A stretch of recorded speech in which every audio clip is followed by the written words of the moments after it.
Hey there!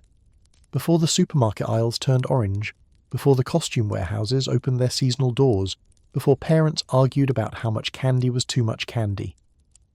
There was a night when people genuinely believed they might not survive until morning, not because of serial killers or poisoned treats, but because the barrier between our world and something older, something hungry, had collapsed completely.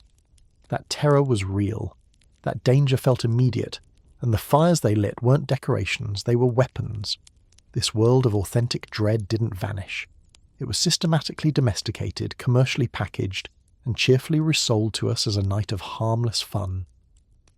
The story of how a desperate survival ritual became a sugar-fueled children's party, how bone-deep fear became a plastic mask from a big-box store, that's the real story hiding behind the jack-o'-lanterns. Tonight we're pulling off every mask to see what's actually underneath. Before we start this journey, do me a favour, hit that like button if you're genuinely curious about where this all came from, and drop a comment below. What city are you watching from right now? I want to know who's joining me on this dig through the archaeological layers of October 31st. Now settle in, maybe grab something warm to drink, and let's begin. We're about to trace a single flame backward through 1,000 years of darkness, and I promise you, the origin of this holiday is far stranger and far more compelling than any ghost story you've ever heard. Ready? Let's go. To understand why a single night in late October became humanity's designated appointment with terror, we need to completely rewire how we think about time itself. Because the people who first celebrated what would eventually become Halloween didn't experience time the way we do. They didn't see it as a highway stretching from birth to death, from past to future, with exit ramps marked by calendar dates and alarm clocks. For them, time was something else entirely. It was a wheel. A massive, ancient, perpetually turning wheel that governed absolutely everything about their existence. This wasn't just a poetic metaphor they used to describe the seasons. This was their actual lived reality. The fundamental framework through which they understood the cosmos. The Celtic peoples of ancient Ireland, Scotland, Wales, and parts of continental Europe structured their entire civilization around this concept of cyclical time. And unlike our modern obsession with progress, with moving forward, with next year being better than this year, their worldview was built on the understanding that everything returns. The wheel turns, the seasons repeat, and what happened before will happen again. Always. Now this might sound fatalistic to modern ears, like they were trapped in some kind of cosmic Groundhog Day situation. But actually, there was something deeply comforting about it. When you know the patterns, when you've seen the wheel turn dozens of times, when your grandparents and their grandparents all moved through the same eternal cycle, you develop a relationship with time that's more intimate, more embodied than anything we experience in our linear, deadline-driven world. You know when to plant, you know when to harvest, you know when danger is coming because danger always comes at the same point in the wheel's rotation. The predictability wasn't boring, it was survival. This great wheel was divided into two massive halves, and the division between them wasn't subtle. It was absolute, stark, undeniable. There was the bright half and the dark half, the season of life and the season of death, the time of growth and the time of decay, and these weren't just agricultural observations about when crops grew and when they didn't. These were fundamental states of cosmic reality. During the bright half, which began in spring, the world was alive, fertile, warm, and relatively safe. The sun dominated the sky. The fields produced food. The animals gave birth. Life was, if not easy, at least possible. The gods and spirits were generally occupied elsewhere, and humans could go about their business without too much supernatural interference. But then came the dark half, and everything changed. The dark half began in autumn, and it was a different world entirely. The sun weakened and retreated. The days grew short. The cold crept in. The fields went barren. And most importantly, most dangerously, the barrier between the human world and the other world, that parallel dimension where the gods and spirits lived, became thin, permeable, breakable. During the dark half, you weren't just dealing with physical threats like starvation and freezing. You were dealing with metaphysical threats. Things that shouldn't be able to touch you could suddenly reach across dimensions and pull you into their realm. The rules of reality itself became negotiable. The transition between these two halves of the year was marked by massive fire festivals, and there were two of them. The festival that kicked off the bright half, the celebration of spring and fertility, and the return of warmth was called Beltane. We're not focusing on Beltane tonight, but it's worth knowing it existed because it shows you the symmetry of their system. Spring and autumn, light and dark, beginning and ending, perfectly balanced on opposite sides of the great wheel. Beltane was the celebration, the moment of relief, the cosmic exhale. They'd survived another winter and now life could begin again. But the festival that inaugurated the dark half, the one that slammed the door shut on summer and opened the floodgates to winter, and everything that came with it, that was the festival we need to understand. That was Samhain. And if Beltane was the celebration, Samhain was the preparation, the fortification, the moment when you looked at what was coming and made your peace with it, or at least made your plans to survive it. The name itself tells you everything you need to know about their pragmatism. Samhain, pronounced roughly as So-win, or Sah-win, depending on which Celtic language and dialect we're talking about, translates directly from Old Irish as summer's end. Not festival of the dead, not night of spirits, not celebration of the harvest god, just summer's end. The most brutally honest, matter-of-fact name imaginable for what was probably the most terrifying and significant night of their entire year. Summer is over, the darkness is here, deal with it. And they needed to deal with it because their lives quite literally depended on their ability to navigate this transition successfully. These were not people living in climate-controlled homes with grocery stores down the street. These were agrarian and pastoral communities whose survival was tied completely to their livestock and their stored food supplies. When summer ended, everything changed at once. The growing season was finished. The harvest, if it had been successful, was gathered and stored. The herds of cattle, sheep and goats that had spent the bright months grazing on high summer pastures needed to be brought down to the settlements where they could be protected and fed through the winter. But here's where it gets harsh. The stored fodder, the dried grasses and grains they'd managed to put aside, was finite. There was only so much. And some animals, the weak ones, the old ones, the ones that wouldn't survive the winter anyway, had to be culled. Samhain was slaughter time. It was the moment when the community made brutal calculations about which animals would eat through the winter and which animals would become the food that got the people through the winter. This wasn't cruel. It was mathematics. Cold, necessary, survival mathematics. So Samhain arrived drenched in blood. Actual, literal blood. The blood of cattle and sheep being slaughtered in large numbers, their meat preserved through salting and smoking, their hides processed, their bones used for tools. Death was everywhere. You couldn't escape it. The smell of it, the sight of it, the taste of it in your preserved meat was a constant presence. And this created a psychological atmosphere that we, in our sanitized modern world of shrink-wrapped grocery store meat, can barely comprehend. The boundary between life and death didn't feel theoretical. It felt paper-thin because you were standing right on it, knife in hand, making the decisions about which side of that boundary each creature would end up on. Add to this the environmental factors. The days were growing noticeably shorter, the sun was weak and distant, the cold was setting in, the trees were losing their leaves, turning the forests into skeletal, haunted-looking landscapes. The wind picked up, making strange sounds through bare branches. At night the darkness was absolute. No streetlights, no neighbours' porch lights, no glow of a distant city. Just crushing, total blackness punctuated only by whatever fires you managed to keep burning. And in that darkness, anything could be lurking. Any sound could be a threat. Any movement at the edge of your vision could be something that shouldn't exist crossing into your world. This is why Samhain was understood as liminal. That word liminal is going to be crucial to everything we talk about tonight, so let's make sure we're clear on what it means. A liminal space is a threshold space. An in-between space. A place or time that exists on the boundary between two different states. It's the doorway between rooms.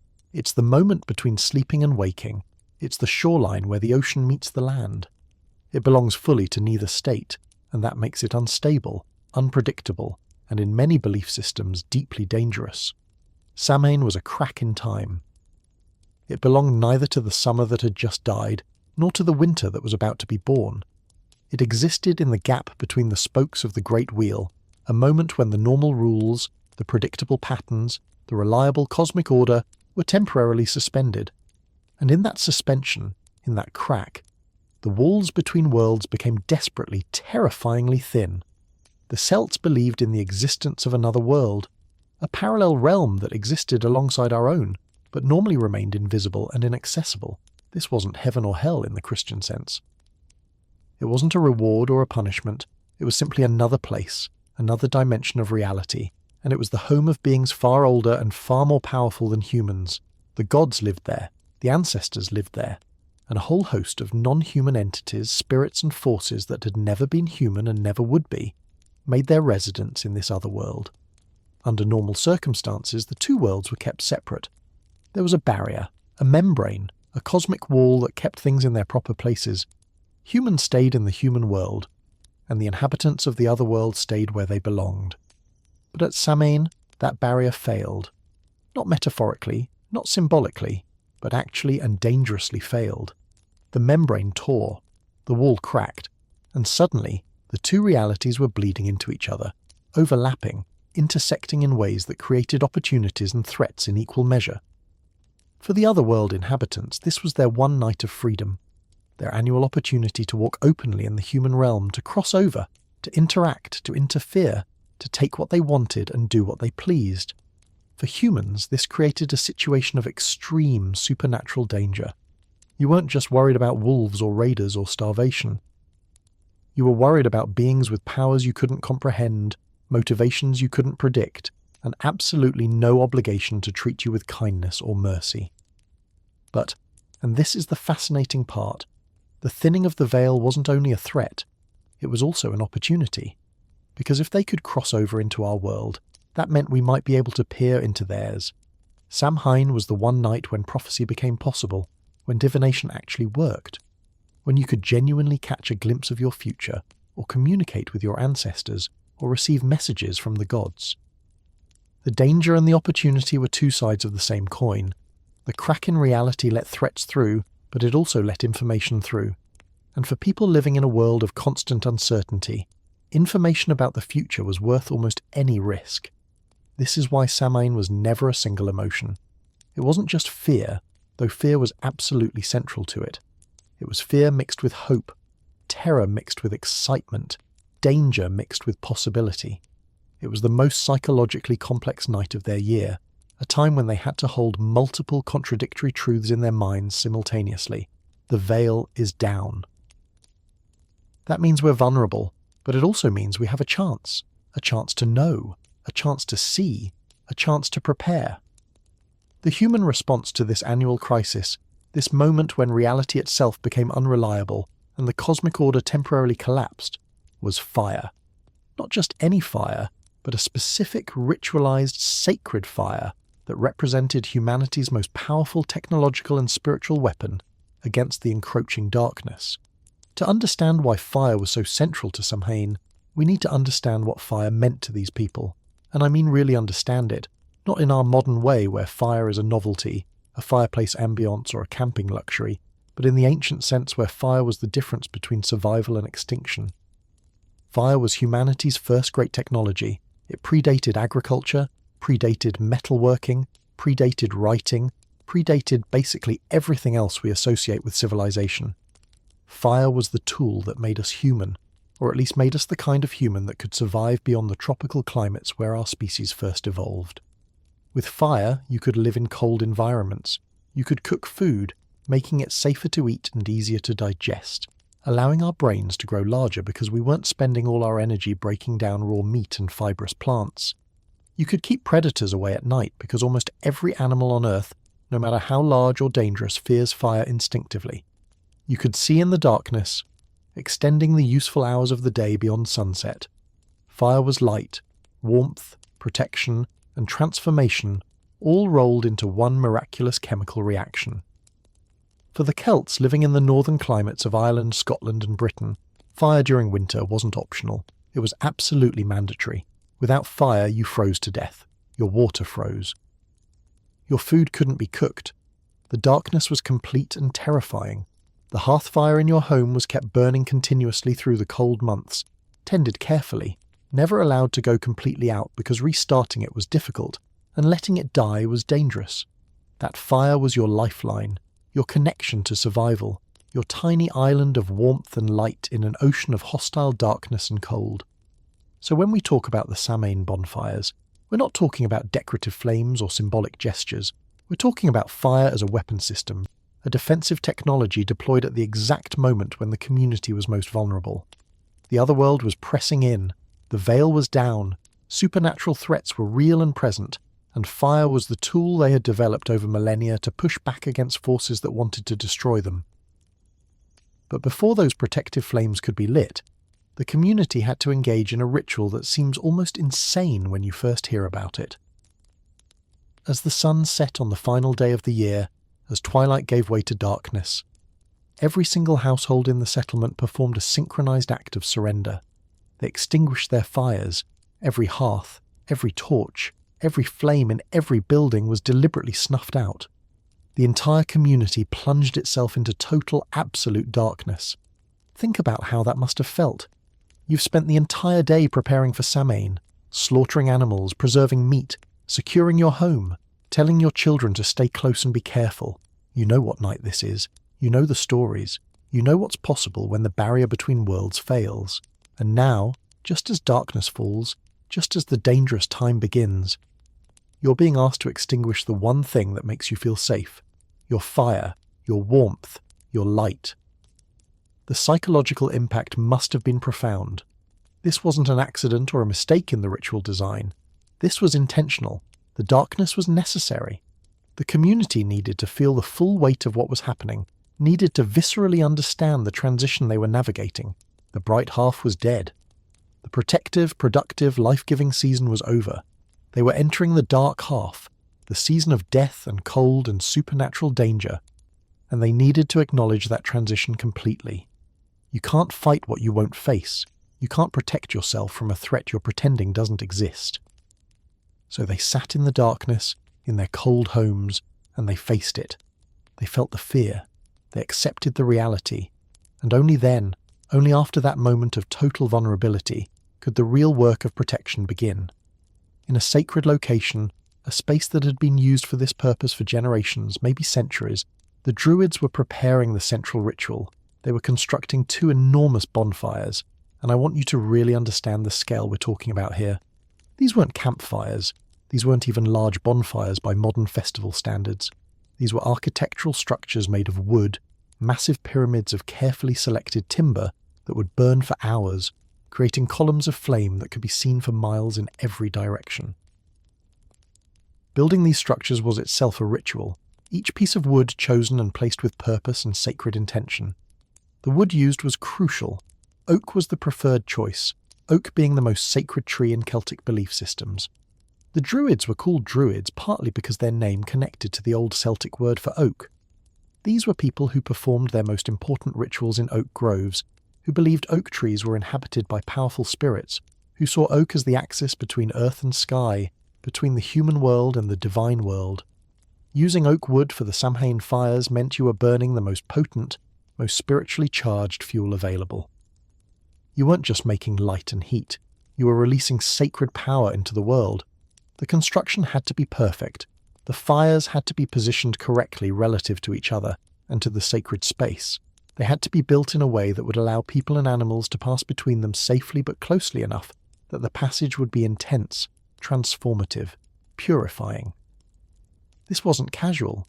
Every detail mattered. The Druids had trained for years to know exactly how to do this, and the community trusted them with this responsibility because getting it wrong meant the protection wouldn't work, the ritual would fail. And when your life depends on the ritual succeeding, you don't cut corners.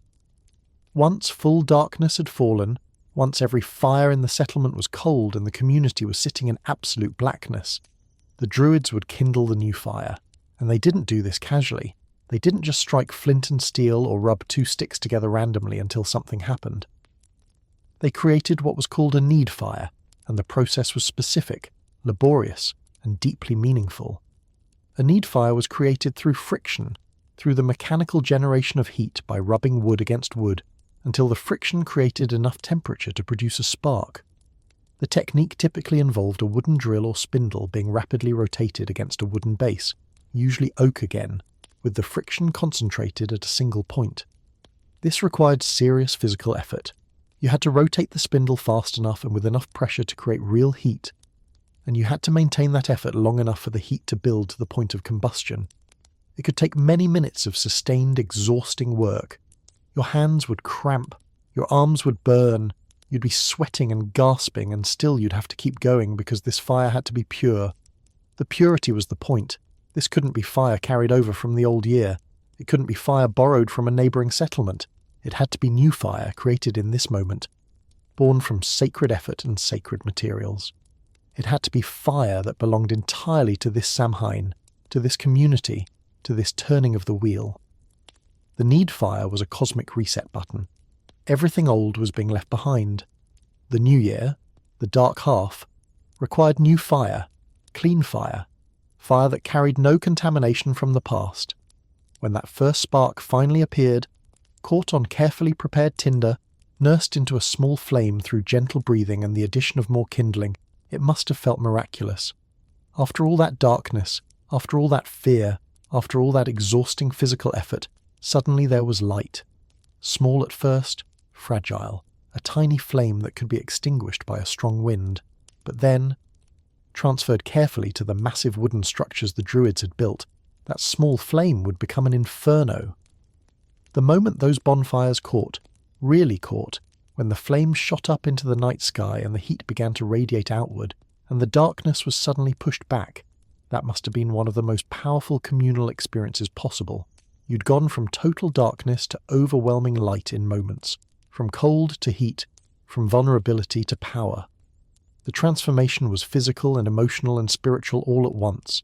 This was humanity saying to the darkness, to the other world, to whatever forces were pressing in on them, we're still here. We're still fighting. You can take the sun away, but we'll make our own light. You can bring the cold, but we'll make our own heat. We are not helpless. These twin fires served multiple purposes simultaneously, and understanding those overlapping functions gives us insight into how sophisticated Celtic ritual thinking actually was. These weren't primitive people doing superstitious nonsense. These were intelligent, observant people who had developed complex symbolic systems to address real problems in their lives. The fires worked on multiple levels at once, practical and spiritual, physical and metaphysical, individual and communal. The first function was purification, and this was taken very seriously. Once the fires were fully established, burning hot and bright, the entire community would participate in a ritual passage. People and animals would walk between the two great fires, passing through the corridor of flame and smoke. This wasn't a casual stroll. The fires were built close enough together that passing between them meant walking through intense heat and dense smoke. You would feel the flames on your skin, feel the heat radiating from both sides, feel the smoke filling your lungs and stinging your eyes. It was physically uncomfortable, borderline painful, and absolutely impossible to ignore or do absent-mindedly. The belief was that this passage through fire would cleanse both people and livestock of illness, of bad luck, of spiritual contamination, of any lingering negative influence from the year that had just ended. Fire was understood as a purifying element, something that could burn away corruption and impurity, leaving only what was clean and strong. Think about what fire actually does. It transforms. It reduces complex materials to their simplest components. It destroys parasites and disease. It was the closest thing they had to a sterilization technology.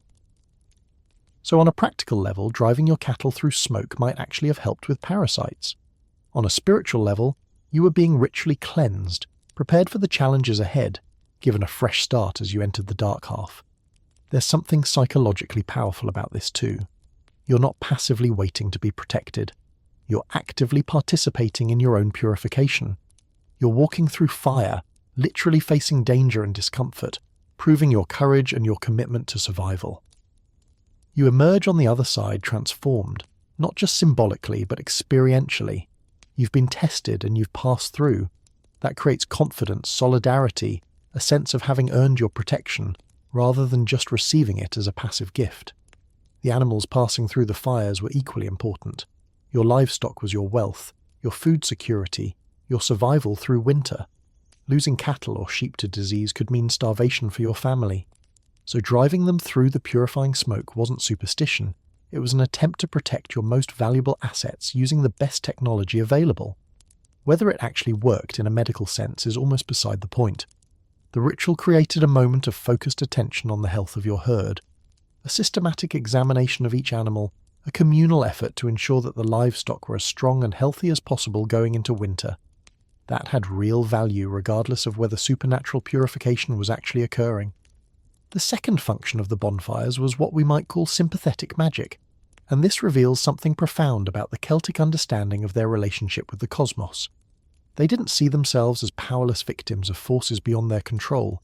They believed that human action could influence cosmic processes, that ritual performed correctly could actually help the universe function properly, that the relationship between humans and gods and nature was reciprocal rather than one-directional. The bonfires were created at the exact moment when the sun was at its weakest point, when the days were shortest and getting shorter, when the solar power that made life possible was visibly failing. The fires were humanity's response to that failure. They were saying to the sun, to the cosmic forces that governed light and warmth, "We see what's happening. We understand you're struggling, and we're going to help. We're going to create our own light and heat here on Earth as much as we possibly can, to support you, to encourage you, to demonstrate that fire is not dead, that light has not been extinguished, that the power of warmth and growth still exists in the world." This wasn't purely symbolic thinking, or rather, for them, the symbol and the reality weren't separate categories. The bonfire was a real physical fire creating actual light and heat, but it was also participating in the same cosmic category as the sun. Both were fire. Both were sources of light and warmth. Both were forces that pushed back against cold and darkness. By keeping human fire strong, by making it as large and powerful as they possibly could, they believed they were contributing to the strength of cosmic fire, helping to ensure the sun wouldn't fail completely, wouldn't die and leave them in eternal winter. Modern people might laugh at this as primitive thinking, as if these people literally believed their bonfire would recharge the sun like plugging in a battery. But that's not quite right. They understood that their fire was tiny compared to the sun. They weren't stupid. But they also understood that they weren't separate from nature, that they were part of the cosmic system, that their actions had meaning and weight in the larger order of things. The ritual was a statement of solidarity and support. "We're with you, sun. We haven't given up. Keep fighting, keep burning. We'll keep our fires alive down here and you keep your fire alive up there, and together we'll survive the dark half." There's something beautiful and moving about this when you really think about it. They were taking responsibility. They weren't just praying to the gods to save them. They were actively participating in cosmic survival. They were saying, "We know the sun is weakening and that's terrifying, but we're not helpless. We have fire too. We can create light. We can create warmth. And by creating it here, by making it as strong as we can, we're doing our part to keep the forces of light and life alive in the universe." That's not primitive. That's sophisticated magical thinking that acknowledges both human limitation and human agency simultaneously. The third function of the bonfires was communal distribution, and this is where the cosmic protection created by the ritual was transferred into individual homes and individual lives. Once the main ceremonies were complete, once the community had been purified by passing through the flames, once the symbolic support had been offered to the sun, the fires served one more crucial purpose. They became the source for every household fire in the community for the coming year. Each family would approach the sacred bonfires with a torch or a clay vessel designed to hold hot coals. They would ignite their torch from the sacred flames or carefully transfer glowing embers into their container. Then they would carry this fire, protected carefully from wind and rain, back through the darkness to their own homes, and they would use it to rekindle their cold hearths, transforming their dark houses back into spaces of warmth and light and safety. This created something remarkable, a spiritual network connecting every home in the settlement. Your hearth fire and your neighbour's hearth fire, and the fire in the house across the village, were all descended from the same sacred source. They were all children of the great Samhain bonfire, all carrying the same blessing, the same protection, the same symbolic and magical resistance to the threats of the dark half. You weren't isolated in your individual home facing winter alone. You were part of a web, a community united by literal threads of fire connecting you all. Think about the psychological and social impact of this. Every time you looked at your hearth fire warming your home, you were reminded that this fire came from the communal ceremony. It connected you to your neighbours, to the druids who performed the ritual, to the gods who blessed it, to the cosmic forces that the ritual was meant to support. The fire in your home wasn't just your fire. It was the community's fire, entrusted to you, maintained by you, but ultimately belonging to something larger than your individual household. And practically, this meant that keeping your fire alive became a sacred responsibility. Letting it go out wasn't just inconvenient. It was a breaking of the communal bond, a severing of your connection to the protection that the ritual had created. People would bank their fires at night, carefully covering coals with ash to slow the burning, ensuring that in the morning they could revive the flames rather than having to start over. Keeping the fire alive through winter was a daily ritual of participation in the community's survival strategy. The relit hearth created a boundary, a line of defence between the interior space of the home and the exterior world where dangers lurked. Fire made that boundary visible, tangible, powerful. The threshold of your door was protected by firelight spilling out into the darkness. The windows glowed with the warm light of the hearth. The smoke rising from your roof was a signal to the other world and to your neighbours that this house was occupied, protected, defended by fire. You weren't an easy target. You had light, you had warmth, you had power. But even with that protection, even with the sacred fire burning in your hearth, and the knowledge that you were connected to every other family through shared flames, the night of Samhain was still dangerous. The hearth protected the interior of your home, but it couldn't protect you from the anxieties that lived inside your own mind, and it couldn't answer the desperate questions that haunted every person facing an uncertain future. Because humans don't just fear external physical threats. We fear not knowing. We fear the future, that vast unknowable space where anything might be waiting. We fear making wrong choices, missing opportunities, being blindsided by disasters we didn't see coming. And for people whose entire lives were governed by forces beyond their control, weather and disease and war and famine and pure random chance, the future was especially terrifying. You could do everything right, and still lose everything. There was no insurance, no government aid, no medical system, no weather prediction. You just had to face each day as it came and hope you'd be alive when the next day arrived. But Samhain, this night when the veil was thin and the other world was pressing close, offered something precious, the possibility of knowledge. If information could flow across the dimensional barrier, if the normal rules preventing communication between worlds were temporarily suspended, then maybe you could see what was coming. Maybe you could glimpse your fate before it arrived. Maybe you could prepare yourself, emotionally, practically, spiritually, for whatever the dark half had in store. This is why divination, the practice of seeking supernatural knowledge about the future, was absolutely central to Samhain celebrations. It wasn't a party game or entertainment. It was survival strategy. Even if the predictions were vague or ambiguous, even if the information gained was more psychological comfort than actual foreknowledge, the act of trying to know, the attempt to impose some narrative structure onto the chaos of the future, had real value.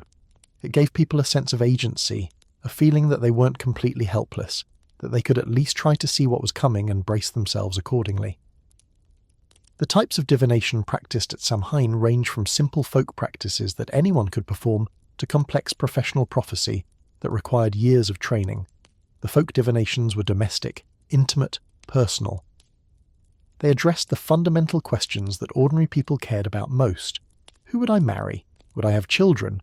Would we have enough food? Would my family survive the winter?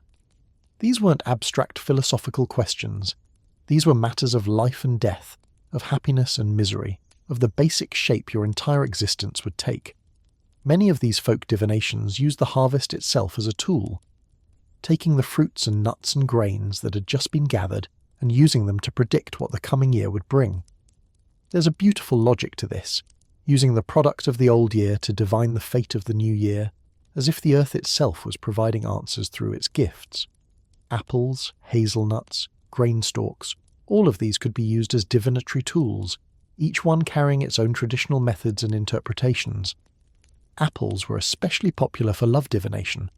A young woman hoping to learn about her future marriage might attempt to peel an apple in one long, continuous spiral, never breaking the peel. This required patience, a steady hand, a sharp knife, and considerable skill. If she succeeded in removing the entire peel in a single unbroken ribbon, she would throw it over her left shoulder without looking. The shape it formed when it landed on the ground was believed to reveal the first initial of her future husband's name. Now imagine being that young woman, your entire romantic future supposedly readable in the twist of an apple peel, the tension of trying to peel it perfectly, the excitement and anxiety as you threw it behind you, the hope or disappointment when you turned to see what letter it might have formed. Another apple tradition involved floating apples in a large basin of water and trying to grab them using only your mouth, your hands tied behind your back. This is apple bobbing, which survives today as a Halloween party game, though we've completely forgotten its original purpose. The first person to successfully catch an apple was supposedly marked for good fortune in love and marriage in the coming year. The practice was messy, undignified, often resulted in people getting completely soaked and everyone else laughing at them, and was probably the most fun part of the entire night. But underneath the laughter was a genuine belief that success or failure in this silly game could reveal something true about your destiny, that supernatural forces would give those who were fated for happiness a better chance of catching their apple. Hazelnuts were used for relationship divination, particularly for couples who wanted to know whether their relationship would last. You would name 2 nuts, one for yourself and one for your partner, or one for each person in a potential relationship. Then you'd place both nuts in or very near the fire, close enough to heat, but not so close they'd immediately burn. Everyone would watch intently to see what happened. If the 2 nuts roasted quietly side by side, gradually darkening but staying in place near each other, it meant the relationship would be peaceful, stable, harmonious. You'd stay together, content and connected.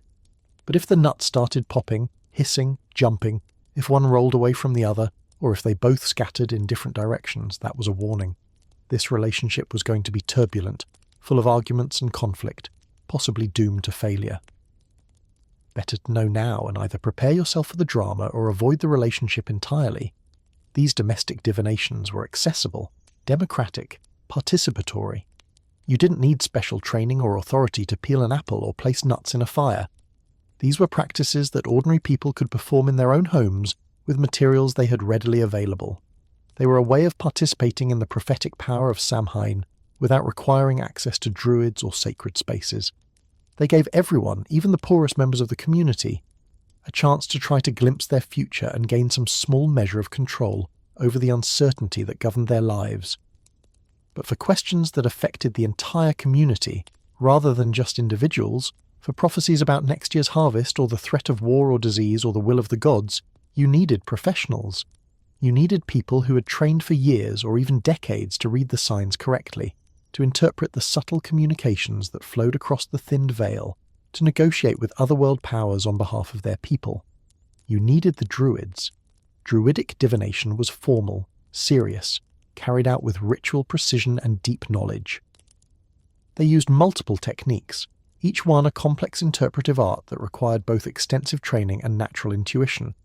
One of the primary methods was pyromancy, divination through fire, which meant studying the sacred bonfires themselves for messages. The druids would watch how the flames moved, what colours appeared in them, how the smoke rose and behaved.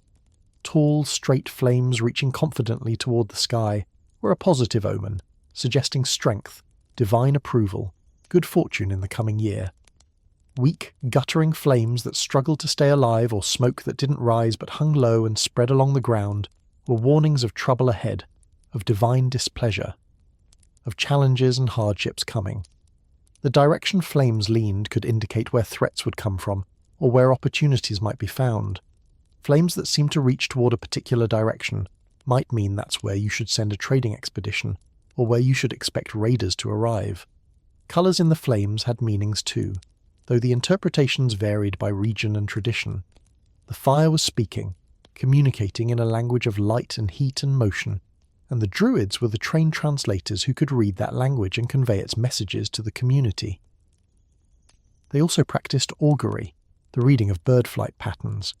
Birds were seen as liminal creatures themselves, beings who could move between earth and sky, who could travel to places humans couldn't reach and return with information. Watching how birds behaved on Samhain could supposedly reveal future events. The direction a bird flew, the height of its flight, whether it called out or stayed silent, Whether it flew alone or in a group, all of these factors were significant. Ravens and crows, already strongly associated with death and the other world in Celtic culture, were especially important to observe. And then there was the practice that makes modern people most uncomfortable, the examination of sacrificed animals. After an animal was ritually killed, either as an offering to the gods or as part of the community feast, druids would carefully study its internal organs, particularly the liver and intestines, looking for abnormalities, unusual patterns, discoloration, anything that might indicate divine communication. This practice, called haruspicy, was common across many ancient cultures including the Romans and Greeks, and was taken extremely seriously. The idea was that the gods could influence the physical development of animals, and by studying those animals carefully, you could read messages that had been literally written into their flesh. To our modern sensibilities, all of this seems absurd at best and barbaric at worst. We don't believe that the shape of a thrown apple peel can reveal your romantic future, or that examining animal organs reveals divine will. But we need to understand these practices in context. For people living without science, without any reliable methods to predict weather, disease or enemy movements, divination provided a framework for decision-making. It gave them a method, a process, a set of tools for approaching the terrifying uncertainty of existence. Even if the information gained was ultimately random or based on confirmation bias or self-fulfilling prophecy, the psychological value was real. Feeling like you had some insight, some preparation, some warning about what might be coming reduced anxiety. It gave you a sense of control, even if that control was largely illusory. It allowed you to face the future with a narrative, with a story about what might happen, rather than facing it as complete chaos. And humans are narrative creatures. We need stories, we need meaning, we need patterns. Even if we have to create them ourselves through divination rituals, having them is better than having nothing. The rituals of Samhain, the fires and the purification, and the divination and the distribution of sacred coals to every home created a comprehensive system for managing the transition into winter. They provided practical protection through fire and communal solidarity. They offered spiritual protection through ritual purification and divine blessing. And they gave psychological comfort through divination and the sense that you weren't facing the dark half-blind and unprepared. The night was still dangerous. The veil was still down. But at least you had tools, methods, technologies for survival. And survival was what it was all about. Because the real question underlying everything, the question that drove every ritual and every precaution, was simple and terrifying. What exactly was out there in the darkness? What had crossed over when the veil failed? What supernatural threats were now walking freely in the human world? And how were ordinary mortals supposed to survive an encounter with beings that were older, more powerful, and utterly alien to human experience? That question brings us to the heart of the original Halloween terror, the beings that haunted Samhain night and made all these elaborate protective rituals absolutely necessary for survival. The fires were lit, the community was purified, the hearths were relit with sacred flames. But none of that would matter if you didn't understand what you were protecting yourself from, what was lurking just beyond the circle of firelight, waiting for a chance to step into your world and change your life forever in ways you couldn't predict and couldn't control. The beings that walked freely through the human world on Samhain night were not demons from hell or ghosts of the human dead, though later Christian interpretation would try to force them into those familiar categories. They were something older, stranger, and far more complicated. They were the Alsi, pronounced roughly as Ace-She, which translates simply as the people of the mounds. And understanding who they were, what they wanted, and why they were so dangerous is essential to understanding why the Celts developed the specific survival strategies that would eventually evolve into trick-or-treating and Halloween costumes. The Alsi were the former gods of Ireland, the Tuatha De Danann, the divine race that, according to Irish mythology, had once ruled the land before being defeated in battle by the ancestors of the current human inhabitants. But defeat didn't mean destruction. The Tuatha De Danann didn't die or disappear. Instead, they retreated. They went underground, literally and dimensionally, taking up residence inside the ancient burial mounds that dotted the Irish landscape. These earthen hills, called Side in Irish, became portals to another world that existed parallel to human reality but normally remained invisible and inaccessible.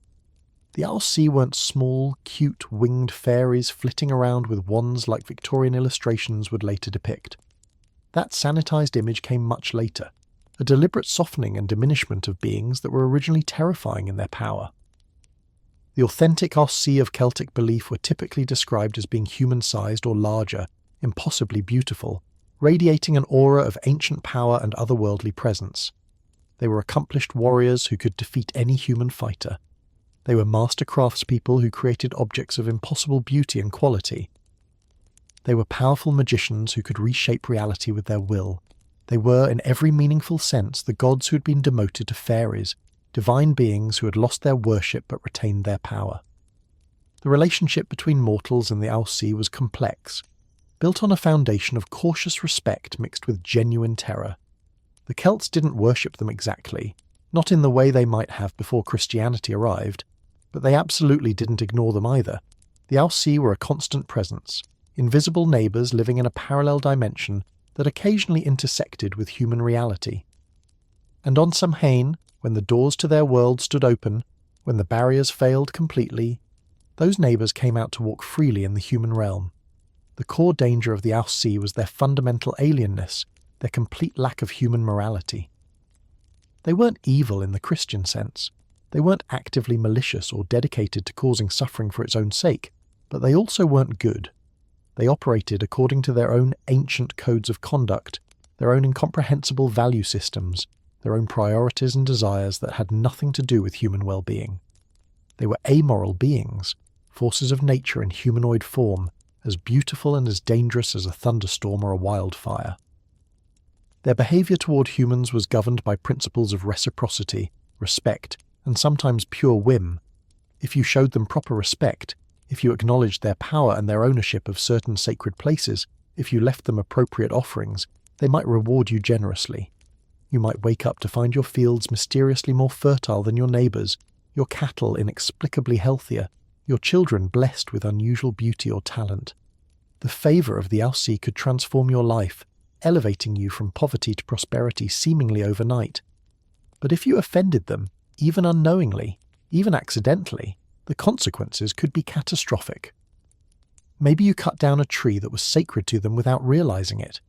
Maybe you built your house too close to one of their paths, the invisible roads they travelled between mounds. Maybe you insulted them without knowing they were listening. Maybe you just happened to catch their attention on a night when they were in a cruel mood. The Alcee could curse your entire family line for generations. They could steal away your children, replacing them with changelings that looked human but weren't. They could blight your crops, sicken your livestock, drive you mad, trap you in their world where time moved differently, and you'd emerge decades later to find everyone you'd ever loved dead and buried. The fear they inspired wasn't the fear of evil. It was the fear of power without constraint, of intelligence without empathy, of beings who could destroy your entire life on a whim and feel no guilt about it because guilt required shared moral frameworks, and you shared nothing with them except proximity. They were as dangerous as wild animals, except they were intelligent, could hold grudges, could plan elaborate revenges, and possessed magical powers that made them essentially invincible by human standards. And on Samhain, these beings were everywhere. The mounds stood open. The Alcee emerged in grand processions called fairy hostings, riding magnificent horses, dressed in finery that made human clothing look like rags, moving through the landscape in groups that glowed with otherworldly light. If you were unlucky enough to see one of these processions, you were in immediate danger. They might decide you'd make an interesting addition to their court and simply take you. Kidnapping was one of their most feared practices. Stories abounded of people, particularly young men and women of exceptional beauty or skill, being lured or outright stolen into the otherworld, never to return to the human realm. The otherworld where they'd take you was a realm of distorted time. A single night in the fairy mound might be 100 years in the human world. People who managed to escape and return often found that everyone they'd ever known was long dead. Their homes had crumbled to dust. The world had moved on without them. The stories of those who escaped typically came with a warning. If you eat fairy food, if you consume anything they give you, you'll be trapped there forever. The food creates a bond, a magical obligation that prevents you from leaving. So even if you were kidnapped, even if you were imprisoned in their beautiful, terrifying otherworld, You had to resist the temptation to eat no matter how hungry you became, because eating meant permanent exile from your own reality. But abduction wasn't the only threat. The Alc could also steal more abstract things. They could take the substance or essence of food and drink, leaving the physical object behind but draining it of all nutrition and value. You might have a storehouse full of grain that looked perfectly fine, but if the Alc had stolen its substance, eating it would provide no nourishment. You'd starve to death surrounded by food that was mysteriously useless. They could sour milk, blight stored grain, steal away newborn calves, cause perfectly healthy cattle to suddenly sicken and die. These weren't just supernatural horror stories. For people whose survival depended entirely on their livestock and stored food, the threat of the Alc destroying your winter supplies was existential. Travel on Samhain night was especially dangerous. The familiar landscape became alien territory once darkness fell. A path you'd walked 1,000 times might suddenly lead somewhere completely different, might deposit you in a strange part of the forest, where a great feast was taking place, an illusion designed to lure you into the other world. The Alc used glamour, powerful illusions that made things appear as they weren't. What looked like a welcoming house with firelight in the windows might be a trap. What looked like a friendly neighbour waving you over might be one of them in disguise. You couldn't trust your senses. You couldn't trust your knowledge of the landscape. Everything was unreliable, changeable, dangerous. The core psychological state of Samhain was therefore one of siege. The community was under siege by invisible forces that could strike anywhere, at anyone, at any time. The Alc were numerous, powerful, unpredictable, and operating according to rules that humans couldn't fully understand or predict. You couldn't fight them militarily because they had magic. You couldn't negotiate with them rationally because they didn't think like humans. You couldn't hide from them because they could see through walls and read your thoughts. The normal strategies that worked against human threats like raiders or wild animals were completely ineffective against supernatural beings who existed partially outside the physical laws that constrained everyone else. So the Celts developed different strategies, survival tactics specifically designed for dealing with powerful, amoral, otherworldly neighbours who were free to walk in the human realm for one terrifying night each year. These strategies were practical, sophisticated, and psychologically clever. And they would survive for thousands of years, eventually transforming into the Halloween traditions we recognise today, though we've forgotten what they were originally for and why they mattered so desperately. The first major survival strategy was deception and camouflage, a practice that would eventually be called guising. The logic was simple and ruthlessly practical. If you couldn't hide from the Alc and you couldn't fight them, maybe you could avoid being identified as a vulnerable human target in the first place. If you had to be outside on Samhain night, if you absolutely couldn't avoid travelling or had to go check on livestock or needed to visit a neighbouring household, you needed a disguise. You needed to not look human. People would fashion costumes from whatever materials they had available, and these weren't cheerful party outfits. They were designed to be frightening, disturbing, intentionally grotesque. They used animal skins and hides, particularly from the livestock that had just been slaughtered for winter. The hide of a cow or sheep would be worn over your regular clothes, transforming your silhouette from recognisably human to something strange and ambiguous. They'd use animal skulls as masks or headdresses, the hollow eye sockets and bared teeth creating an unsettling, inhuman face. They'd cover their skin with ash from fires, blackening their faces and hands so they didn't show the natural colour of human flesh. They'd twist straw and branches into strange shapes to alter their appearance further. The goal was to break up the human form, to make yourself unrecognisable, to appear as something other. If an Alc encountered you on a dark path and couldn't immediately identify you as human, they might hesitate, might mistake you for one of their own kind, or at least for something that wasn't worth the trouble of investigating. It was camouflage, supernatural camouflage designed not to blend into the environment, but to blend into the category of things that are not easy prey. But there was a second layer to this strategy that went beyond simple disguise. This was sympathetic magic, the principle that like attracts like, that by imitating something you could take on some of its properties. If you dressed as one of the Alc, if you made yourself look like a supernatural being, you weren't just hiding your human identity. You were taking on, even if only symbolically and partially, the power and protection of what you were imitating. You were saying to the other world, I'm not just a vulnerable mortal. I'm something else. something dangerous, something you should avoid or at least treat carefully. This practice of dressing as the threats themselves, of putting on the mask of the monster to survive the monster's presence, reveals a worldview where imitation was a valid spiritual weapon. If you can't hide from the Alsi, become one of them, at least in appearance. Join their procession instead of being a victim of it. It's a proactive defense strategy, an aggressive form of camouflage that doesn't just conceal, but actively projects danger and otherworldliness. Think about what it must have been like to participate in this. You'd spend the day preparing your costume, gathering materials, crafting your mask. As darkness fell and you put on the animal hide and skull, as you blackened your face with ash, you'd be consciously transforming yourself into something frightening. You'd be looking in the reflection of water and seeing not your own face but something alien looking back.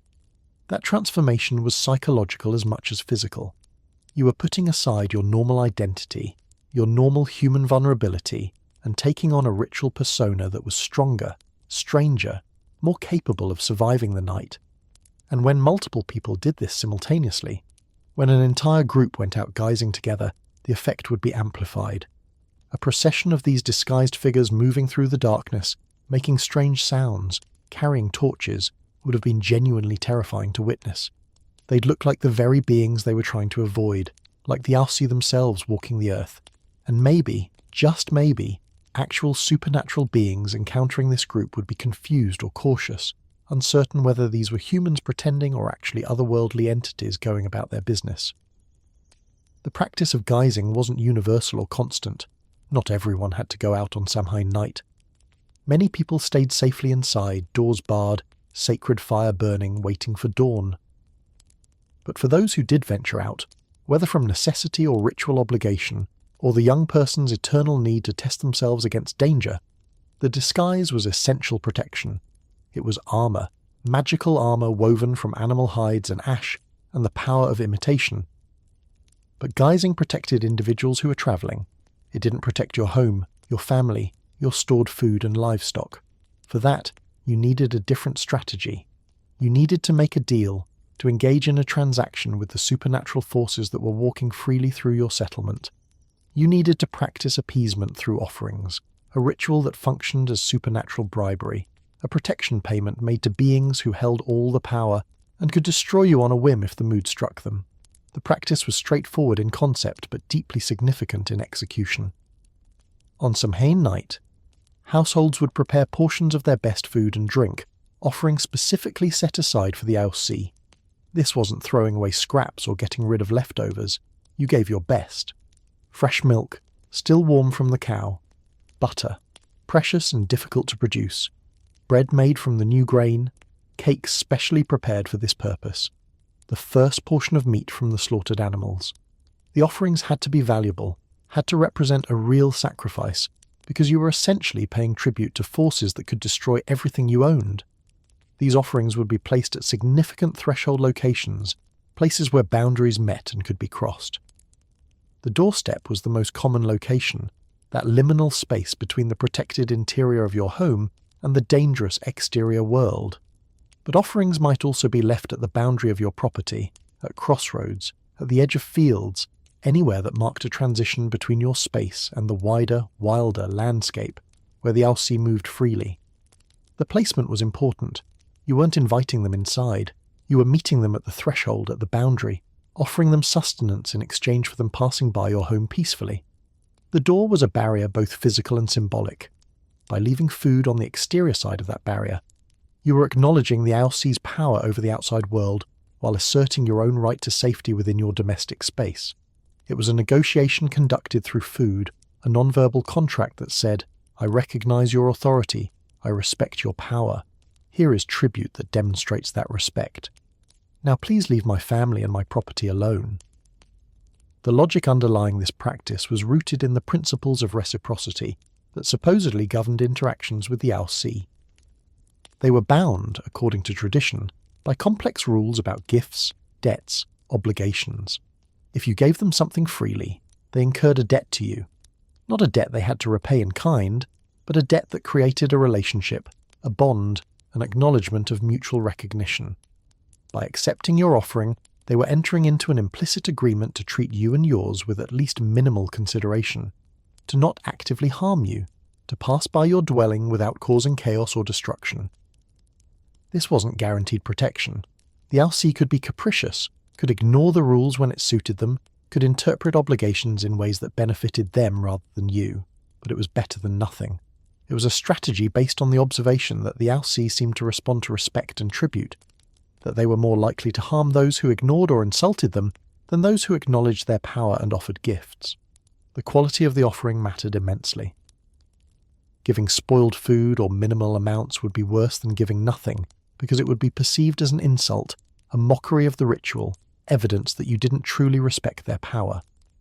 That kind of disrespect could actively provoke attack, so you gave generously, even though that generosity hurt, even though you were giving away food your family needed, even though every bowl of milk and pat of butter left on the doorstep was coming directly out of your winter stores.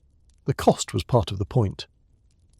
The offering had to hurt, had to be a genuine sacrifice, or it wouldn't carry the right weight. Think about the psychology of this from the human side.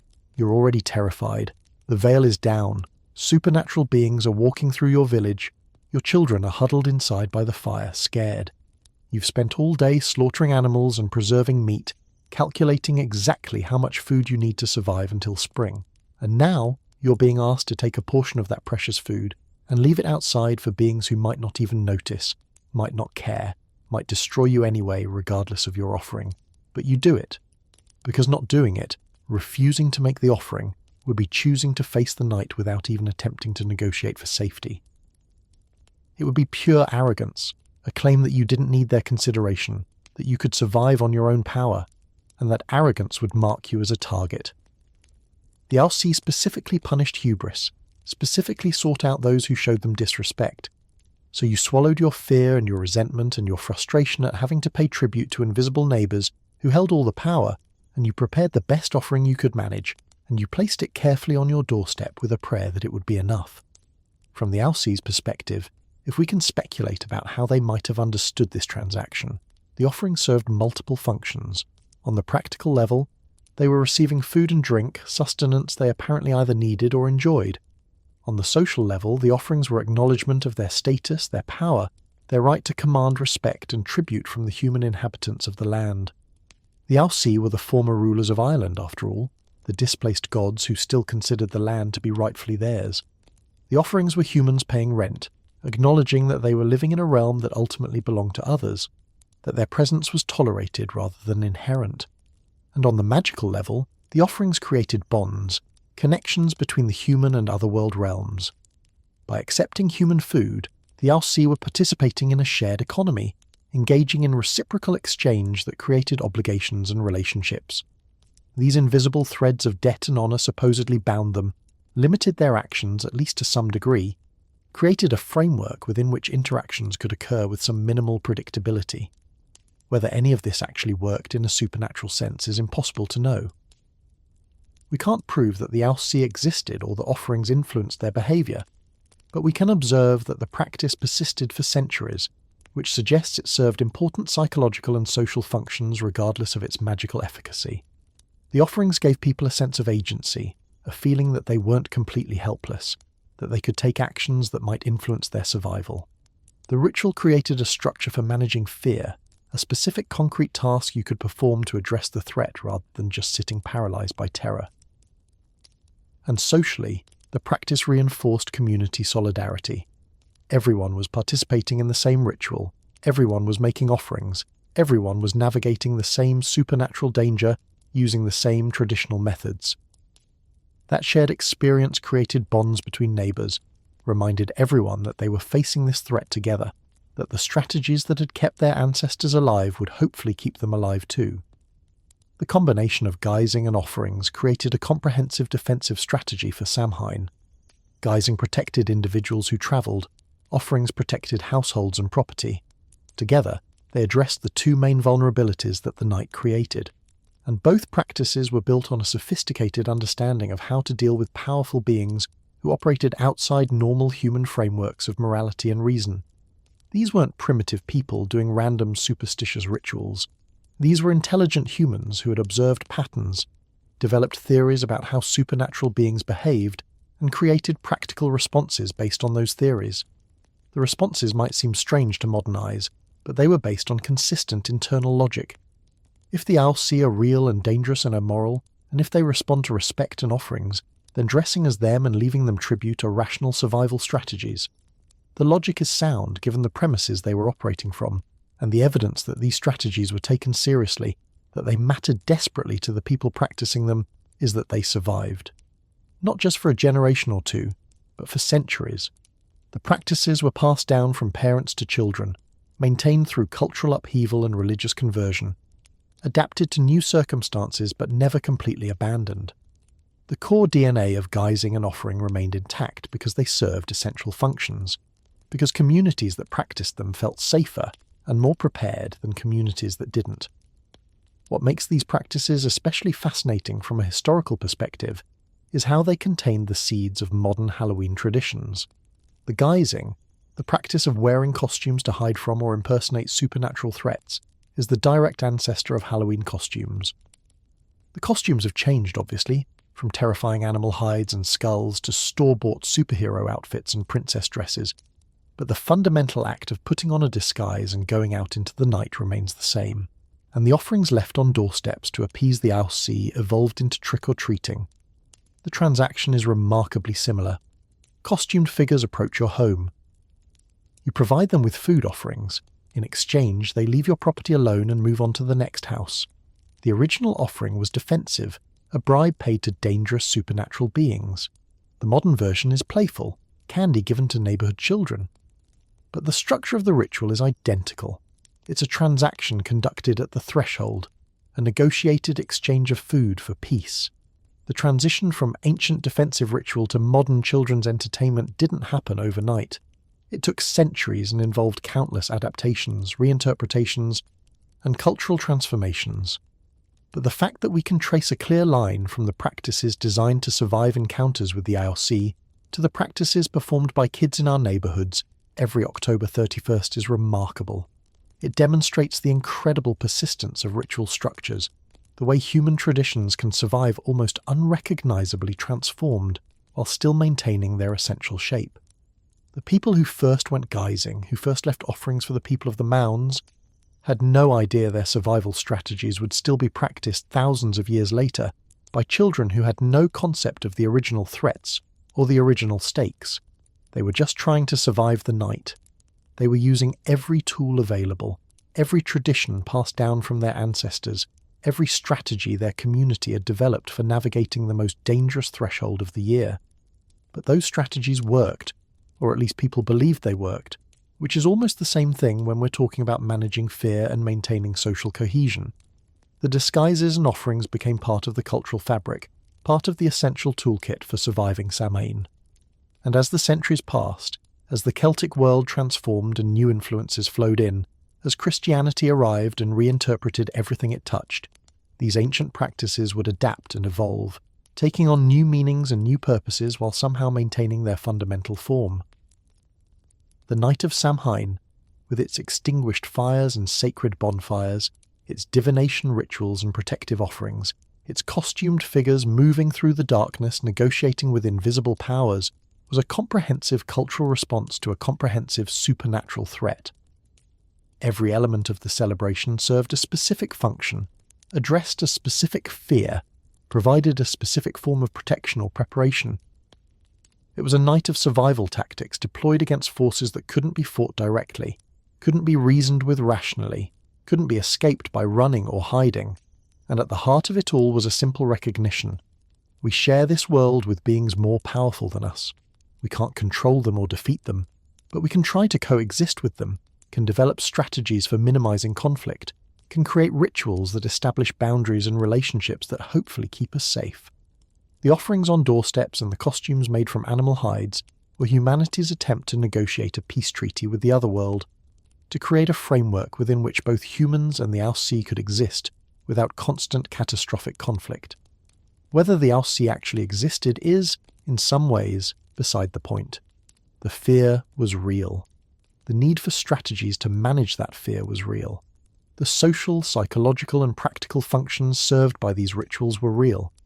And the traditions that grew from those rituals, that evolved and transformed and eventually became the Halloween we know today, those are definitely real.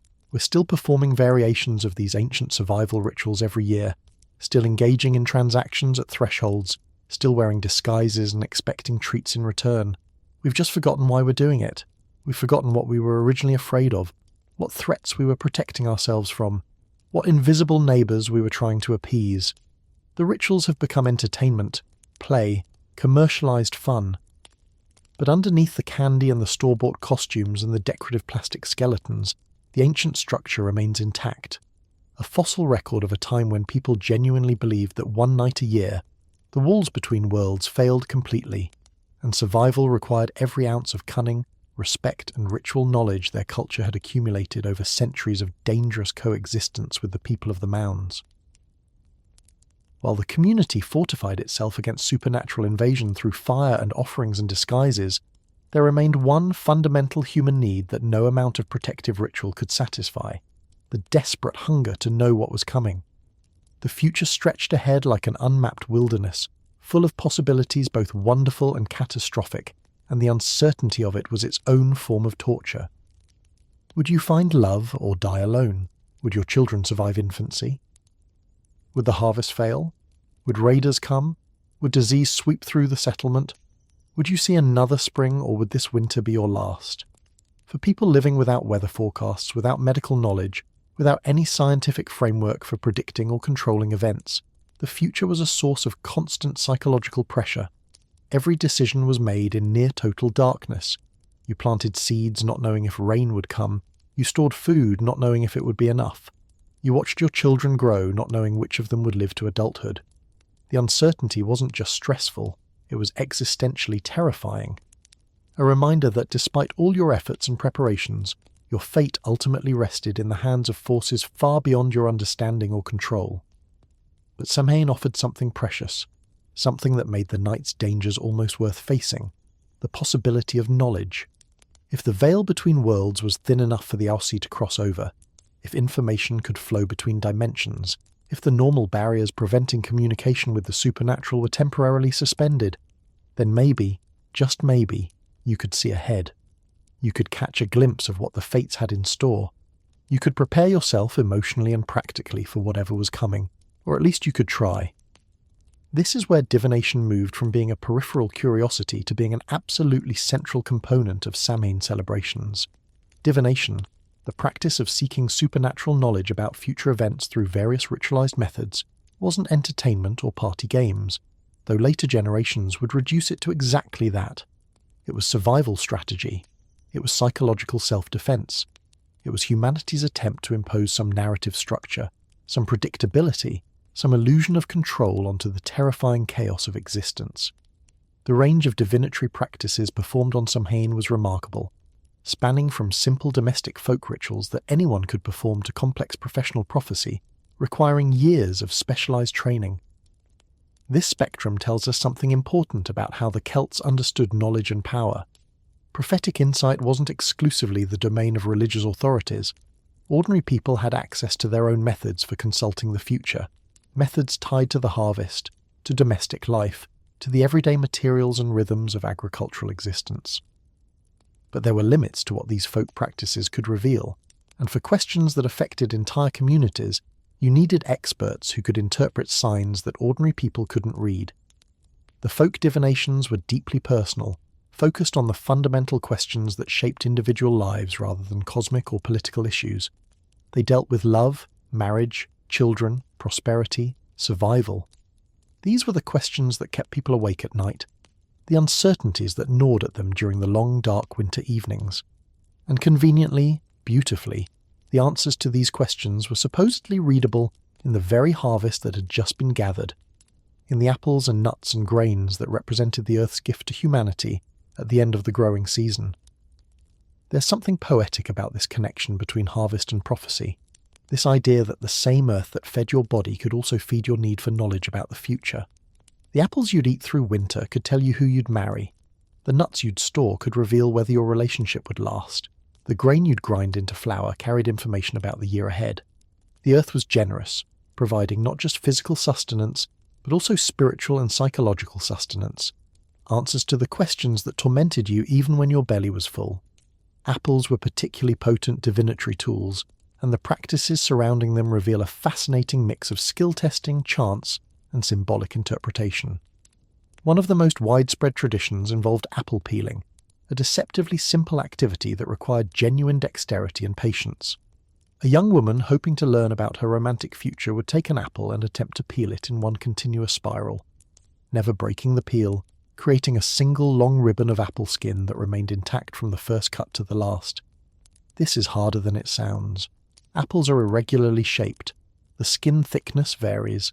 Your knife has to stay at exactly the right angle and depth, and any slip or misjudgment means the peel breaks and you have to start over. Some apples would take multiple attempts before you could successfully remove the peel in one piece. The process required focus, steady hands, and genuine skill. But that difficulty was part of the point. The challenge was a test. If you couldn't manage the basic task of peeling an apple correctly, how could you expect the universe to reveal its secrets to you? Once you'd successfully removed the peel in a single unbroken strand, you'd hold it in your hand for a moment. This long curling ribbon of red or green skin that represented your achievement and your questions simultaneously. Then, at the prescribed moment, you'd throw it over your left shoulder without looking, letting it fall randomly to the ground behind you. Only then would you turn around to see what shape the peel had formed when it landed. The shape was supposedly the initial letter of your future spouse's name. If it looked like a C, your husband would be named Connor or Cormac or Cathal. If it formed an M, you'd marry Maeve or Murshid or Muris. The peel would twist and curl as it fell, landing in some configuration that eager interpreters could convince themselves resembled a letter if they looked at it from the right angle and squinted a bit, and really wanted to see that particular letter because they were already interested in someone whose name started with it. Obviously, the objectivity of this method was questionable at best. Apple peels don't naturally form clear letter shapes. They form abstract curves and spirals that could be interpreted as almost any letter depending on your perspective and your desires. But that ambiguity was actually part of what made the practice psychologically valuable. It was a Rorschach test, a way for young women to project their hopes and fears onto a random pattern, and then claim the answer came from supernatural sources rather than from their own subconscious minds. If you were secretly hoping to marry the boy from the neighbouring farm whose name started with T, and you threw your apple peel and convinced yourself it looked like a T, that prophecy might give you the confidence to actually pursue that relationship. The divination became self-fulfilling. You believed fate had designated this person for you, so you acted accordingly, and your actions made the prophecy come true. Whether supernatural forces were actually involved, or whether you were just receiving permission from yourself, disguised as permission from the universe, didn't really matter. Either way, the ritual helped you make decisions and move forward with confidence. Another apple divination that survives to this day, though completely stripped of its original meaning, was apple bobbing. Large basins or wooden tubs would be filled with water, and apples would float on the surface, their buoyancy making them bob and weave away from grasping hands. Participants, usually young people of marriageable age, would attempt to catch an apple using only their mouths, hands bound behind their backs or held voluntarily out of play to maintain the challenge. This is a ridiculous activity by any objective measure. You're leaning over a tub of water, mouth open, face getting soaked, hair dripping, trying to bite down on a slippery apple that keeps spinning away from you at the last second. Everyone watching is laughing. You're probably laughing too, even as you're getting increasingly frustrated and wet. It's undignified, chaotic, messy, and completely hilarious to observe, which is probably why it survived as a party game long after its original purpose was forgotten. But originally, this wasn't just random fun, this was divination. The first person to successfully catch an apple was supposedly marked by fate for good fortune in love and marriage in the coming year. They were blessed, favoured by supernatural forces, destined for romantic happiness. The logic, if you can call it that, was that the other world was watching this contest and influencing the outcome, giving those who were fated for love an edge in catching their apple, making the fruit move toward them, or stay still at the crucial moment or somehow be easier to bite. From a modern perspective, this is obviously nonsense. The person who catches the apple first is probably just the most determined, or has the best technique, or got lucky with an apple that happened to be in a convenient position. There's no supernatural intervention. but from the perspective of someone living in a world saturated with magical thinking, where divine forces were believed to constantly influence physical events, this activity was a legitimate consultation with fate. You were asking the universe to show you through physical action who was blessed and who wasn't, who should feel hopeful about their romantic prospects and who should maybe adjust their expectations. And again, the psychological value was real, regardless of the supernatural validity. If you were the first to catch an apple, that success gave you confidence.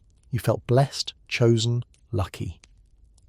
And that confidence affected how you approached potential relationships, how you presented yourself, how willing you were to take romantic risks. Self-fulfilling prophecy again. The divination told you that you'd find love. You believed it. You acted like someone who was going to find love, and your changed behavior increased the odds that you actually would. For those who didn't want to get soaked, or didn't trust their ability to bite a floating apple, there were other methods. You could drop apple seeds into fire and watch how they reacted. Seeds that popped loudly were bad omens. Seeds that burned quietly were good signs. You could name 2 seeds, one for yourself and one for a potential partner, and drop them into the coals to see if they stayed together or flew apart. You could slice an apple horizontally to reveal the star pattern formed by the seed chambers and count the number of seeds visible, with each seed representing a future child or a year of happiness or some other positive outcome. The sheer variety of apple divinations suggests these weren't ancient practices handed down unchanged from time immemorial. They were living traditions that people actively elaborated on, adding new methods, adapting old ones, creating variations to address specific questions or circumstances. The creativity involved in developing these practices is itself evidence of how important divination was to these communities. People spent time and thought figuring out new ways to consult the future because knowing, or feeling like you knew, mattered desperately to them. Hazelnuts provided another popular tool for divination, particularly for questions about romantic compatibility and relationship stability. The method was simpler than most apple divinations, but no less meaningful to the participants. You'd take 2 hazelnuts and name them, one for yourself and one for your romantic partner or potential partner. Then you'd place both nuts near the fire, close enough to heat but not so close they'd immediately char and become unreadable. Then you'd watch. Everyone would watch, actually, because this was communal entertainment as much as personal prophecy. The nuts would begin to heat up, their shells darkening, their internal moisture expanding, and what happened next supposedly revealed the truth about your relationship's future. If the 2 nuts stayed calm, roasting quietly side by side, gradually darkening but remaining in place, remaining together, that was the best possible outcome. Your relationship would be peaceful, stable, harmonious. You'd stay together through life's challenges, supporting each other, complementing each other, growing old together in contentment. But if one or both nuts started acting up, if they began to hiss and sputter, if they cracked loudly, if one popped and jumped away from the other, if they both scattered in different directions, that was a warning. This relationship was going to be turbulent. There would be arguments, conflicts, dramatic confrontations. You might stay together, but it would be exhausting and painful. Or you might split apart entirely, unable to maintain the connection despite your best efforts. The nuts were showing you the truth of your incompatibility, giving you advance warning so you could either brace yourself for the drama ahead or avoid the relationship entirely and save yourself the heartbreak. The beautiful thing about nut divination from a practical standpoint was that it was actually somewhat predictive, though not for supernatural reasons. Nuts pop and crack when they're heated because of moisture and pressure and random structural weaknesses in their shells. But humans are pattern-seeking creatures who are very good at projecting meaning onto random events. If you were already anxious about your relationship, if you already had doubts, if you were looking for permission to end things, then watching your nut jump away from your partner's nut gave you the external validation you needed. The divination didn't cause your relationship problems, but it might give you the courage to acknowledge them and act accordingly. Conversely, if you were already confident in your relationship, seeing the nuts roast peacefully together reinforced that confidence and probably made you more patient and forgiving with your partner's inevitable flaws and frustrations. You'd been told by fate that this relationship would last, so you were more willing to work through difficulties instead of giving up at the first sign of trouble. Again, self-fulfilling prophecy. The divination shaped your behavior, and your behavior shaped your outcomes. Beyond apples and nuts, other harvest materials could be used for prophecy. Grains could be scattered and their patterns read. Eggs could be broken into water and the shapes they formed interpreted. Cabbage stalks could be pulled from the ground at midnight, and the amount of dirt clinging to the roots supposedly indicated the wealth of your future spouse. The more elaborate and difficult the ritual, the more weight the prophecy carried, as if the universe required you to prove your commitment to knowing before it would reveal its secrets. All of these folk divinations shared certain characteristics that made them psychologically effective even if they were supernaturally questionable. They were participatory, requiring active engagement rather than passive reception. They created memorable experiences, moments of tension and anticipation and revelation that stuck in your mind. They provided clear binary outcomes, or at least outcomes that could be interpreted with enough flexibility to feel relevant. And they occurred in a social context, with friends and family watching and interpreting together, creating shared memories and communal investment in the results. But folk divinations could only address personal questions, individual concerns. They were tools for navigating your own life, your own choices, your own immediate future. For questions that affected the entire community, for prophecies about the harvest next year or the threat of war or disease or famine, for messages from the gods about the community's relationship with the supernatural forces that governed their existence, you needed professionals. You needed the Druids. Druidic divination was an entirely different category of practice. Where folk divination was domestic and accessible, Druidic prophecy was formal and exclusive. Where folk methods used everyday materials and simple observation, Druidic techniques required years of training, specialized knowledge, and the ability to interpret signs that ordinary people couldn't even recognize as meaningful. The Druids weren't just performing divination, they were mediating between the human community and the divine forces that ultimately controlled everything that mattered. The most important Druidic divination method on Samhain was pyromancy, prophecy through fire. This made perfect sense given that the sacred bonfires were already the central ritual focus of the entire night. The fires weren't just protective or purifying or symbolically supportive of the sun, they were also communicative. They were a medium through which the gods and the other world could send messages to those who knew how to read them.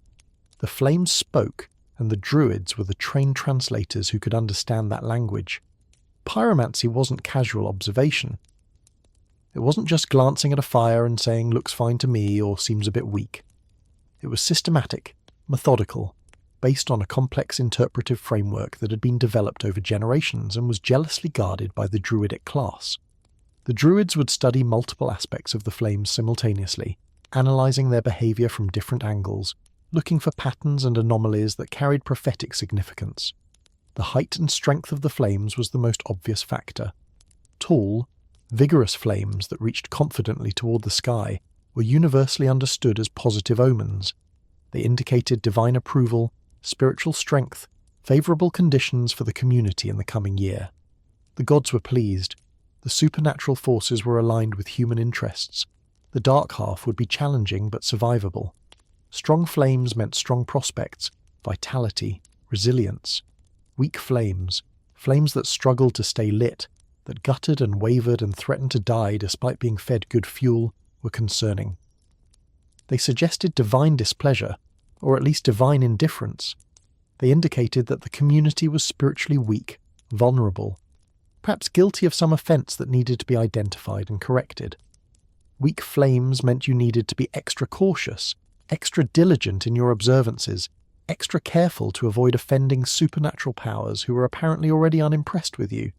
But it wasn't just about strong versus weak. The movement of the flames mattered enormously. Flames that leaned consistently in one direction were sending a message about geography, about where attention needed to be focused. If the flames leaned north, that's where threat or opportunity would come from. Maybe raiders would attack from the north, or maybe a northern neighbour would offer an advantageous alliance. If they leaned toward the sea, watch the coast. If they leaned inland, look to the interior territories. Flames that swirled and spiraled, changing direction constantly, suggested chaos and unpredictability. The coming year would be turbulent, full of unexpected changes and challenges that couldn't be prepared for because they'd come from multiple directions simultaneously. This wasn't necessarily bad news. Chaos could bring opportunity as easily as disaster, but it meant you needed to stay flexible, maintain strong reserves, be ready to adapt quickly to changing circumstances. The colour of the flames carried meaning too, though this interpretation required careful observation, because fire colour depends on multiple factors, including fuel type, temperature, and available oxygen. Normal flames, the yellow-orange-red spectrum you'd expect from wood fires, were standard, neutral, neither particularly positive nor particularly negative. But unusual colours meant the gods were making special effort to communicate. Blue flames, which can appear in very hot fires or fires burning certain materials, were often interpreted as messages from the otherworld itself, the Alsi communicating directly through the fire. Blue was the colour of the supernatural, the colour of things that shouldn't exist in normal reality. Blue flames meant the barrier between worlds was especially thin at that location, that supernatural attention was focused on this community specifically. Green flames, which can appear when copper or certain plants are burned, were sometimes associated with fertility and growth, positive omens for agriculture and livestock. But green could also be unsettling, associated with decay and the uncanny, depending on the specific shade and context. The interpretation required judgment, experience, the ability to read the situation holistically rather than applying simple mechanical rules. The behaviour of the smoke was equally important. Smoke that rose straight up, climbing confidently into the sky, was ideal. It suggested that prayers and offerings were being carried directly to the gods, that communication with the divine was clear and unobstructed. Smoke that hung low, that spread sideways instead of rising, that seemed reluctant to leave the earth, suggested that the connection to the divine was weak or blocked, that prayers weren't being heard or answered. Smoke that moved against the wind, flowing in directions that made no physical sense, was especially significant. This was obvious supernatural intervention, the gods literally manipulating the physical world to send a message. The direction of this unnatural smoke movement would be studied intensely for clues about what the gods were trying to communicate. The druids would also watch for specific events in the fire that carried prophetic weight. A log splitting suddenly with a loud crack might indicate a coming schism in the community, a conflict that would divide people into opposing factions. Sparks shooting out from the fire in unusual numbers or patterns might represent souls or spirits, messages about births or deaths in the coming year. A portion of the fire collapsing unexpectedly could represent the collapse of something important, a failed harvest, or a fallen leader, or a destroyed alliance. All of these observations would be synthesized, combined with the Druids' knowledge of current political and social conditions, their understanding of the community's relationship with neighbouring groups and with the supernatural powers, their memories of how similar signs had played out in previous years.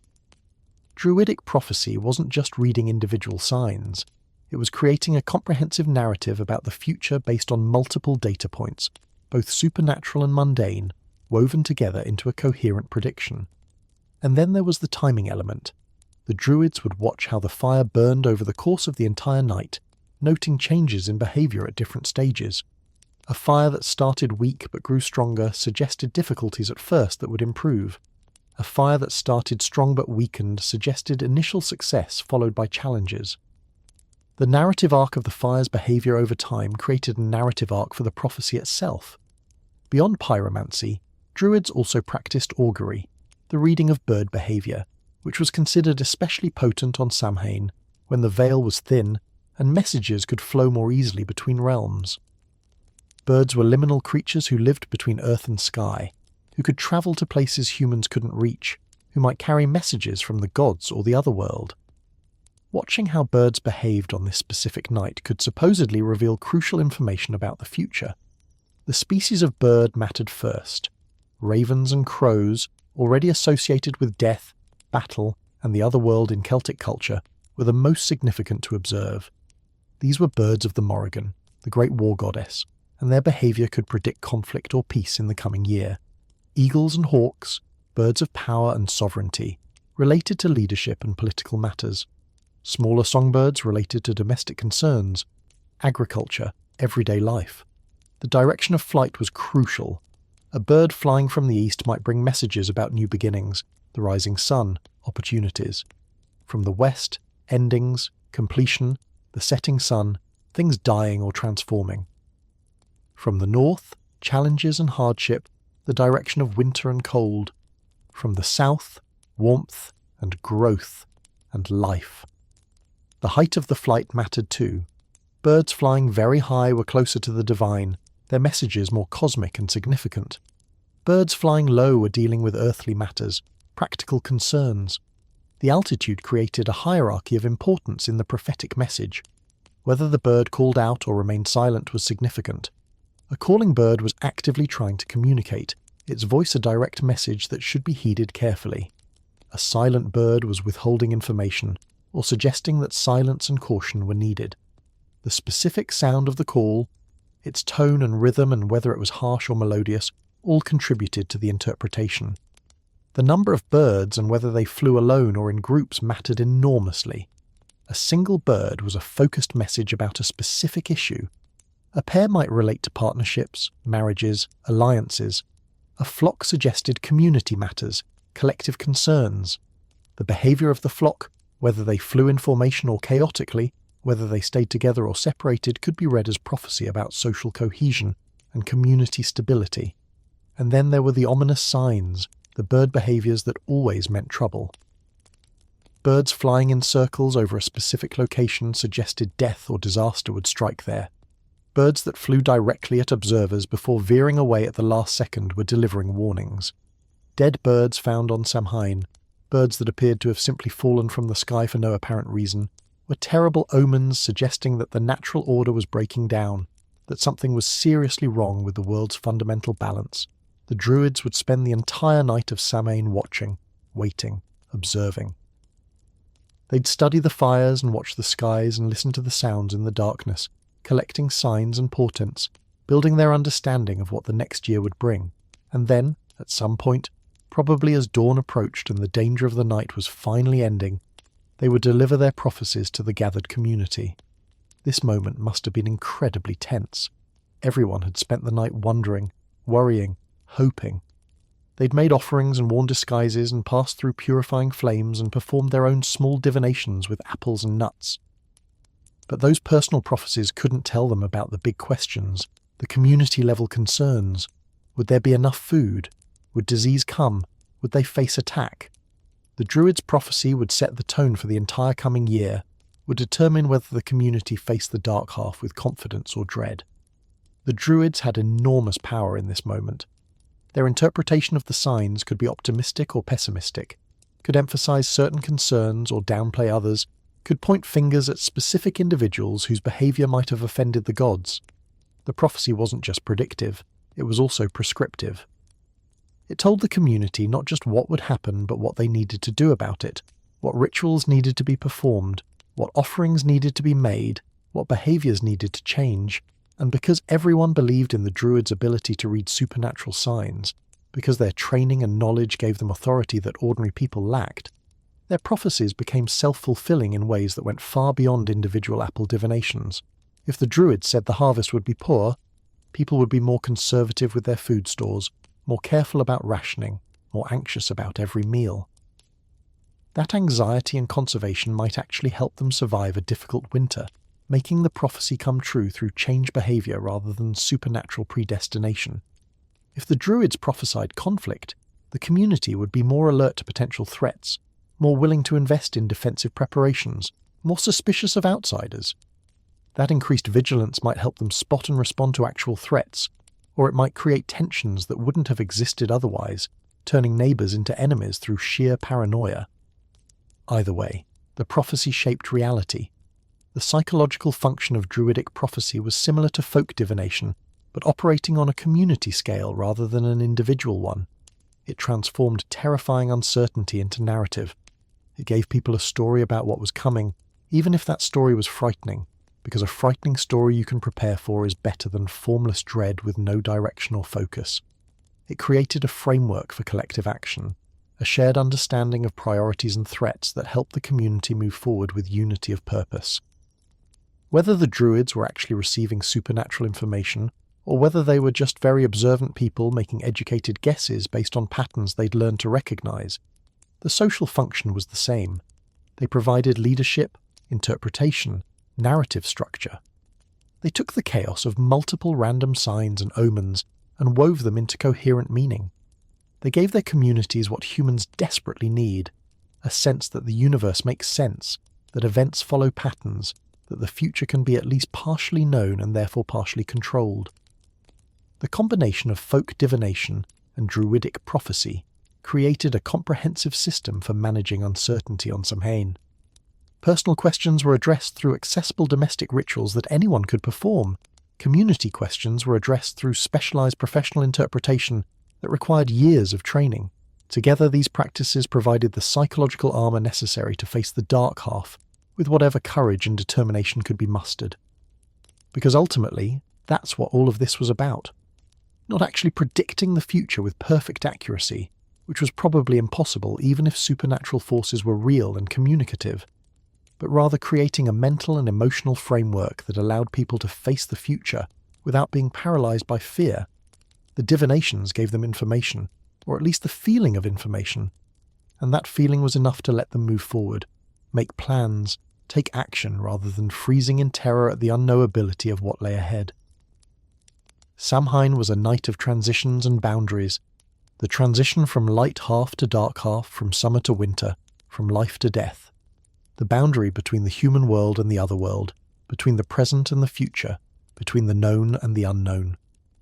And humanity's response to being caught in those liminal spaces was to light fires, wear disguises, leave offerings, and desperately try to peer through the veil into what was coming. They built technologies of survival, practical and spiritual tools designed to protect them from supernatural threats and give them some measure of control over their destinies. The bonfires were defensive weapons, the costumes were camouflage, the offerings were diplomatic bribes, and the divinations were reconnaissance, attempts to scout the territory of the future before actually arriving there. All of these traditions, these survival strategies developed over countless generations of living in a world that felt saturated with supernatural danger and crushing uncertainty, would persist. They would transform and adapt and evolve as the Celtic world changed, as new cultures and new religions flowed in and reinterpreted everything they touched. But the core DNA would remain intact, the essential structure preserved even as the specific meanings shifted.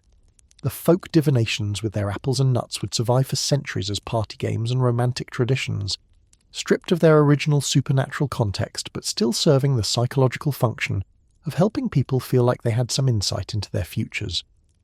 The druidic prophecies would eventually be absorbed into other forms of religious and political leadership, their methods adapted and Christianized, but their essential function as community interpreters of uncertain futures persisting in new forms, and most importantly, the underlying human need that drove all of these practices, the desperate hunger to know what was coming, to impose narrative and meaning onto chaos, to feel like the future was at least partially predictable and therefore survivable. That need would remain constant. Because that need is fundamental to human psychology. We are creatures who require stories, who need to believe that the universe makes sense, who cannot function in the face of pure, formless uncertainty. Samhain's divination practices were ancient humanity's most sophisticated answer to that fundamental need. They were a comprehensive system for talking to the future, for having conversations with fate, for trying to negotiate with the unknowable, and the fact that they probably didn't actually work in any supernatural sense is, in many ways, beside the point. They worked psychologically, they worked socially, they gave people tools for managing fear and moving forward despite impossible odds and crushing uncertainty, and that, ultimately, is what made them worth preserving, worth practicing year after year despite the effort and resources they required. Because on a night when the walls between worlds were believed to have failed completely, when supernatural threats walked freely among humans, when everything familiar became strange and dangerous, the ability to believe that you could see what was coming, that you had consulted with forces beyond yourself and received guidance, that you weren't facing the dark half completely blind. That small measure of confidence and preparation and psychological armor might be the difference between surviving the winter and not. Before we go any further into how Samhain evolved and transformed over the centuries, we need to stop and address the single most persistent, most widespread, most confidently stated piece of common knowledge about Halloween's origins. You've heard it 1,000 times, probably said it yourself at some point. Halloween is the Celtic festival of the dead. It's the night when the spirits of deceased humans return to visit their living relatives. Families would set out food to welcome the ghosts of their ancestors. The whole celebration was fundamentally about honouring and communicating with the human dead. This explanation is everywhere. It's in children's books about Halloween. It's in documentaries. It's on educational websites. It's repeated by teachers and tour guides and people who write those little placard descriptions at museum exhibits. It has the weight of established fact, the confidence of something everyone knows to be true, and it's wrong. Or at least it's massively oversimplified and distorted by a specific Victorian-era academic agenda that prioritised creating unified theories over accurately representing complex historical realities. The idea that Samhain was primarily or fundamentally a festival of the dead was powerfully promoted by a Scottish anthropologist named Sir James Fraser in his monumentally influential work The Golden Bough, first published in 1890. Now, we need to understand what Fraser was trying to do with this book because it contextualises why he made the claims he did and why those claims were so persuasive despite being problematic. Fraser was part of a generation of scholars who were attempting to create grand unified theories of human religion and mythology. They wanted to find the universal patterns, the common threads that supposedly connected all human cultures across time and space. This was the era of ambitious comparative mythology, of scholars who believed that if they just collected enough data from enough cultures, they could discover the fundamental laws governing all human religious thought. It was intellectually exciting, wildly ambitious, and in retrospect often quite arrogant in its assumptions. Fraser's specific theory positioned ancient festivals as evolving through predictable stages, with death-focused celebrations representing a particular developmental level. He argued that Samhain was a primitive cult of the dead, a sombre night when the souls of those who had died during the past year would return to their former homes. According to Fraser's interpretation, living families would set out food and drink specifically to appease these wandering spirits, to ensure they wouldn't become angry or malevolent, to welcome them briefly before they departed again to wherever dead souls resided. This interpretation had several things going for it that made it incredibly appealing and helped it become the dominant narrative. First, it was simple and emotionally resonant. Everyone understands death and grief and the desire to maintain connection with lost loved ones. A festival about honouring the dead is immediately comprehensible across cultures and doesn't require extensive explanation of complex theological concepts. Second, it fit nicely with Fraser's broader theoretical framework about how religions evolve and what functions they serve in primitive societies. Third, and this is crucial, it seemed to align with what was already happening in Christian Europe, where All Saints' Day and All Souls' Day on November 1st and 2nd were explicitly about honouring Christian saints and praying for souls in purgatory. If the Christian holidays placed on those dates were about the dead, and if there was a pre-Christian festival around the same time that the church was supposedly trying to replace, then obviously that pre-Christian festival must have also been about the dead, right? The Christian church was just co-opting and Christianizing an existing tradition, giving it a new theological framework but maintaining the core focus. This narrative was tidy, logical, and seemed to explain why Halloween maintained connections to death imagery even after centuries of Christian influence. The problem is that when modern historians and folklorists actually went back to the primary sources, to the actual medieval Irish texts that preserve pre-Christian mythology and describe how Samhain was celebrated, they found something different, something messier, more complex, less focused on human dead, and more focused on other concerns entirely. The most prominent voice challenging Fraser's interpretation is historian Ronald Hutton, whose 1996 book, The Stations of the Sun, performed an exhaustive analysis of British seasonal festivals and their actual historical evidence.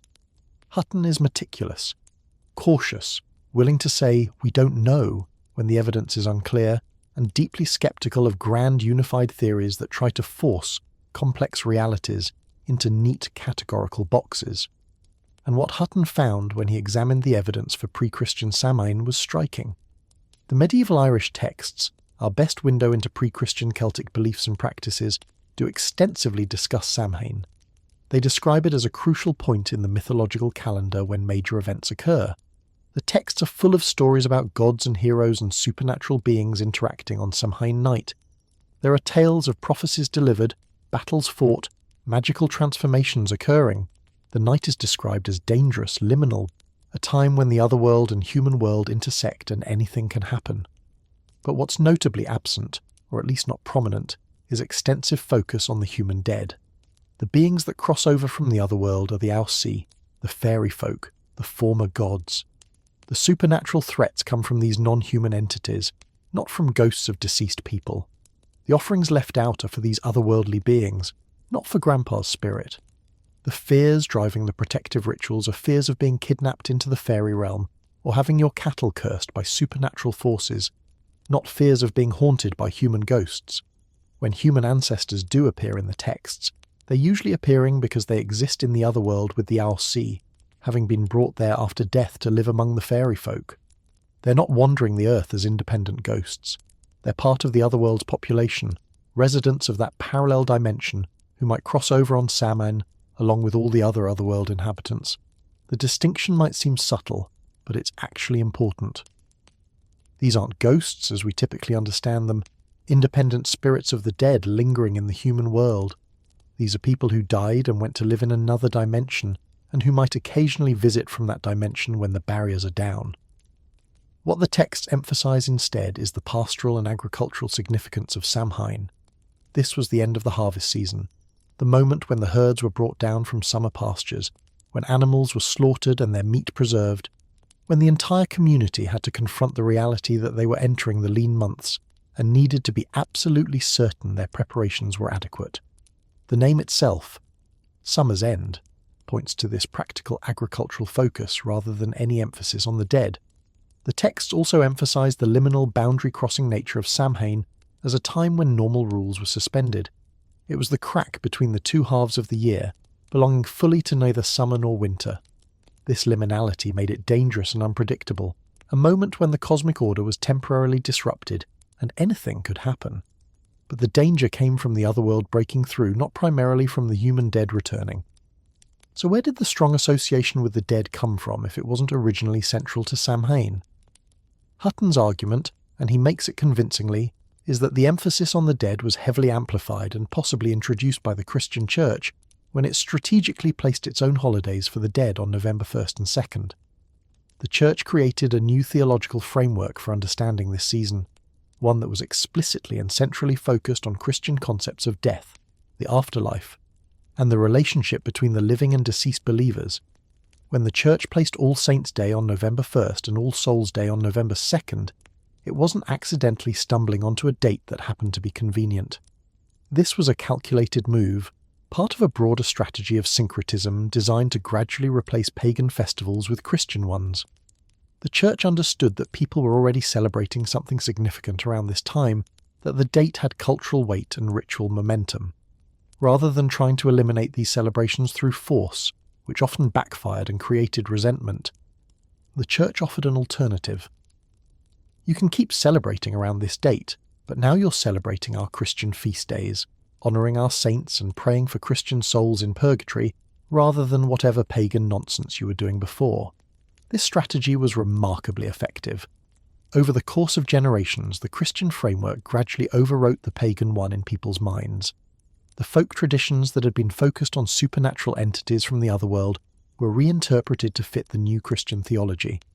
The offerings that had been left for the Owl Sea were now understood as offerings for Christian souls. The fears of otherworldly beings were transformed into concerns about the proper treatment of the dead. The Church didn't have to destroy the old traditions. It just had to provide a new explanatory framework, a new set of stories that made sense of the rituals people were already performing. And this reframing was so successful, so complete, that by the time scholars like Fraser came along in the Victorian era trying to understand the origins of these festivals, the Christian interpretation had completely saturated the folk memory. The people Fraser interviewed, the folk traditions he observed, the practices he documented, all of them were already heavily Christianized, even if the participants didn't think of themselves as particularly religious. They'd been celebrating variations of All Saints' Day and All Souls' Day for centuries, and those Christian holidays had become inseparable from the older festival they'd been designed to replace. So when Fraser concluded that Samhain was fundamentally a festival of the dead, he was largely describing the Christianized version of the holiday, the interpretation that had emerged after 1,000 years of church influence, and then projecting that interpretation backward onto the pre-Christian original. He was seeing the palimpsest, the layered document where new text has been written over old text, but he was assuming the top layer of writing represented what had always been there instead of recognizing it as a later addition. This is a perfect example of how difficult historical reconstruction actually is. especially when you're dealing with cultures that didn't write down their own religious practices and beliefs. We have to work backward from later sources, trying to peel away the layers of reinterpretation and overlay, attempting to glimpse what might have been there originally. And sometimes the layers are so thick and so thoroughly merged that separating them becomes almost impossible. The Christian interpretation of Samhain as a season for the dead became so dominant that it effectively erased or at least deeply obscured the earlier, more complex reality. But here's where it gets even more interesting. Even if the pre-Christian Samhain wasn't primarily about the human dead, the Christian version that emerged certainly was, and that Christian version, with its focus on death and souls and the afterlife, was what most people actually celebrated for most of Halloween's history. So in a real sense, Fraser wasn't entirely wrong. He was just wrong about the timeline and the origins. Samhain as a festival of the dead wasn't ancient Celtic tradition, it was medieval Christian innovation. But it was still old, still deeply embedded in the culture, still shaping how people understood and practiced the holiday. This distinction matters because it helps us understand Halloween as a genuinely braided tradition, a river fed by multiple sources rather than a single unbroken stream flowing from ancient times to the present. The ancient Celtic Samhain contributed the timing, the sense of liminality, the association with supernatural danger, the practices of fire ritual and divination. The Christian reinterpretation contributed the focus on the dead, the theology of souls and purgatory, the specific practices of praying for the deceased. These two streams flowed together, merged, created something new that was neither purely pagan nor purely Christian but genuinely hybrid. And understanding this hybrid nature is crucial for understanding how Halloween could eventually become what it is today. Because if we think of Halloween as pure unchanging Celtic tradition preserved in amber for thousands of years, then its modern form seems like corruption, or degradation, or loss of authenticity. But if we understand it as a tradition that has always been evolving, always absorbing new influences and reinterpreting old practices, then its modern form is just the latest chapter in an ongoing story of transformation. The Victorian myth of Samhain, as the ancient festival of the dead, served a purpose for Fraser and his contemporaries. It supported their theories about primitive religion and gave them a neat example to point to when discussing how ancient people supposedly dealt with death and the afterlife. But in creating that neat example, they simplified and distorted a much more interesting and complex reality. The actual pre-Christian Samhain was weirder and more specific than the generic Festival of the Dead interpretation suggests. It was about the turning of the cosmic wheel from the bright half to the dark half of the year. It was about the practical necessities of agricultural life, the slaughter of livestock and the preservation of meat, and the gathering of the community's resources before winter. It was about the terrifying moment when the barrier between worlds failed, and beings from another dimension could walk freely in the human realm. It was about divination and prophecy, about trying to see the future and prepare for what was coming. It was about fire as technology and magic, about purification and cosmic support and the distribution of sacred flames to protect individual homes. Yes, the other world contained the dead, or at least some of the dead, those who had been taken by the Aossi or who had earned the right to live among them. And yes, those dead might cross over on Samhain along with everyone else from that realm, but they weren't the focus. They weren't the reason for the festival. They were just one category of being among many that might be encountered on a night when all categories became fluid and boundaries became permeable. The Christian transformation that created All Hallows Eve and eventually Halloween did shift the focus dramatically toward the dead, toward human souls and their fate in the afterlife. This wasn't a minor adjustment. It was a fundamental theological reframing that changed what the season meant and why people celebrated it. The Church's intervention wasn't just slapping Christian labels onto unchanged pagan practices. It was providing an entirely new interpretive framework that gradually and then completely transformed how people understood what they were doing and why they were doing it. But even the Christian version wasn't static. It continued to evolve, continued to absorb new influences, continued to be reinterpreted by each generation according to their own needs and concerns. The medieval Christian understanding of All Hallows Eve was different from the Renaissance understanding, which was different from the Reformation understanding, which was different from how it was practiced in the 18th and 19th centuries. And all of those versions were different from what would eventually emerge when the tradition crossed the Atlantic Ocean and encountered American culture. The point of unmasking the Victorian myth about Samhain Being fundamentally a festival of the dead isn't to claim that death has nothing to do with Halloween. Obviously, death imagery and themes are central to the modern holiday. Skeletons and ghosts and graveyards and the Grim Reaper are everywhere in Halloween decorations and costumes and stories. But understanding that this death focus was a later development, a Christian addition rather than a Celtic original, helps us see the holiday more clearly as what it actually is: a complex, layered, multi-sourced tradition that has been constantly evolving throughout its entire existence. The ancient Celtic layer gave us the timing, the liminality, the sense of cosmic transition, the fire rituals, the supernatural danger from otherworldly beings, the protective disguises, the threshold offerings. The Christian layer gave us the focus on human souls, the theology of the afterlife, the connection to saints and purgatory, the reinterpretation of offerings as acts of piety and charity. Later layers, which we'll discuss in future chapters, added commercial elements, American cultural innovations, cinematic monsters, and the transformation from religious observance to secular entertainment. Each layer didn't erase the previous ones. They accumulated, creating a rich and sometimes contradictory tradition where multiple meanings and purposes exist simultaneously. You can celebrate Halloween as a harvest festival, as a memorial for the dead, as a night of supernatural play, as a community gathering, as a children's candy holiday, as an adult costume party, as all of these things at once. The tradition is big enough and complex enough to contain all of these interpretations, because it has genuinely incorporated all of these influences over its long history. What Fraser got wrong wasn't the existence of death themes in Halloween. He got wrong the idea that there was a single, pure, original form of the festival that was all about the dead, and that this pure form had been passed down largely unchanged from Celtic times to the present. That's not how cultural traditions actually work. They're not static artifacts preserved in museums. They're living practices that change constantly in response to new influences, new needs, new contexts, The pre-Christian Samhain was genuinely different from the Christian All Hallows Eve, which was genuinely different from the folk Halloween of early modern Europe, which was genuinely different from the immigrant Halloween brought to America, which was genuinely different from the commercialized Halloween of the 20th century, which is genuinely different from the globalized Halloween of the 21st century. Each of these versions is real Halloween, authentic to its time and place and cultural context. There's no pure original to which we should be trying to return. But recognizing this constant evolution doesn't mean that everything is arbitrary, or that the connections to the past are completely broken. The DNA persists. The structural elements remain recognizable even as they transform. The ritual of going door to door in costume and receiving offerings hasn't fundamentally changed, even though everything about its meaning and purpose has shifted.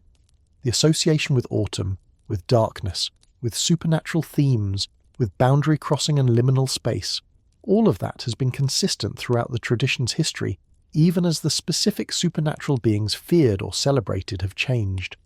So when we talk about Halloween's origins, we need to be more precise and more honest than the Victorian myth allows. We can't point to a single moment or a single culture and say, this is where Halloween came from. We have to acknowledge multiple origins, multiple streams flowing into the braided river. The Celtic pastoral festival of Samhain contributed crucial elements. Christian theology and calendar politics contributed others.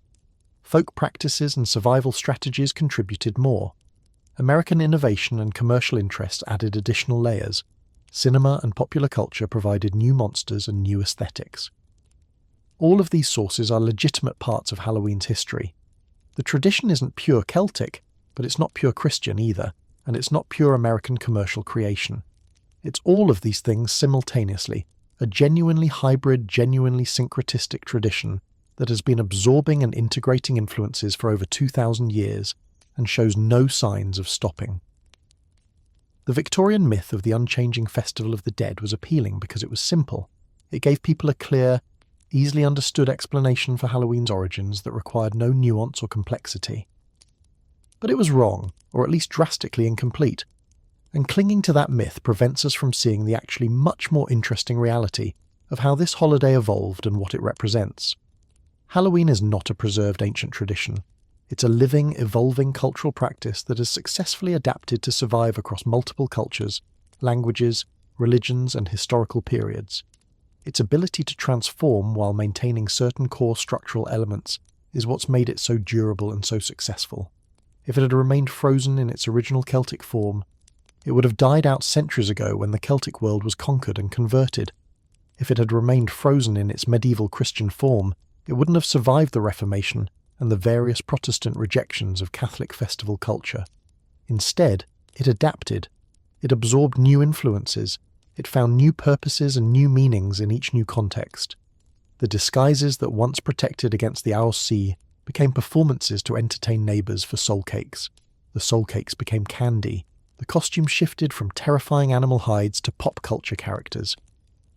The supernatural threats shifted from otherworldly beings to cinematic monsters. The religious observance became secular entertainment, but the deep structure remained. Threshold, costume, offering, community, autumn, darkness, supernatural play.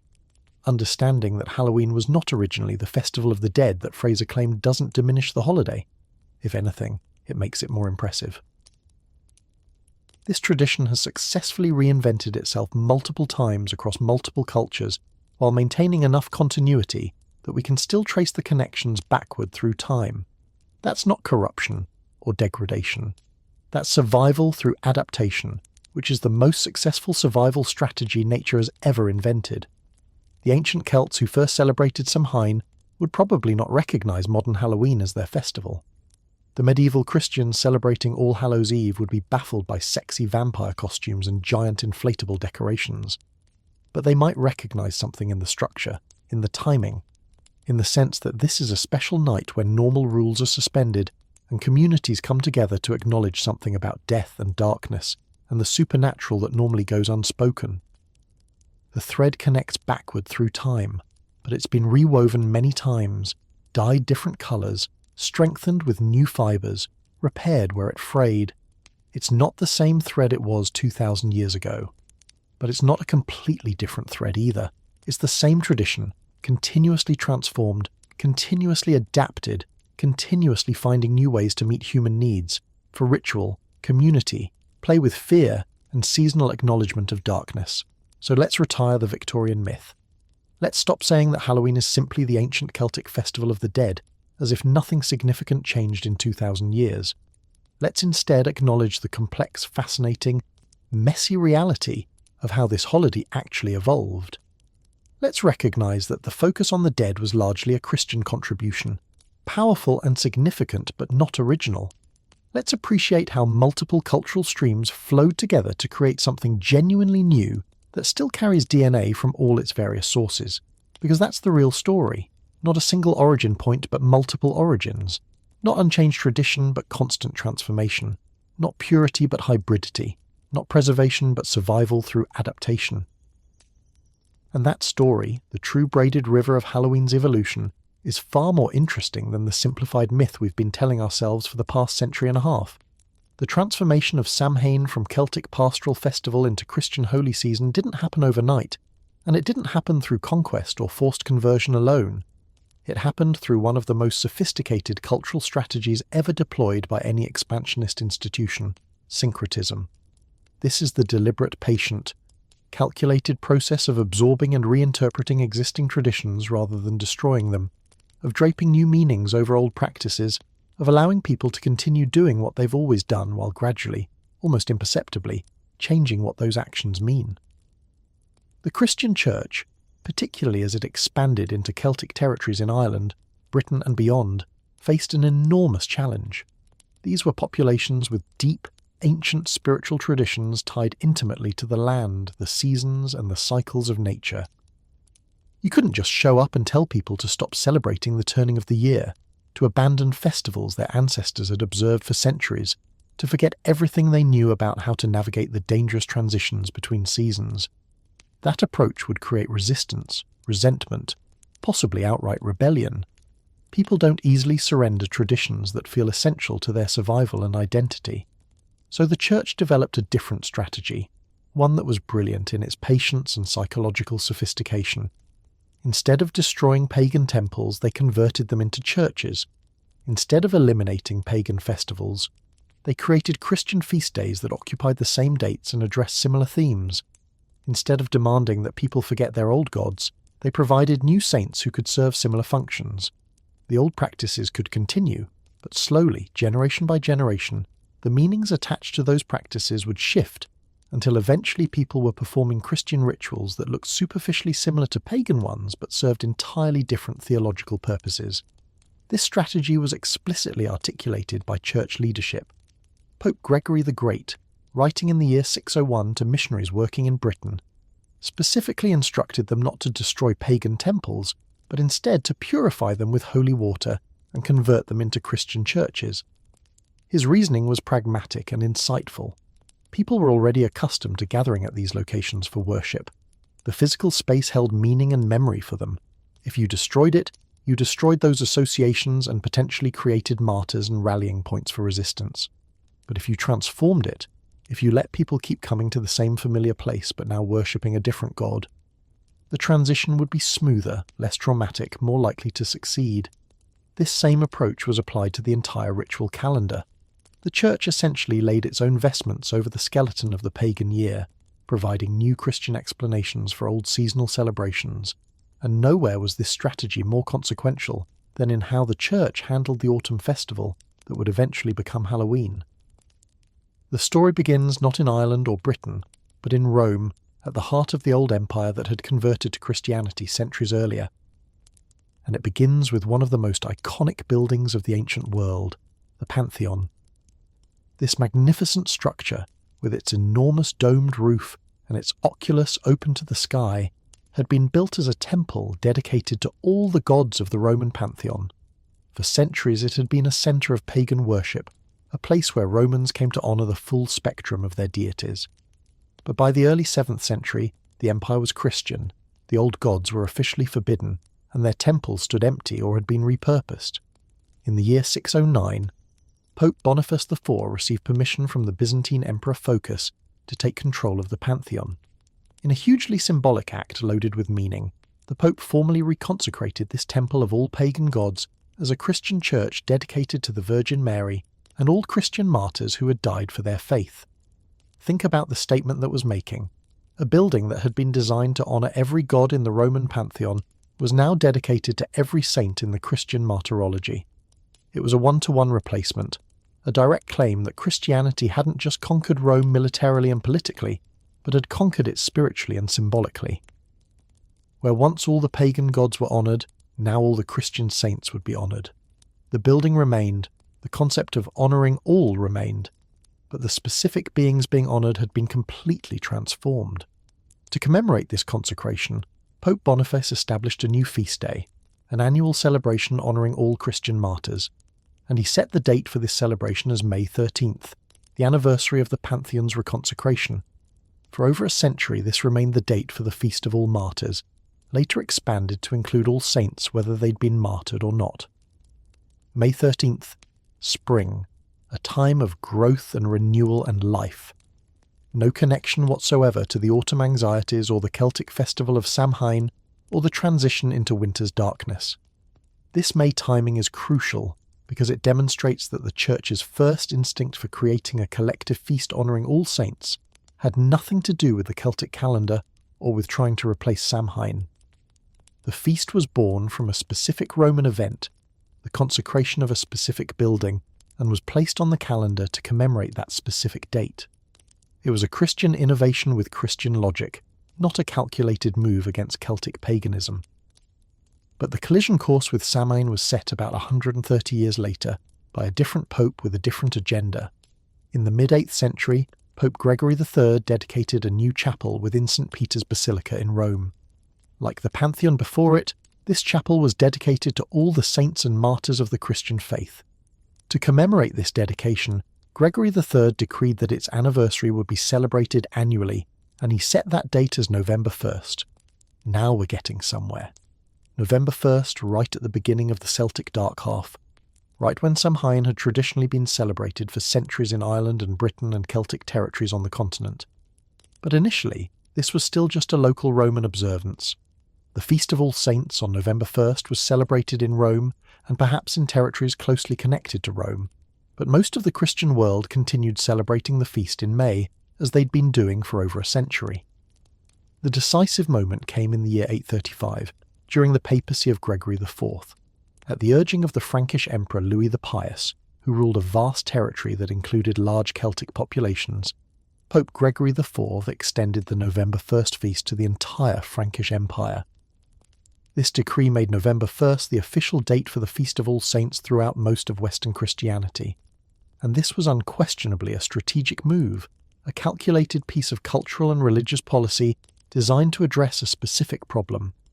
Missionaries had been working for centuries to convert Celtic populations, and they'd made significant progress. Ireland was Christian, Britain was mostly Christian, continental Celtic territories were Christian, but these Christian populations were still celebrating Samhain, still lighting their bonfires, still making their offerings, still engaging in practices that had clear pagan origins, even if the people performing them now considered themselves Christian. The old festival was too deeply embedded, too tied to the agricultural calendar and the turning of the seasons, to simply eliminate through preaching alone. So instead of fighting Samhain directly, the Church placed a major Christian feast day, backed by the full authority of the Pope and the Emperor, directly onto the same date. November the 1st became All Saints' Day throughout the Christian world, a holy day of obligation when Christians were expected to attend church and honour the perfected souls of the saints in heaven. The local populations could continue gathering and celebrating on this date, but now they were officially, formally celebrating a Christian feast rather than a pagan one. This was syncretism at its most effective. The date remained the same. The sense of this being an important threshold moment in the year remained the same. The community gathering remained the same.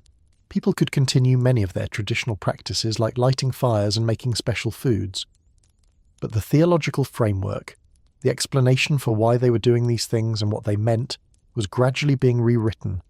You weren't honouring the Alcee anymore, you were honouring Christian saints. You weren't worried about otherworldly beings crossing over. You were contemplating the holy examples of those who had achieved perfection through faith and martyrdom. The Church wasn't stupid. They knew they couldn't just declare stop being pagan and expect compliance. They understood that traditions need to be replaced rather than simply eliminated, that you need to offer people an alternative that serves similar psychological and social functions. All Saints' Day gave people a Christian reason to gather on November 1st, a new story to tell about why this date mattered, a new framework for understanding the transition into winter. But All Saints' Day alone didn't completely address the season's concerns. The feast honoured the perfected souls, the saints in heaven who had achieved the ultimate reward and were now in God's presence forever. But what about everyone else? What about the ordinary dead?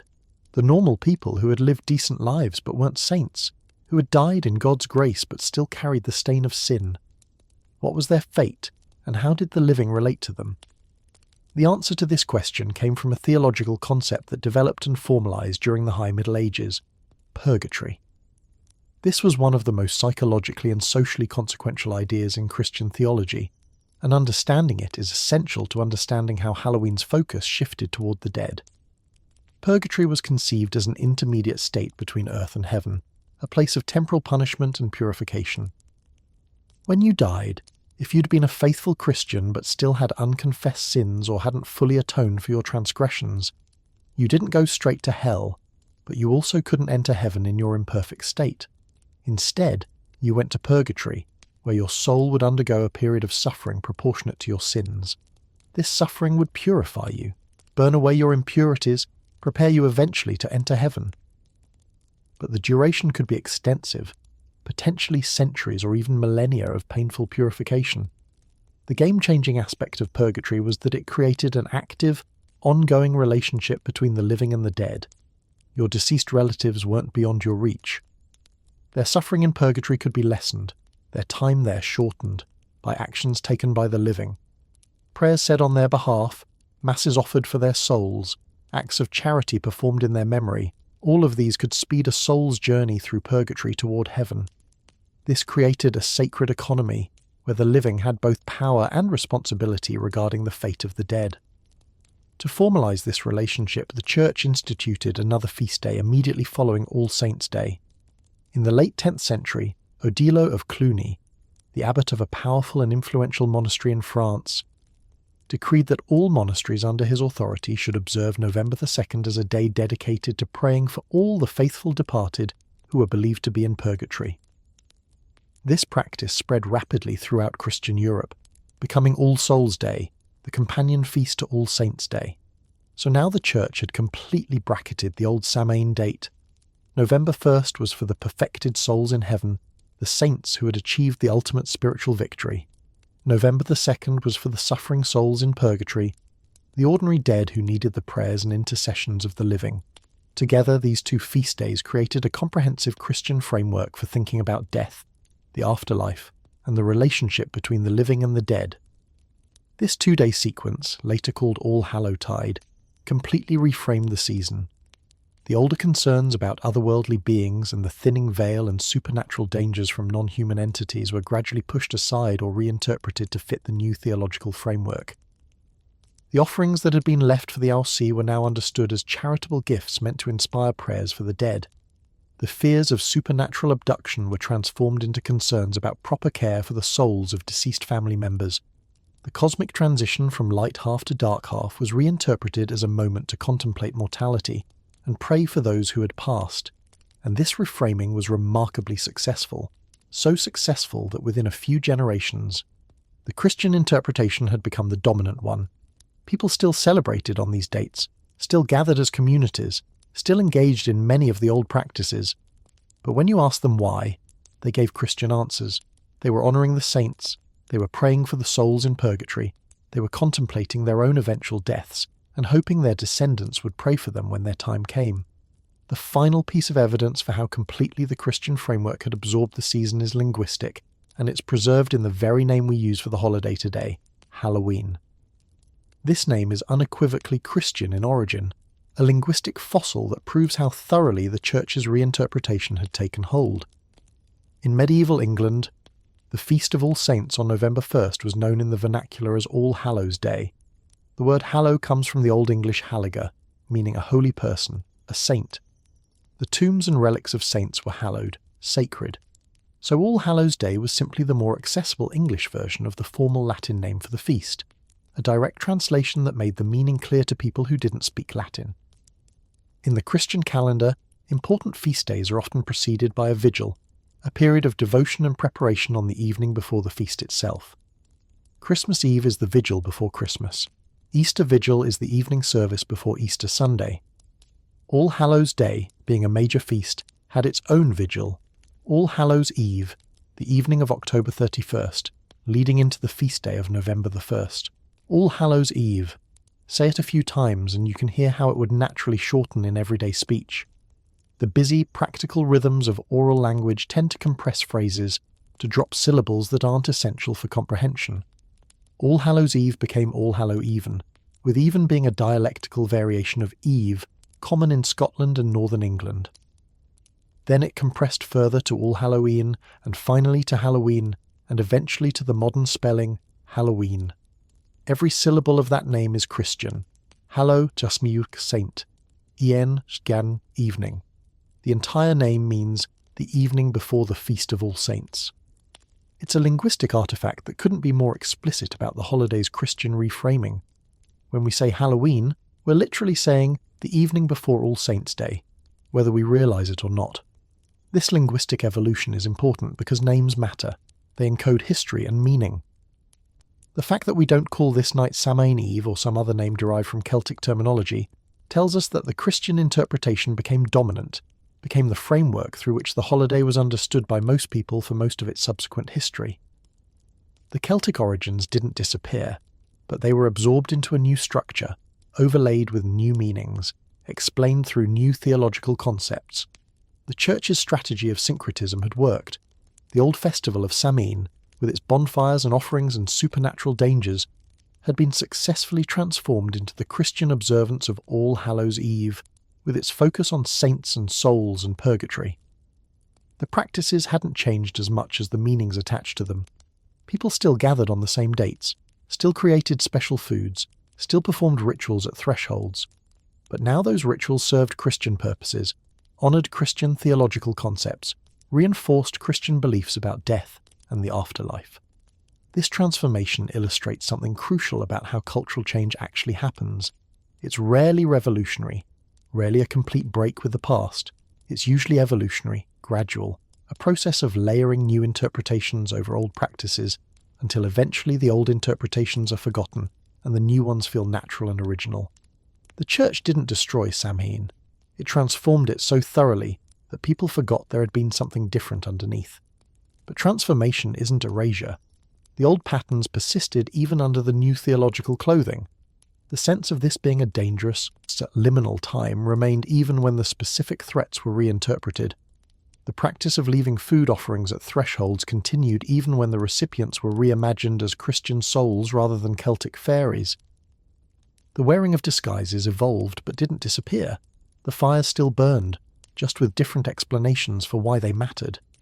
This is what makes Halloween such a fascinating case study in cultural evolution. It's not a preserved ancient tradition, unchanged and pristine. It's not a completely new Christian invention with no connection to the past. It's a genuine hybrid, a braided tradition where multiple historical streams flow together to create something that draws from all its sources while being fully reducible to none of them. The Celtic Samhain provided the date, the liminality, the connection to seasonal transition, the sense of supernatural danger, the fire rituals, the threshold practices. The Christian reinterpretation provided the focus on human souls, the theology of saints and purgatory, the calendar positioning through All Saints and All Souls days, the linguistic framework preserved in the name Halloween. These two major streams merged, creating a medieval folk tradition that was neither purely pagan nor purely Christian, but authentically both simultaneously. And this hybrid tradition would continue to evolve. The Protestant Reformation would challenge and transform it further. The Irish diaspora would carry it across the Atlantic, where American culture would reshape it dramatically. Commercial interest would industrialize and commercialize it beyond anything its medieval practitioners could have imagined. Cinema would provide it with new monsters and new aesthetics. Each of these transformations would add new layers, new meanings, new practices. But the foundation laid during the medieval period of Christian syncretism would remain recognizable. The date would stay the same. The association with death and the supernatural would persist. The practices of dressing up and going door to door and receiving treats would evolve but maintain their basic structure. The sense of this being a special night when normal rules are suspended would continue to define the experience. The Church's successful absorption and reinterpretation of Samhain into All Hallows Eve represents one of the most complete and consequential examples of syncretism in human history. It demonstrates how a powerful institution with patience and cultural sophistication can transform existing traditions not by destroying them, but by providing new frameworks for understanding them. It shows how meanings can shift while practices persist, how surface-level continuity can mask fundamental changes in belief and purpose. But it also demonstrates the limits of institutional control over folk traditions. The Church provided the theological framework, the feast days, the official interpretations. But people continued to develop their own practices, their own folk beliefs, their own ways of observing the season that only partially aligned with official church teaching. The soul cakes and the guising and the divination games and the folk stories about spirits visiting on All Hallows Eve were all popular elaborations on the Church's framework, developments that happened from the ground up rather than being mandated from the top down. The tradition that emerged from medieval Christendom, the All Hallows Eve that would eventually become Halloween, was a complex negotiation between official church theology and unofficial folk practice, between what religious authorities said the night meant and what ordinary people actually did and believed. This tension between official and folk religion, between institutional control and grassroots creativity, would remain a defining feature of the holiday throughout its subsequent evolution. The second coding of Halloween, the Christian reinterpretation of Samhain, was powerful and lasting. It changed the holiday fundamentally, shifted its focus, provided new meanings that would dominate for centuries. But it didn't erase the first coding, the Celtic pastoral and liminal festival. It layered over it, absorbed it, reinterpreted it. The result was richer and more complex than either source tradition alone, a genuine synthesis that drew strength and meaning from multiple wells. And the linguistic fossil of the name Halloween, the compressed remnant of All Hallows Eve, stands as permanent evidence of this transformation. Every time we say the word, we're acknowledging, whether we realize it or not, the Christian feast day that absorbed and transformed the ancient Celtic festival. We're speaking a name that encodes centuries of cultural negotiation, theological reinterpretation, and linguistic evolution. We're carrying forward, in everyday speech, the evidence of how Christianity reshaped the pagan year and created something new from something old. The wheel of the year continued to turn, as it always had and always would. But the interpretations of that turning, the stories told about why the seasons changed and what they meant, those had been fundamentally transformed. The dark half still arrived on schedule. Winter still threatened survival. Death still haunted human consciousness. But now those eternal concerns were processed through a new theological framework, understood through new concepts like purgatory and sainthood, ritualized through new practices like praying for souls and honoring martyrs. The fear remained. The need to mark and ritualize the transition remained. The sense of danger and supernatural presence remained. But the fear had been recalibrated, redirected from otherworldly beings to the fate of human souls, from abduction by fairies to damnation or purgatory. The Church had successfully reprogrammed the cultural response to autumn's arrival, providing new targets for ancient anxieties, new methods for ancient protective rituals, new meanings for ancient practices. This recalibration of fear, this second coding of the tradition, created the foundation for everything that would follow. The Halloween that Irish immigrants would carry to America, the Halloween that would be commercialized and secularized, the Halloween we celebrate today, all of it rests on this medieval synthesis of Celtic and Christian elements. All of it emerged from this moment when the Church successfully absorbed Samhain into its own ritual year and transformed it into something that served Christian purposes while maintaining pagan structures. The braided river gained another major tributary, another powerful stream of influence that would flow forward through all subsequent transformations.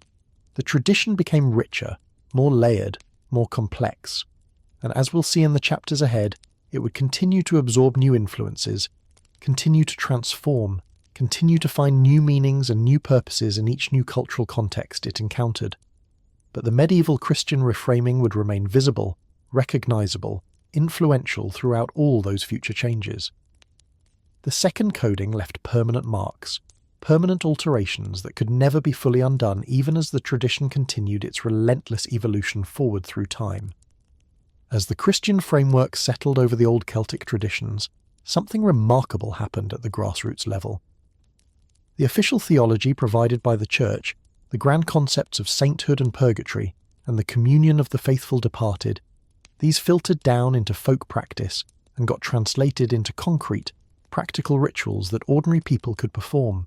The theological abstractions became embodied in physical actions, in food and costumes and objects that could be seen and touched and shared. And in this translation from doctrine to practice, three archetypal elements emerged that would define the folk experience of All Hallows Eve for centuries and would eventually become the core DNA of modern Halloween. These three elements were the costume, the treat, and the light. Each one had roots in the pre-Christian practices we've already discussed, but each one was transformed by the Christian reinterpretation, given new purposes and new meanings that served the new theological framework while maintaining their practical and psychological functions. And together, these three elements created a complete folk ritual system, a toolkit that communities use to navigate the dangerous season and maintain their relationships with both the supernatural world and each other. Let's start with the costume, because this is where we can trace the most direct line from ancient practice to modern tradition.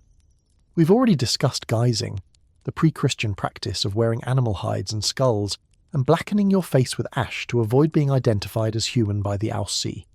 This was camouflage, supernatural disguise designed to protect you when travelling on the most dangerous night of the year. But as the Christian interpretation took hold, as the supernatural threats shifted from otherworldly beings to concerns about Christian souls and demons, the purpose of the costume evolved while the practice itself persisted. The key transformation happened gradually over several centuries, but it became especially prominent after the Black Death in the mid-14th century. The plague was a catastrophe that killed somewhere between a third and half of Europe's population in just a few years. Death became immediate, unavoidable, democratic. It didn't matter if you were a pope or a peasant, rich or poor, old or young. The plague killed indiscriminately, and the sheer scale of mortality shattered existing social and spiritual certainties. Out of this trauma emerged a new artistic and theological motif called the danse macabre, the dance of death. This was depicted in art, literature, drama, public murals. It showed skeletons, personifications of death itself, leading people from every social station in one final procession to the grave. Kings and beggars, bishops and merchants, knights and peasants, all of them dancing together with death, all equal in the face of mortality. The message was stark and unavoidable. Death comes for everyone, and earthly distinctions of rank and wealth mean nothing when the skeleton leads you away. This macabre imagery saturated late medieval culture. It was painted on church walls where congregations would see it every week. It was performed in morality plays during festivals. It was carved into tombstones and illustrated in prayer books. Death became a constant visual presence, a reminder that your time on earth was temporary, and your focus should be on preparing your soul for the afterlife rather than accumulating earthly power. And this cultural saturation of death imagery provided a new justification for the old practice of wearing costumes on All Hallows Eve. Instead of dressing as supernatural beings to hide from them, people began dressing as death itself, as skeletons and corpses and ghosts.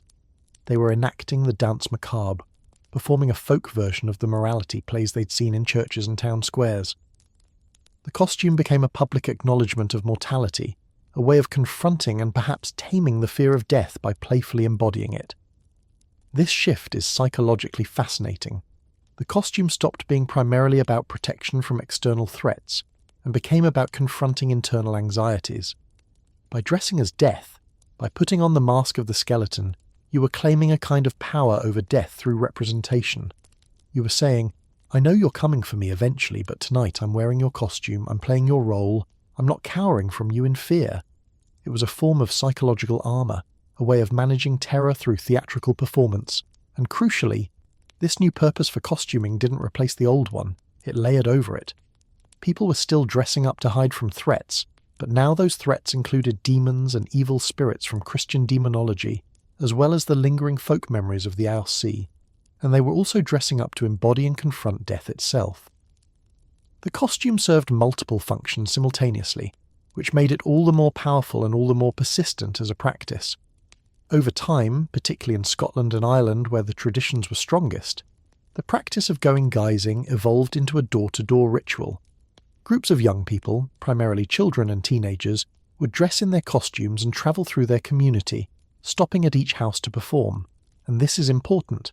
They had to perform. They'd recite a poem, sing a song, tell a joke, perform a short play or skit. The performance was mandatory, a demonstration that they'd put effort into the evening, that they were providing entertainment value rather than just demanding handouts. This performance requirement distinguished the tradition from simple begging. Beggars asked for charity out of desperation, providing nothing in return except perhaps prayers or blessings. Geezers were engaging in a ritualized exchange. They offered entertainment, a brief moment of levity and community connection, and in return they expected to receive treats. It was a transaction, not charity, and that distinction mattered socially and psychologically. The treats they received varied by region and economic circumstance. In poorer communities it might be nuts, apples, turnips, simple foods that required little preparation. In wealthier areas or more generous households, they might receive coins or pieces of meat or specially prepared foods. But the most significant treat, the one that would define the medieval practice and create the clearest link between Christian theology and folk ritual, was the soul cake. Soul cakes were small, round cakes, usually spiced with cinnamon or nutmeg, often marked with a cross on top to signify their Christian purpose. They were baked specifically for All Hallows Eve and the days of All Hallowtide, produced in large quantities by households that could afford the ingredients. And they weren't just treats in the modern sense of candy or dessert.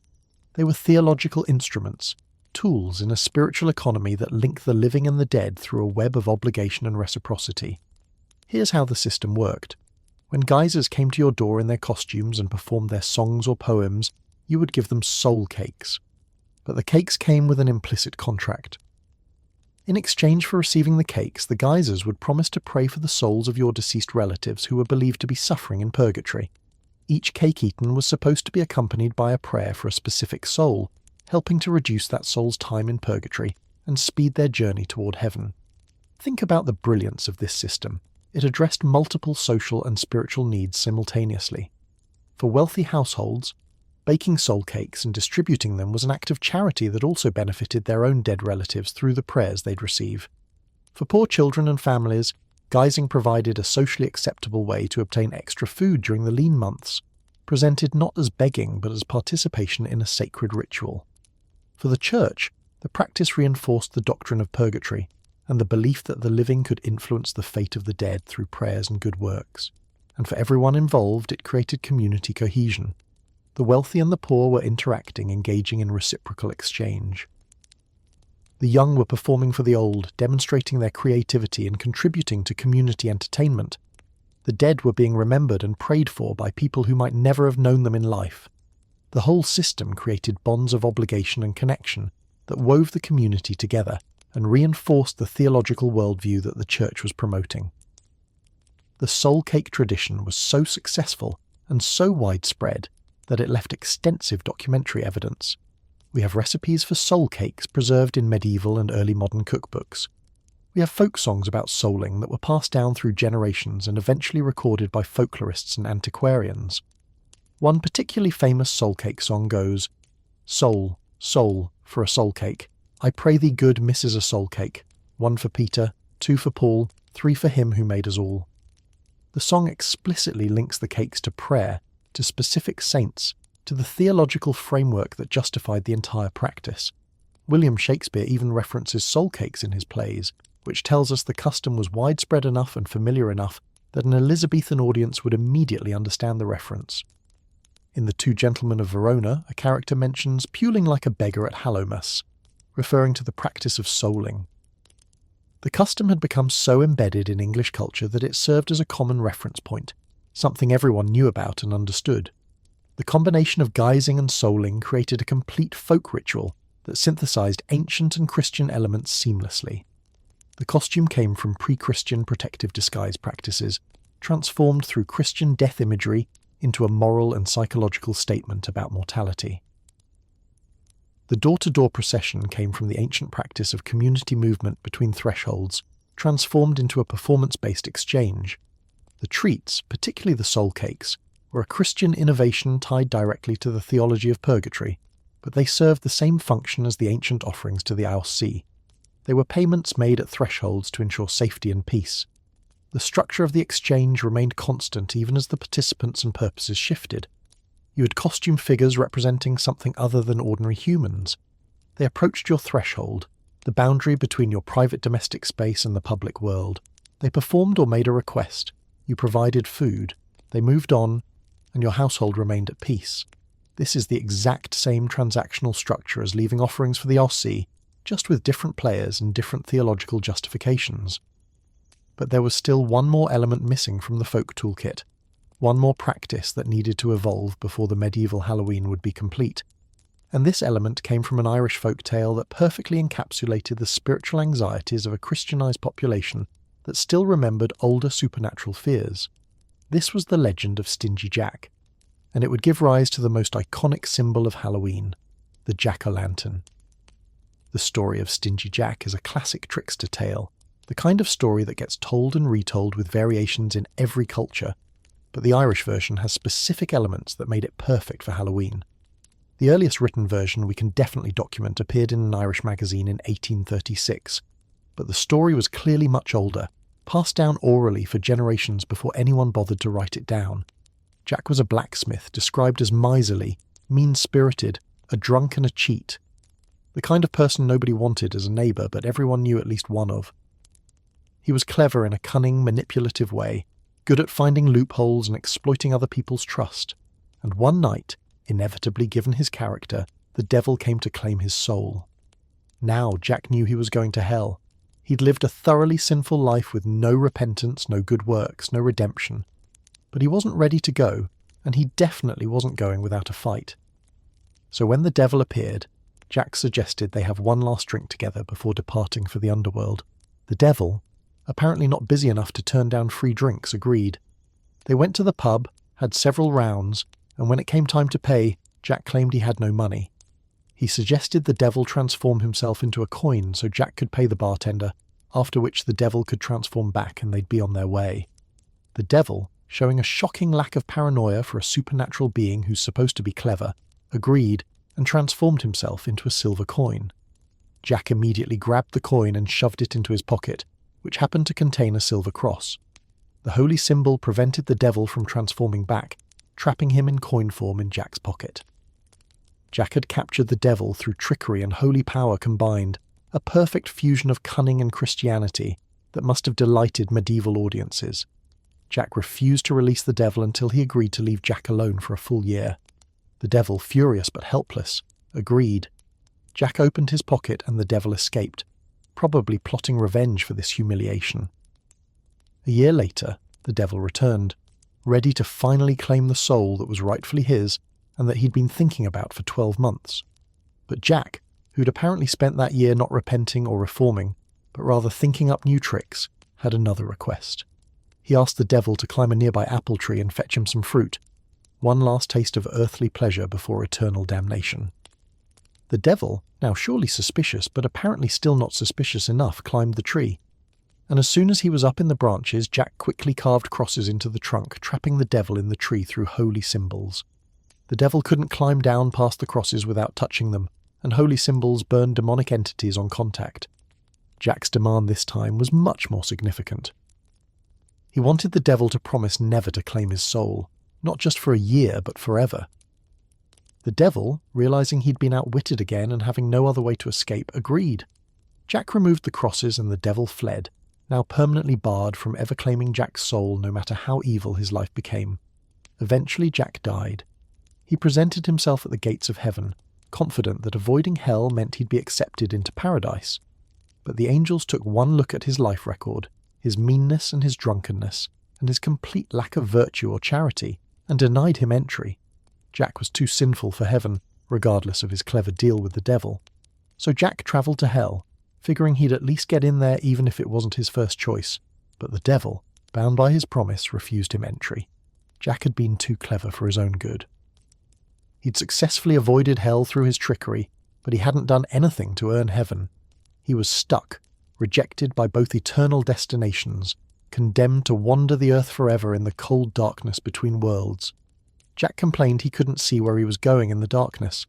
The devil, as a final mocking gesture, tossed him a burning ember from the fires of hell to light his way. Jack took a turnip, one of the vegetables he'd loved in life, hollowed it out and placed the burning coal inside. From that moment on, he was known as Jack of the Lantern, or Jack-o'-lantern, doomed to wander the earth for eternity with his glowing turnip to light his path belonging to neither heaven nor hell nor the mortal world. This is a perfect morality tale for the medieval Christian context. It warns against both obvious sin and clever sin, against thinking you can outsmart divine justice through loopholes and tricks. It demonstrates that avoiding hell isn't enough if you haven't earned heaven. It shows the consequences of a life lived for selfish cleverness rather than charity and virtue, and it creates a memorable, frightening figure, a wandering soul with a light that became part of the supernatural landscape of All Hallows Eve. The folk response to this story was immediate and practical. If Jack was out there wandering with his glowing turnip, and if other restless or damned souls might be similarly wandering on All Hallows Eve when the barriers were thin, then you needed protection. And the protection took the form of imitation, that same principle of sympathetic magic that had inspired the original guising costumes. People began carving their own jack-o'-lanterns, creating their own versions of Jack's wandering light. They'd take turnips, rutabagas, large beets, whatever root vegetables they had available that were big enough to hollow out. They'd carve faces into them, often grotesque or frightening faces meant to scare away evil spirits. They'd place candles or hot coals inside, creating glowing, unsettling faces that would shine in the darkness. These jack-o'-lanterns served multiple functions. They were protective charms meant to frighten away malevolent spirits who might be wandering on All Hallows Eve. The logic was that evil spirits would see these frightening faces and think there were already supernatural entities occupying this space, and would move on to easier targets. It was scarecrow logic applied to the supernatural. Make yourself look dangerous to keep actual danger away. But the lanterns were also sympathetic magic, similar to how dressing as death claimed power over death. By creating your own jack-o'-lantern, by imitating the damned soul's light, you were taking control of the symbol, making it yours, using its power for protection rather than being threatened by it. You were saying to the wandering spirits, "We know about you, we've captured your image. We control the light, we're not afraid. And practically, of course, the lanterns provided actual light during the darkest nights of the year. They were beautiful objects, creative expressions of folk artistry. Families would compete to create the most impressive or most frightening lanterns. Children would carry them while guising, adding to their costumes and providing practical illumination, while creating an eerie atmosphere as groups of lantern-carrying children moved through the dark streets. The carved turnip lanterns became an essential part of All Hallows Eve celebrations in Ireland and Scotland. So essential that when Irish immigrants eventually carried their traditions to America, they brought the jack-o'-lantern with them. But in America, they discovered a native vegetable that was perfect for the task, much better than turnips had ever been.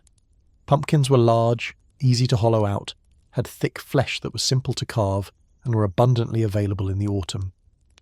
The transition from turnip to pumpkin happened quickly and completely, and the jack-o'-lantern as we know it today, the bright orange pumpkin with the carved face and the candle inside, became the single most recognisable symbol of Halloween. But we're getting ahead of ourselves. That transformation would come later, after the Atlantic crossing. For now, in medieval and early modern Europe, the folk toolkit was complete. The costume transformed from protective disguise to moral performance. The treat, particularly the soul cake, embedded in a spiritual economy linking the living and the dead. The light, the jack-o'-lantern, serving as protection, sympathy magic, and practical illumination simultaneously. These three elements work together to create a comprehensive folk ritual system. On All Hallows Eve, young people would don their costumes, becoming something other than their everyday selves. They'd carry their carved lanterns, armed with protective light. They'd travel from house to house, performing songs and poems. They'd receive soul cakes and other treats, promising prayers in exchange.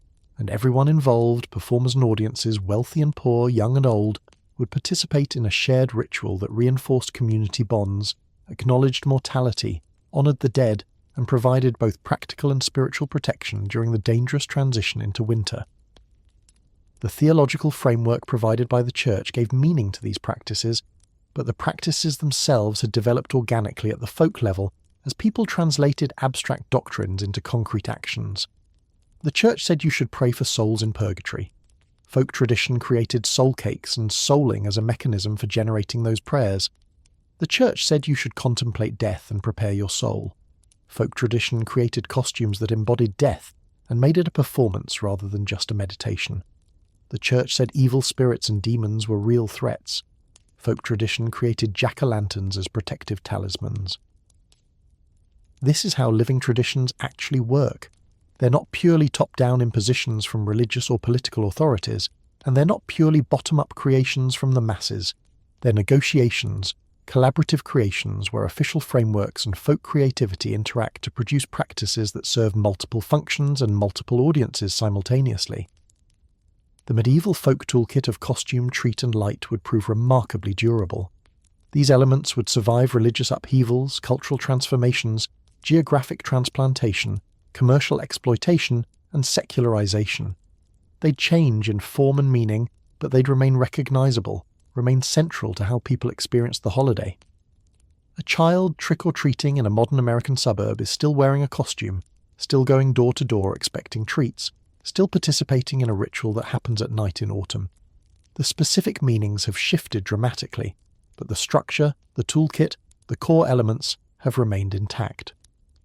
This durability tells us something important about these practices. They're not arbitrary. They're not just random customs that happen to persist by accident. They serve deep human needs. The costume allows for transformation, for play with identity, for temporarily becoming something other than what you are. The treat provides concrete reward for participation, creates reciprocal bonds between households. The light pushes back against darkness, both literal and metaphorical, provides protection and beauty simultaneously. These are archetypal elements in the psychological sense, patterns that resonate across cultures and time periods because they address fundamental human concerns. Fear of darkness, desire for community, need for ritual structure, play with death and danger, seasonal acknowledgement of the year's turning. The specific forms change, but the underlying functions remain constant, because the human needs they address remain constant. The medieval period gave these elements their most complete early expression, wrapped them in Christian theology, embedded them in the spiritual economy of purgatory and prayer. But the elements themselves had deeper roots and would continue to evolve long after the specific theological framework that shaped them had weakened or disappeared. The costume, the treat, the light. These were the essential toolkit, the folk technology for navigating All Hallows Eve and eventually Halloween. And critically, these three elements combine to create the transactional structure that defines the holiday to this day. Mask, threshold, food, peace. A costumed figure approaches your threshold. An exchange occurs at that boundary space. Food passes from household to visitor. The visitor moves on, and everyone remains safe. This structure has remained stable for centuries, perhaps for over 1,000 years if we trace it back to the original offerings left for the Aussie. The participants have changed, the meanings have changed, the theological justifications have changed, but the structure persists because the structure works. It creates a framework for community interaction, for acknowledging shared concerns, for managing seasonal transitions, for engaging with the supernatural, or at least with the playful representation of the supernatural.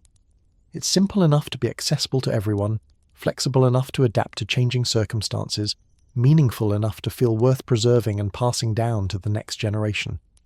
The medieval folk who perfected this toolkit, who developed souling and jack-o'-lanterns and the dance macabre costumes, had no idea they were creating traditions that would last for centuries and eventually spread across the globe. They were just navigating their own lives, their own spiritual concerns, their own communities. They were taking the official theology the church provided and figuring out how to embody it in practical actions that felt meaningful and effective.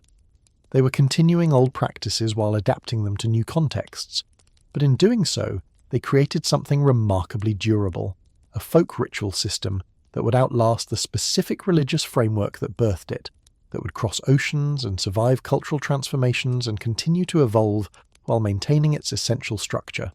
The costume, the treat, the light.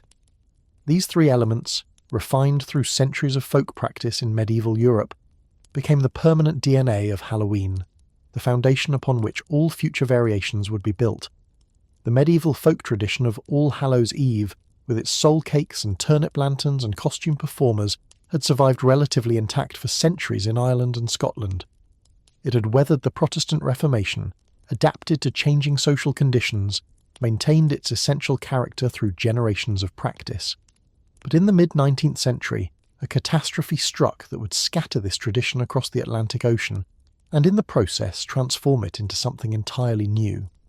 That catastrophe was the Irish potato famine, and it would ultimately create the American Halloween we know today. In 1845, a devastating blight swept through Ireland's potato fields with terrifying speed. The disease, caused by a water mould called Phytophthora infestans, turned healthy plants into rotting black sludge almost overnight. The potato, which had become the primary food source for the majority of Ireland's population, simply vanished from the fields.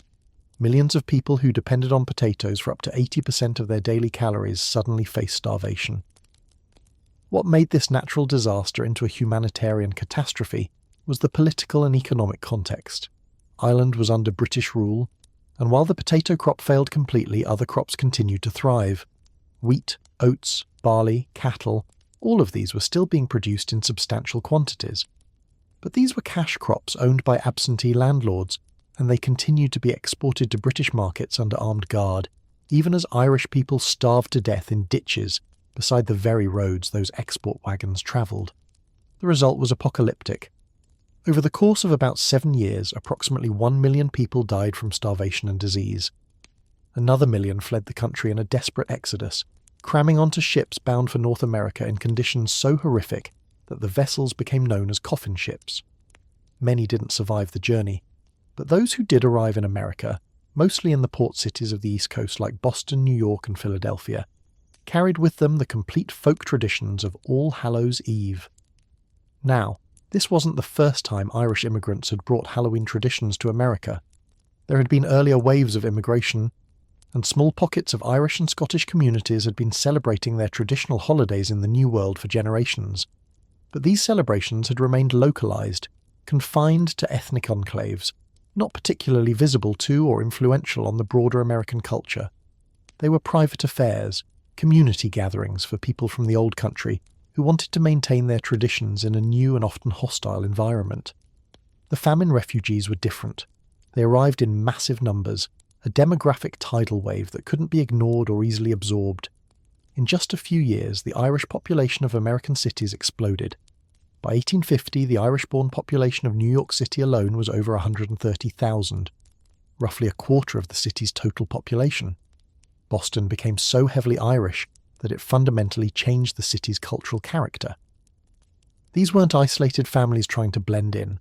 This was a huge, visible, culturally distinct population that maintained its traditions because those traditions were part of their identity, part of what connected them to the homeland they'd been forced to flee, and these immigrants brought everything with them. The complete toolkit of All Hallows Eve practices arrived intact. The guising, the soul-caking, the divination games, the turnip lanterns, the folk tales about Stingy Jack and other wandering spirits. They brought the songs and poems and superstitions. They brought the sense of this being a special night when the normal rules were suspended and the supernatural world pressed close. But America transformed these traditions as much as the traditions transformed America. The New World offered different materials, different social contexts, different cultural influences that would reshape Halloween into something that would have been only partially recognizable to someone celebrating All Hallows Eve in medieval Ireland. The most visible and most iconic transformation happened almost immediately, and it happened because of a vegetable. The carved turnip lanterns that had been central to Irish Halloween traditions were difficult to make. Turnips are small, dense, hard to hollow out. The carving required time and effort and sharp tools and considerable skill. The resulting lanterns were modest in size and their glow was relatively dim. They worked, they served their purpose, but they were labour-intensive. In America, Irish immigrants encountered a native crop that seemed almost designed by Providence specifically for jack-o'-lantern making. The pumpkin, a large winter squash indigenous to North America, had been cultivated by Native Americans for thousands of years and had been adopted by American colonists as a staple autumn crop.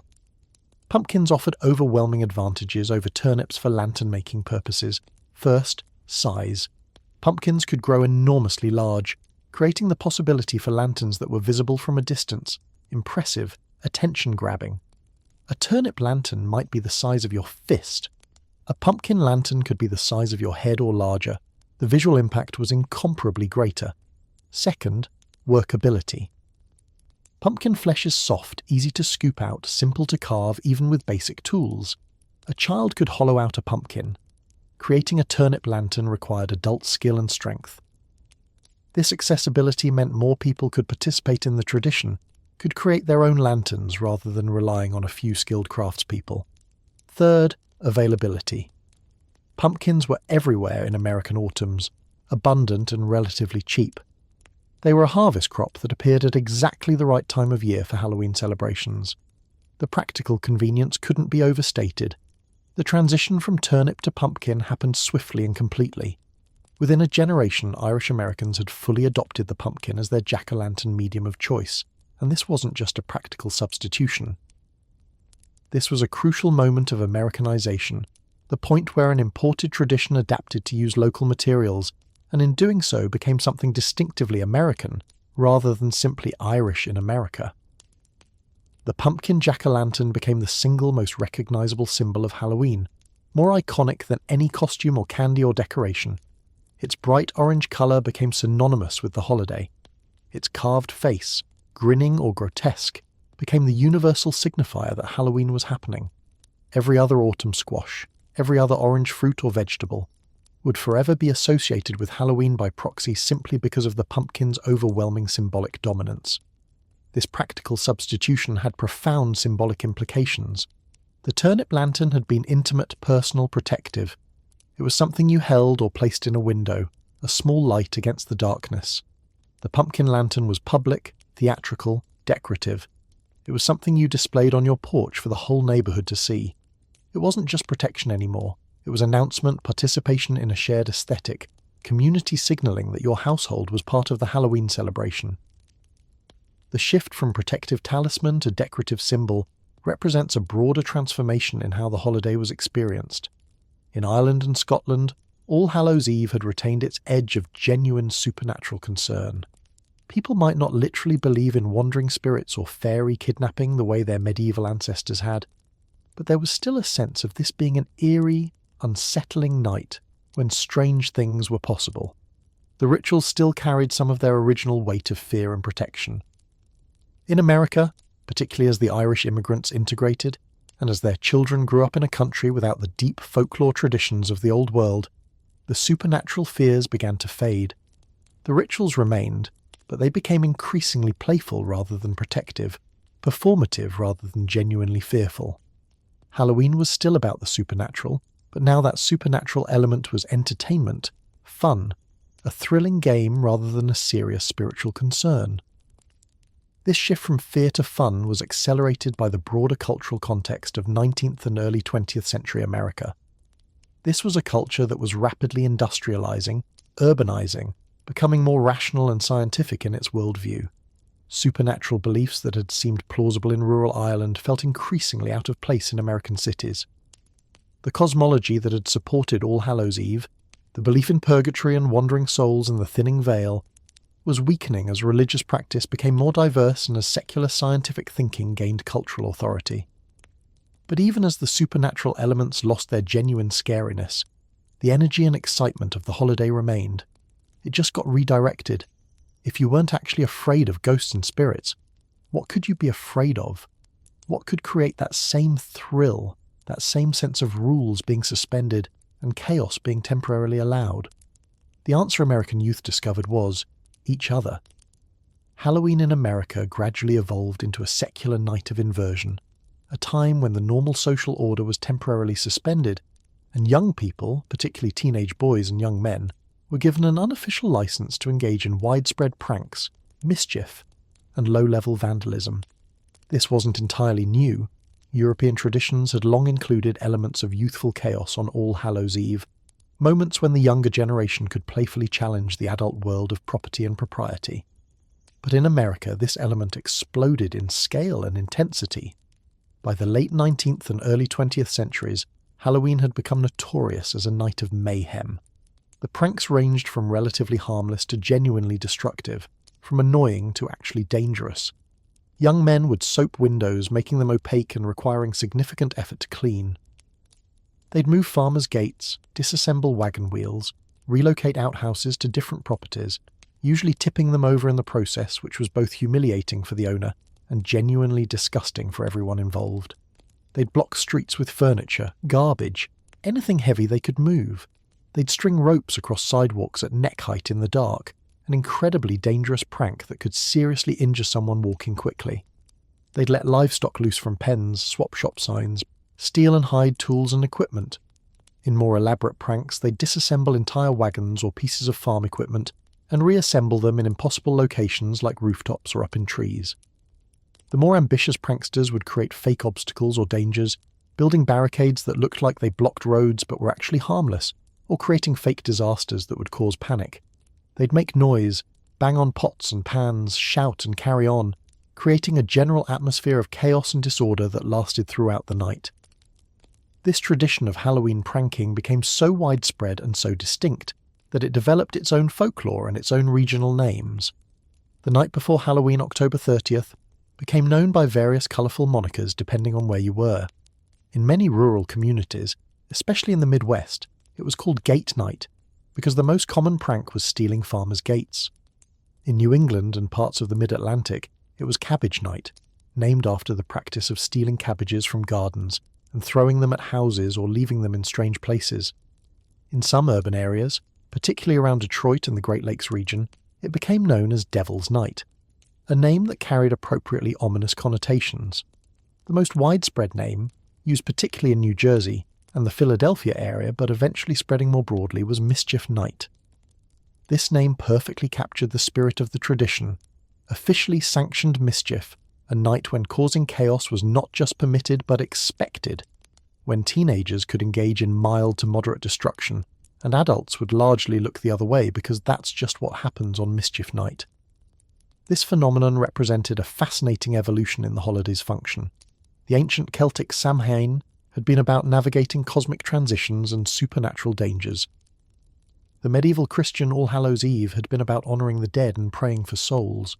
The American Halloween was becoming something different, a secular release valve for social tensions, a night of controlled chaos that allowed young people to symbolically challenge adult authority without permanently damaging social structures. From a sociological perspective, this makes perfect sense.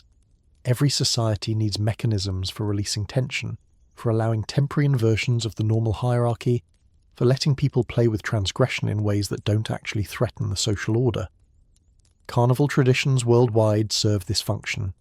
Mardi Gras, Saturnalia, various festival traditions where the normal rules are suspended for a limited time, allowing people to engage in behaviour that would be unacceptable any other day of the year.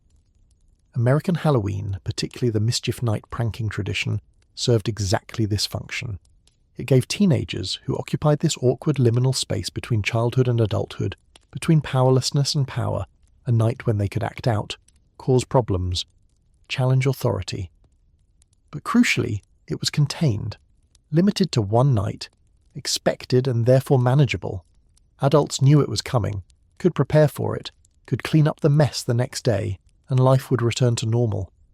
However, as the tradition grew in intensity through the early 20th century, particularly during the economically stressed years of the Great Depression, the pranking began to escalate beyond what communities were willing to tolerate. The line between harmless mischief and genuinely destructive vandalism began to blur. Property damage increased, some pranks became dangerous rather than just annoying. Windows were broken, fires were started, violence occasionally erupted. By the 1920s and especially into the 1930s, Halloween had become a genuine civic problem in many American communities. Police struggled to maintain order, businesses boarded up windows, homeowners stayed up all night protecting their property. The fun had crossed a line, the controlled chaos was threatening to become actual chaos, and something needed to be done. This crisis would ultimately lead to the deliberate, co-organised domestication of Halloween that would transform it into the child-centred, candy-focused holiday we know today. But that transformation didn't happen immediately, and it didn't happen everywhere at the same pace. For several decades, American Halloween existed in this strange transitional state, where it was simultaneously a folk tradition about supernatural themes, a night of youth-driven mischief, and an emerging commercial opportunity. The Irish immigrants had brought their complete toolkit: costumes, treats, lights. But American culture had transformed each element. The costumes had largely shed their supernatural protective function and become theatrical performances, opportunities to embody characters from popular culture or to play with scary imagery for fun. The treats were beginning to shift from homemade soul cakes to store-bought candies as American food production industrialized. The lights, the jack-o'-lanterns, had become pumpkins instead of turnips, and had shifted from protective talismans to decorative announcements of participation. And most significantly, the target of the holiday had shifted. In Ireland and Scotland, All Hallows Eve had been primarily an adult, or at least community-wide observance. A serious ritual occasion with room for children's participation, but fundamentally focused on adult concerns about death and the supernatural. In America, Halloween was rapidly becoming a children's holiday, or at least a youth holiday, focused on the energy and creativity and chaos of the younger generation. This youth focus made sense in the American context. America saw itself as a young nation, energetic, forward-looking, less bound by tradition and hierarchy than old Europe. American culture celebrated youthfulness, innovation, disruption of established patterns. A holiday that centered on youth energy and playful transgression fit perfectly with American cultural values in a way that solemn contemplation of purgatory and prayers for the dead did not. The Irish immigrants had brought Halloween to America, but America had made Halloween American. The pumpkin replaced the turnip. The supernatural fear became theatrical play. The serious theological framework gave way to secular fun. The emphasis shifted from adult community ritual to youth-centered entertainment. The night became louder, more chaotic, more visible, more public than it had ever been in the old world, and this was just the beginning. The Halloween that emerged from Irish immigration and American cultural transformation in the late 19th and early 20th centuries was still recognizable as a development of the traditions we've been tracing. You could still see the costume, the treat, the light. You could still trace the transactional structure of threshold crossing and exchange. But the meanings were shifting rapidly, The practices were being remade.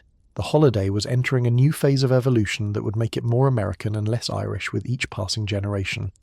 The domestication that would come next, the deliberate civic campaign to transform Halloween from a night of chaos into a safe, supervised, child-friendly celebration, would add yet another layer to this already complex tradition. But that domestication would build on the foundation laid by the Irish immigrants and their rapid adaptation to American materials and American cultural contexts. The pumpkin was the symbol of this transformation. A Native American crop adopted by Irish immigrants, carved with faces that came from Irish folklore about wandering souls, displayed on porches in American neighborhoods. It was perfectly hybrid, perfectly American, drawing from indigenous, immigrant and host cultures simultaneously. It was neither purely Irish nor purely American, but genuinely both. A symbol that could only have emerged from the specific historical circumstance of mass Irish immigration to America in the mid-19th century. And that pumpkin, glowing orange in the autumn darkness, signalled a transformation that was both a loss and a gain.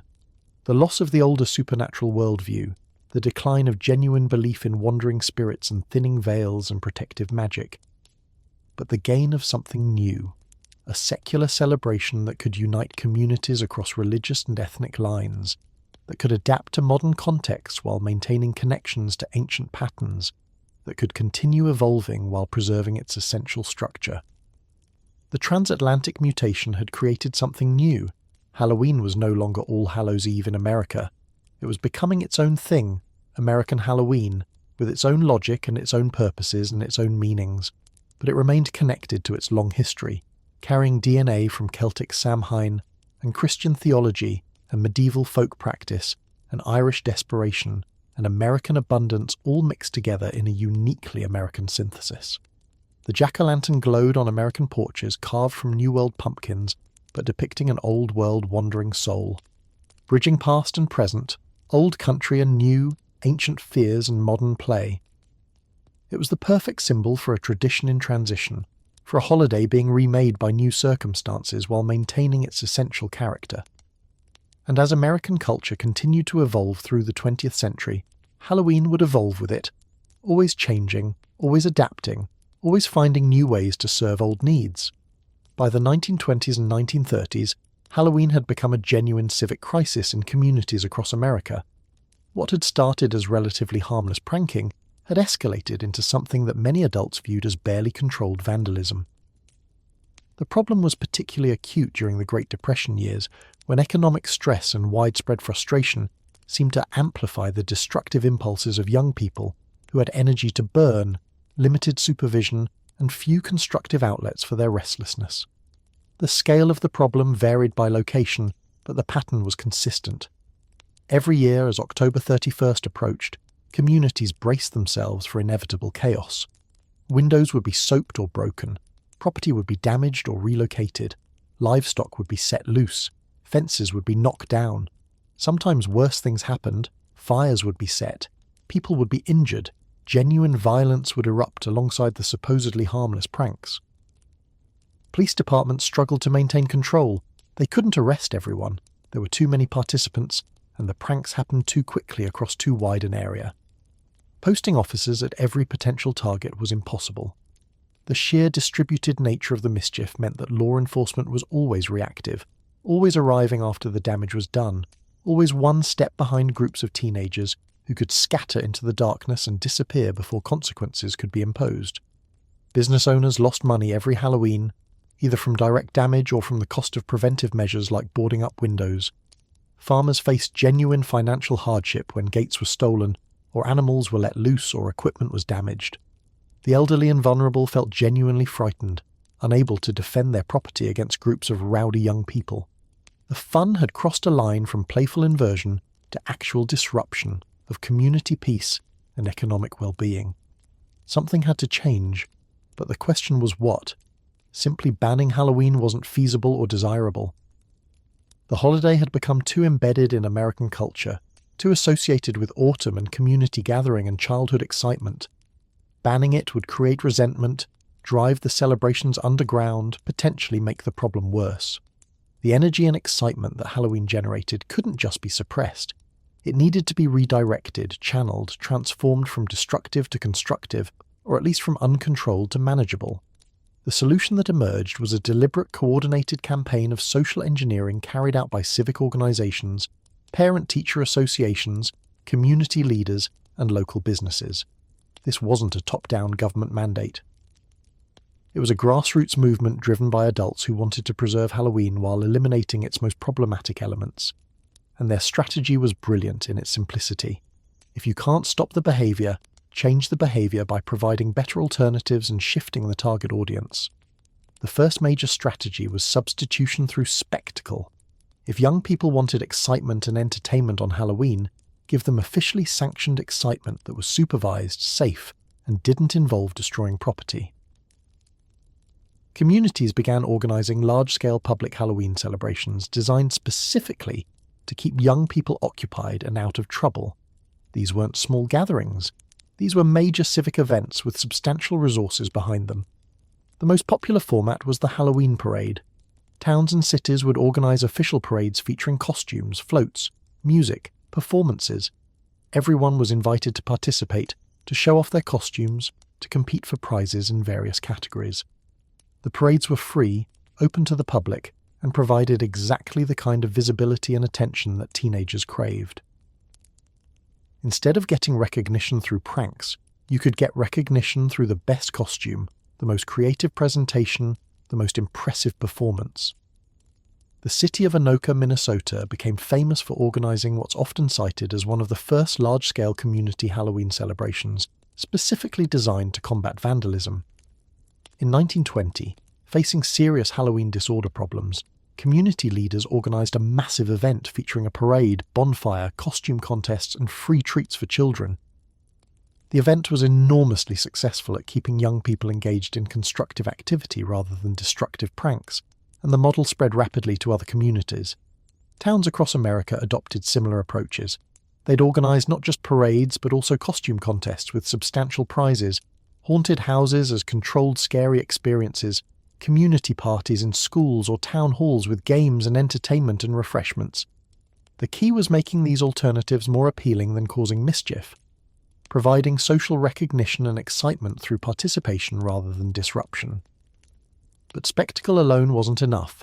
Parades and parties could occupy the evening, but they couldn't completely eliminate the appeal of pranking, especially for older teenagers who might find organised events too childish or controlled.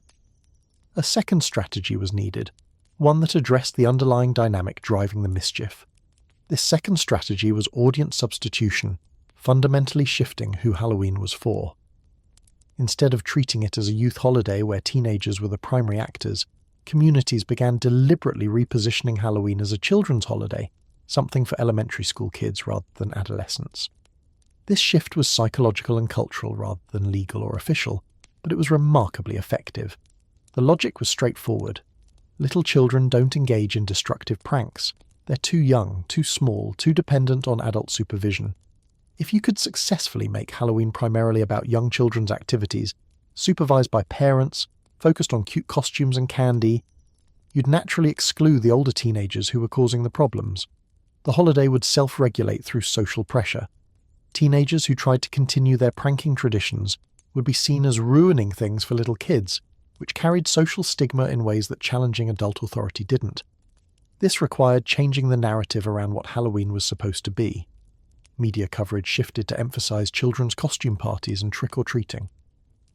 Advertising began targeting parents of young children rather than teenagers. Schools organized Halloween activities for elementary grades. The cultural conversation around Halloween gradually reframed it as a magical childhood experience rather than a night of teenage chaos. But the most ingenious element of this domestication campaign, the mechanism that ultimately proved most effective at transforming Halloween from chaotic to controlled, was the deliberate promotion and refinement of a specific ritual that synthesized ancient traditions with modern American innovation. This ritual had a name that perfectly encapsulated its psychological dynamics: trick or treat. The phrase trick or treat began appearing in American newspapers in the late 1920s and early 1930s, describing what children would say when going door to door in costume on Halloween. The exact origin is difficult to pinpoint because the practice emerged organically in multiple locations simultaneously, but the phrase itself was a stroke of linguistic genius that encoded the holiday's transformation into 3 simple words: trick or treat. It's a choice, an ultimatum, a negotiation. The child is offering the homeowner options: provide a treat or face a trick. The threat is explicit but playful, ritualized rather than genuine. Nobody actually expects children to vandalize your house if you don't give them candy. But the structure of the phrase maintains the transgressive energy of the older pranking tradition while containing it within a safe, socially acceptable framework. This was the key insight. You couldn't just eliminate the threatening element of Halloween without killing the holiday's essential character. The sense of inversion, of children having temporary power over adults, of rules being suspended, all of that was too central to Halloween's appeal to simply remove. But you could transform that threat from actual property damage into a symbolic, ritualized threat that everyone understood wasn't serious. The trick-or-treat formula accomplished this perfectly. Children still felt empowered. They were making demands, showing up at your door in masks, implicitly threatening mischief. Adults still felt the pleasant slight tension of the exchange, the playful acknowledgement that they were paying tribute to avoid trouble. But the whole thing was now safe, contained, manageable, even charming. The structure borrowed directly from the ancient folk traditions we've been tracing throughout this entire story. The costumes came from guising, from the practice of disguising yourself to hide from or impersonate supernatural threats. The door-to-door procession came from souling, from the practice of travelling between households to perform and receive soul cakes. The exchange of food for peace came from the even older tradition of leaving offerings at thresholds to appease the Ao-Si. But the trick-or-treat formula added something new, the explicit verbal negotiation. In the older traditions, the transaction was implicit, understood through context and custom. You knew you were supposed to give treats to geysers or leave offerings for spirits. Trick-or-treat made the exchange explicit, verbal, a direct statement of the bargain being struck. And by making it explicit, by putting it into words that even small children could understand and repeat, the ritual became more accessible, more easily transmitted, more standardized across different communities. The genius of the phrase is that it transforms the actual pranking problem into a symbolic solution. The real teenage vandals who were the source of the crisis are replaced by small children who wouldn't actually carry out any meaningful trick. The genuine threat is replaced by a playful one. The chaos is contained within a brief, supervised interaction. The fear is transformed into entertainment. And critically, the trick-or-treat exchange gave homeowners a clear, simple action they could take to participate in Halloween without risk. You didn't have to organize your own party or attend community events. You just had to buy some candy, turn on your porch light, and hand out treats to children who came to your door. This low barrier to entry meant that Halloween could become a neighborhood-wide phenomenon, involving every household rather than just those willing to attend organized events. The spread of trick-or-treating as the dominant Halloween practice was remarkably rapid once the formula was established. By the late 1930s and early 1940s, it was becoming standard in many American communities. World War II temporarily disrupted the practice due to sugar rationing, but after the war ended, trick-or-treating exploded as a national phenomenon, becoming the defining ritual of American Halloween. Several factors contributed to this post-war explosion. The baby boom created a huge population of children, a massive captive audience for a children's holiday. The growth of suburbs created ideal geography for trick-or-treating, neighborhoods of single-family homes with front porches and short distances between houses. Rising prosperity meant families had disposable income to spend on costumes and candy. And the cultural emphasis on family life and child-centered activities in post-war America made a children's holiday feel culturally appropriate and valuable. The transformation was so successful that it effectively erased the memory of the older chaotic Halloween for most Americans. Within a generation or two, Halloween had become so associated with small children going trick-or-treating that most people forgot it had ever been different. The image of cute kids in costumes collecting candy became the default cultural understanding of what Halloween was, and the earlier tradition of teenage vandalism became a historical footnote or a regional oddity rather than the national norm it had once been. But the underlying structure remained constant even through this dramatic transformation. The costume, the threshold crossing, the exchange of food, the negotiation of peace.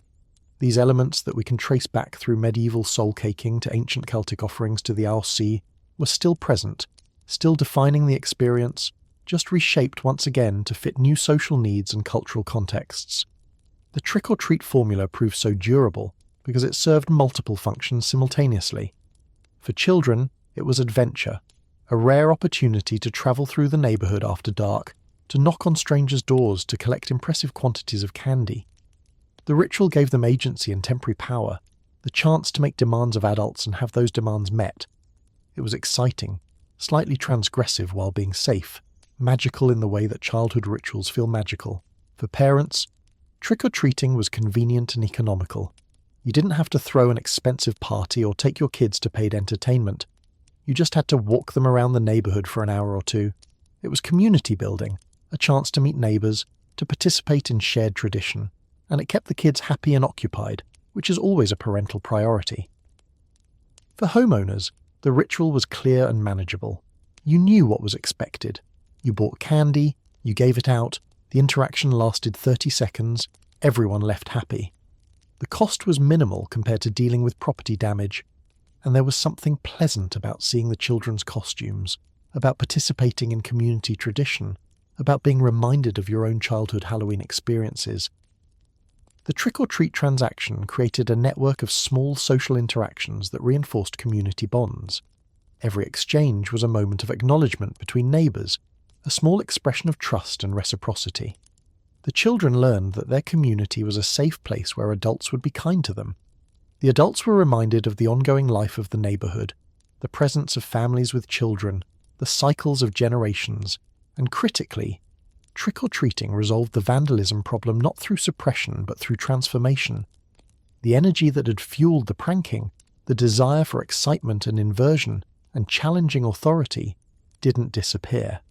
It was channeled into a new form that preserved the psychological satisfaction while eliminating the destructive outcomes. The children still got to feel powerful and slightly dangerous. The adults still got to feel like they were paying tribute to avoid trouble. But nobody's property got damaged and nobody got hurt. This is social engineering at its most sophisticated.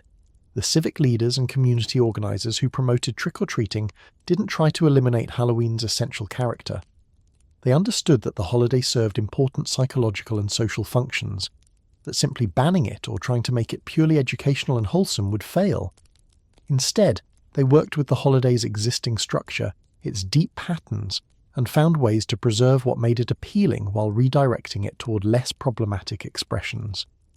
The result was a Halloween that felt continuous with tradition while being fundamentally transformed. If you'd taken someone from 1920 experiencing the chaos of Mischief Night and transported them to 1960 watching children trick-or-treat in suburbs, they would have recognised some elements. The costumes, the October timing, the door-to-door aspect. But they would have been baffled by how tame it had become, how centred on small children, how commodified and commercialised. Because the other major consequence of the trick-or-treat transformation was that it created a massive commercial opportunity. If every household was expected to buy candy to distribute to trick-or-treaters, that represented millions of pounds of candy sales every October.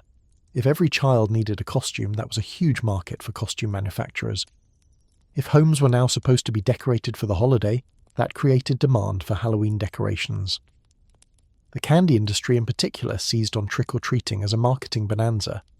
Companies like Hershey's and Mars began producing smaller individually wrapped candies specifically designed for Halloween distribution. They created special Halloween-themed packaging, orange and black wrappers, promotional campaigns targeted at parents buying candy for trick-or-treaters. The fun-size candy bar, that miniature version of regular chocolate bars, was essentially invented for trick-or-treating. By the 1950s, Halloween had become one of the most important sales periods for the confectionery industry, second only to the Christmas season. The amount of money spent on Halloween candy grew exponentially year after year. What had been a folk tradition involving homemade treats or simple foods like apples and nuts was now a major commercial enterprise driving significant economic activity. This commercialization accelerated the standardization of Halloween practices. When major corporations have financial interests in promoting specific ways of celebrating, those ways tend to become dominant. The marketing campaigns for Halloween candy reinforced the trick-or-treat model, the focus on children, the expectation that candy rather than other treats was the appropriate thing to give. The commercial forces and the social engineering efforts worked together, reinforcing each other, creating a feedback loop that rapidly transformed Halloween into its modern form. The domestication of Halloween through trick-or-treating represents one of the most successful examples of deliberate cultural transformation in American history. A genuine social problem, the destructive pranking tradition, was addressed not through punishment or suppression but through creative redirection. The essential energy of the holiday was preserved while its most problematic manifestations were eliminated, and the result was a new tradition that proved remarkably durable, becoming so established so quickly that within a generation it felt ancient and unchangeable, rather than being a recent innovation. But as with every transformation in Halloween's long history, the domestication wasn't complete or universal. Mischief night traditions persisted in some areas, particularly in the Northeast and Midwest. Teenagers continued to find ways to engage with Halloween that didn't involve cute children collecting candy. The holiday remained multiple things to multiple people, resistant to complete homogenization despite commercial and social pressures. And even the trick-or-treat tradition itself would continue to evolve. The treats would change as candy technology and marketing evolved. The costumes would change as popular culture provided new characters and images to embody. The neighborhoods where children trick-or-treated would change as suburban development patterns shifted. The safety concerns would change, leading to new rules and modifications to the practice. But the core structure established during the domestication campaign of the 1920s through 1950s would remain intact. The costume, the door-to-door procession, the ritualized threat, the exchange of treats, the neighborhood solidarity. These elements that had been deliberately engineered to solve a social problem had successfully embedded themselves so deeply into American culture that they became synonymous with Halloween itself. The trick-or-treat formula had accomplished something remarkable. It had taken a tradition with roots stretching back over 1,000 years, through Christian theology and Celtic cosmology, and ancient fears of otherworldly beings, and it had made that tradition work in modern American suburbs. It had preserved the essential DNA, the archetypal structure of costume and threshold and exchange, while completely transforming the meanings and participants and purposes, and in doing so, it had created a ritual that would eventually spread back across the Atlantic and around the world, becoming a global phenomenon that would introduce Halloween to cultures that had never known Samhain or All Hallows Eve. The domesticated American Halloween, with its trick-or-treating and its pumpkins and its child-centered focus, would become Halloween for the world, the dominant version that would influence and sometimes replace older regional traditions. But that global spread was still to come.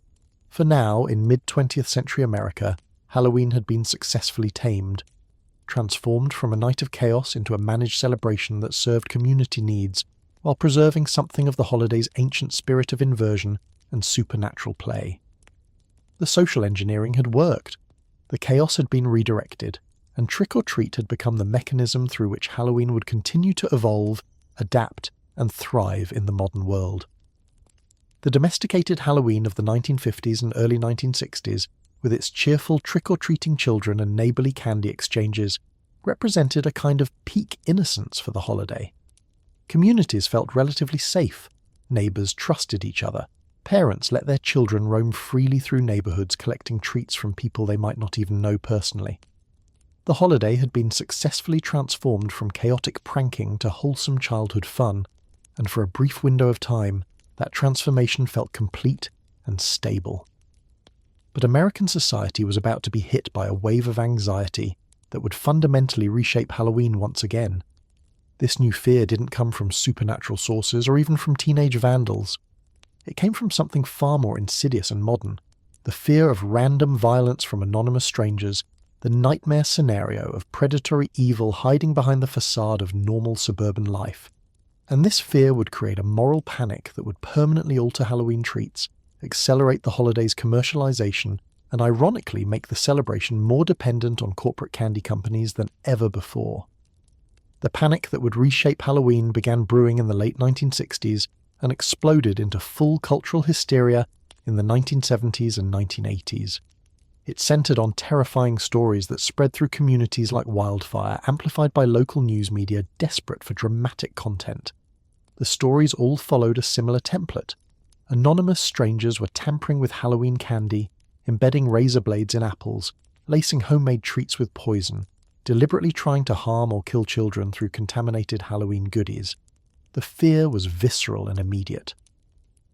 What could be more horrifying than the idea that someone in your own neighbourhood, someone who looked normal and friendly, might be using the trick-or-treat tradition to commit random acts of violence against innocent children?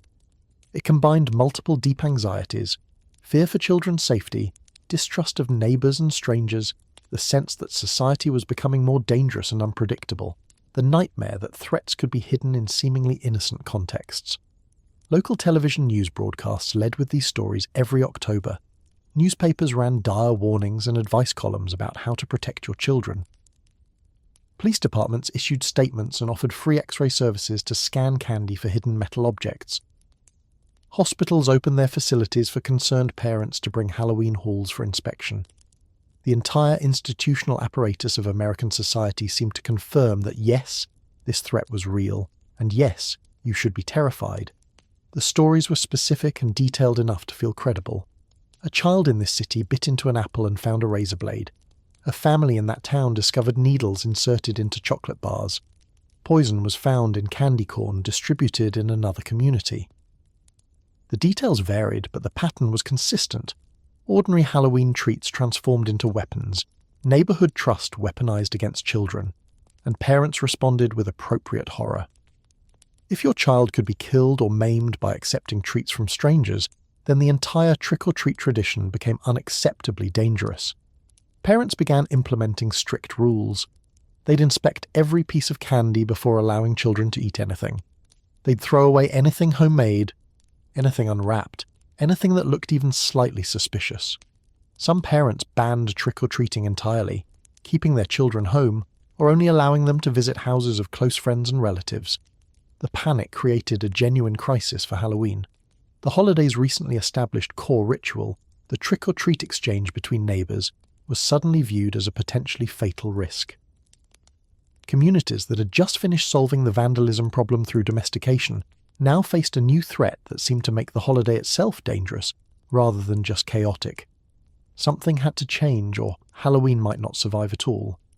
The fascinating and deeply troubling thing about this panic is that it was almost entirely based on fiction. The threat was not real.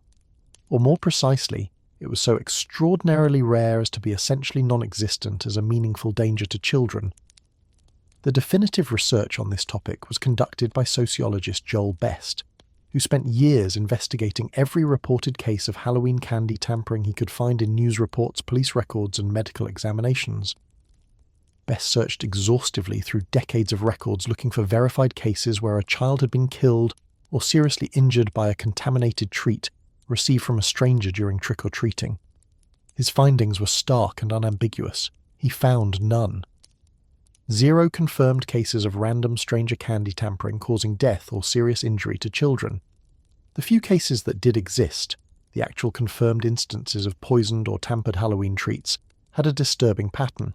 They were almost always instances of family members harming children they knew, then trying to disguise the crime as random Halloween tampering.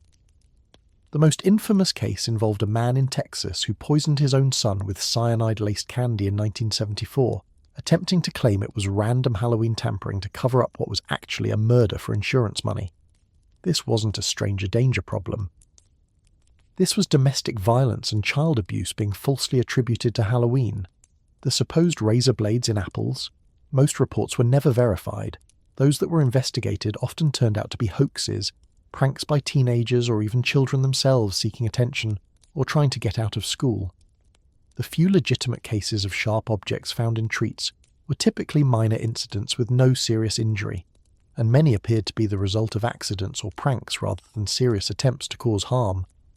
But none of this factual reality mattered, because the panic had taken on a life of its own. The fear felt real, and in matters of child safety, the precautionary principle dominates. Even if the actual risk is infinitesimally small, if there's any possibility of harm to children, parents will take extreme protective measures. You don't conduct a risk-benefit analysis when someone suggests your child might be poisoned. You just eliminate the perceived risk entirely. This is how moral panics work. They're not based on rational assessment of actual statistical risks. They're based on emotional responses to narratives that confirm existing anxieties. And 1970s America was primed for exactly this kind of panic.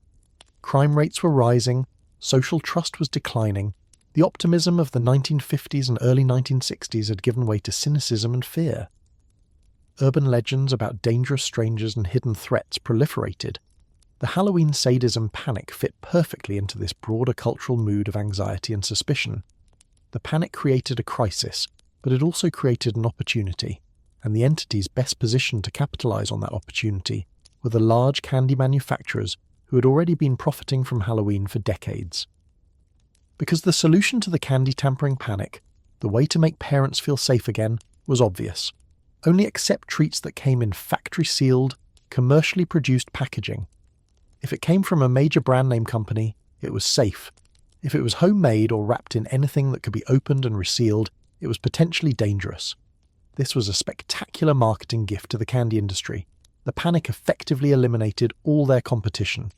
Homemade cookies, popcorn balls, caramel apples, all the traditional homemade treats that people had been giving out for generations were now viewed as unacceptably risky. Fresh fruit like apples and oranges, once common Halloween treats, were now suspect. Anything that wasn't sealed in factory packaging was thrown away by cautious parents inspecting their children's Halloween hauls. And conveniently, the major candy companies were perfectly positioned to provide the solution. They already produced individually wrapped candies specifically for Halloween distribution. They already had the infrastructure to manufacture and distribute massive quantities of product every October. All they had to do was lean into the safety narrative, emphasize their quality control and sealed packaging, and watch their market share explode as homemade treats disappeared from Halloween entirely. The industry responded with aggressive marketing campaigns that reinforced the safety message. Advertisements emphasized the importance of only accepting safe treats from trusted brands. The individually wrapped candy bar became synonymous with Halloween safety, the only responsible choice for caring parents. The fun-size candy bar, that miniature version of regular chocolate bars that had been developed specifically for Halloween distribution, became the industry standard because it was perfectly designed for the paranoid new reality. Small enough that giving out large quantities was economical, wrapped in immediately visible branded packaging that couldn't be tampered with without evidence. Candy companies began producing elaborate variety packs, huge bags containing dozens or hundreds of individually wrapped candies in mixed assortments. These bags, sold in grocery stores and warehouse stores every October, became the expected way to prepare for trick-or-treaters. You'd buy a massive bag or multiple bags, dump them in a bowl, and hand out factory-sealed candies all evening. The days of baking cookies or making popcorn balls for neighborhood children were over. That would now seem not quaint or generous, but dangerously irresponsible. The economic impact on the candy industry was enormous and immediate. Halloween candy sales, which had already been significant, exploded to become one of the most important retail periods of the entire year. By the 1980s and 1990s, Americans were spending billions of dollars annually on Halloween candy. The National Confectionery Association, the industry trade group, reported consistent year-over-year growth in Halloween candy sales throughout the panic period and beyond. By the early 2000s, Halloween had become the second largest confectionery holiday in America, behind only Easter, with some years showing Halloween actually surpassing Easter for total candy sales. In more recent years, Americans have been spending over $2 billion on Halloween candy annually, purchasing literally billions of pounds of sweets to distribute to trick-or-treaters or consume themselves at Halloween parties. This represents one of the most successful examples of a moral panic creating commercial opportunity in modern American history. The candy industry didn't create the panic, they didn't need to. But they absolutely benefited from it, and they worked hard to ensure that the solution to the panic involved buying more of their products.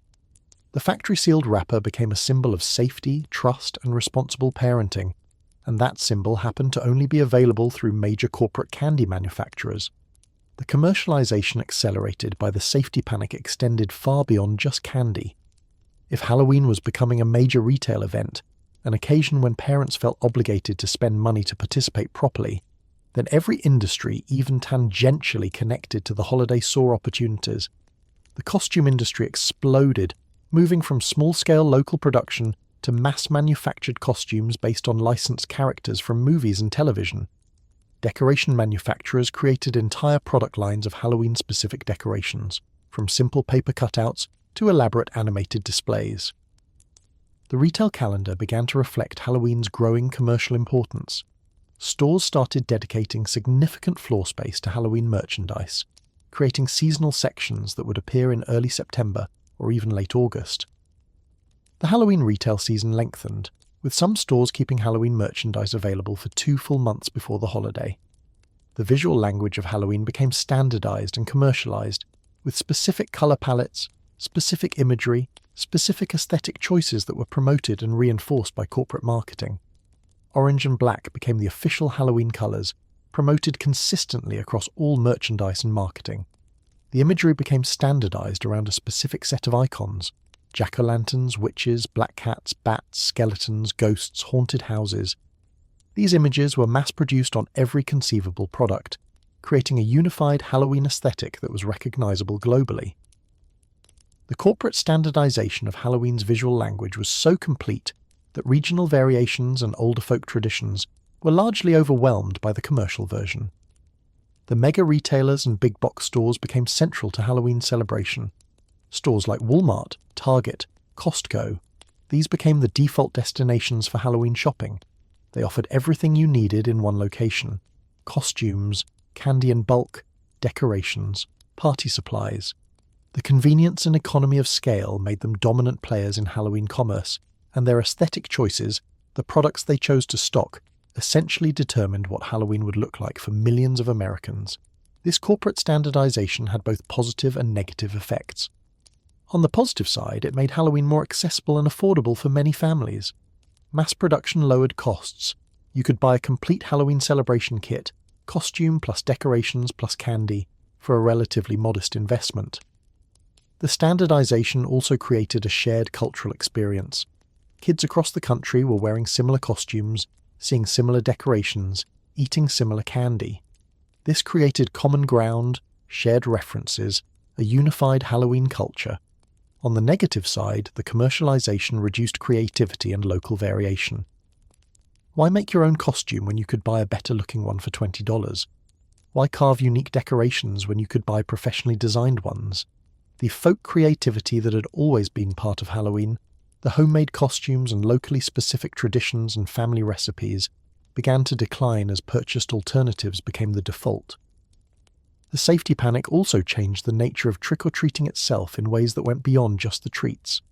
Parents became more protective, more supervisory.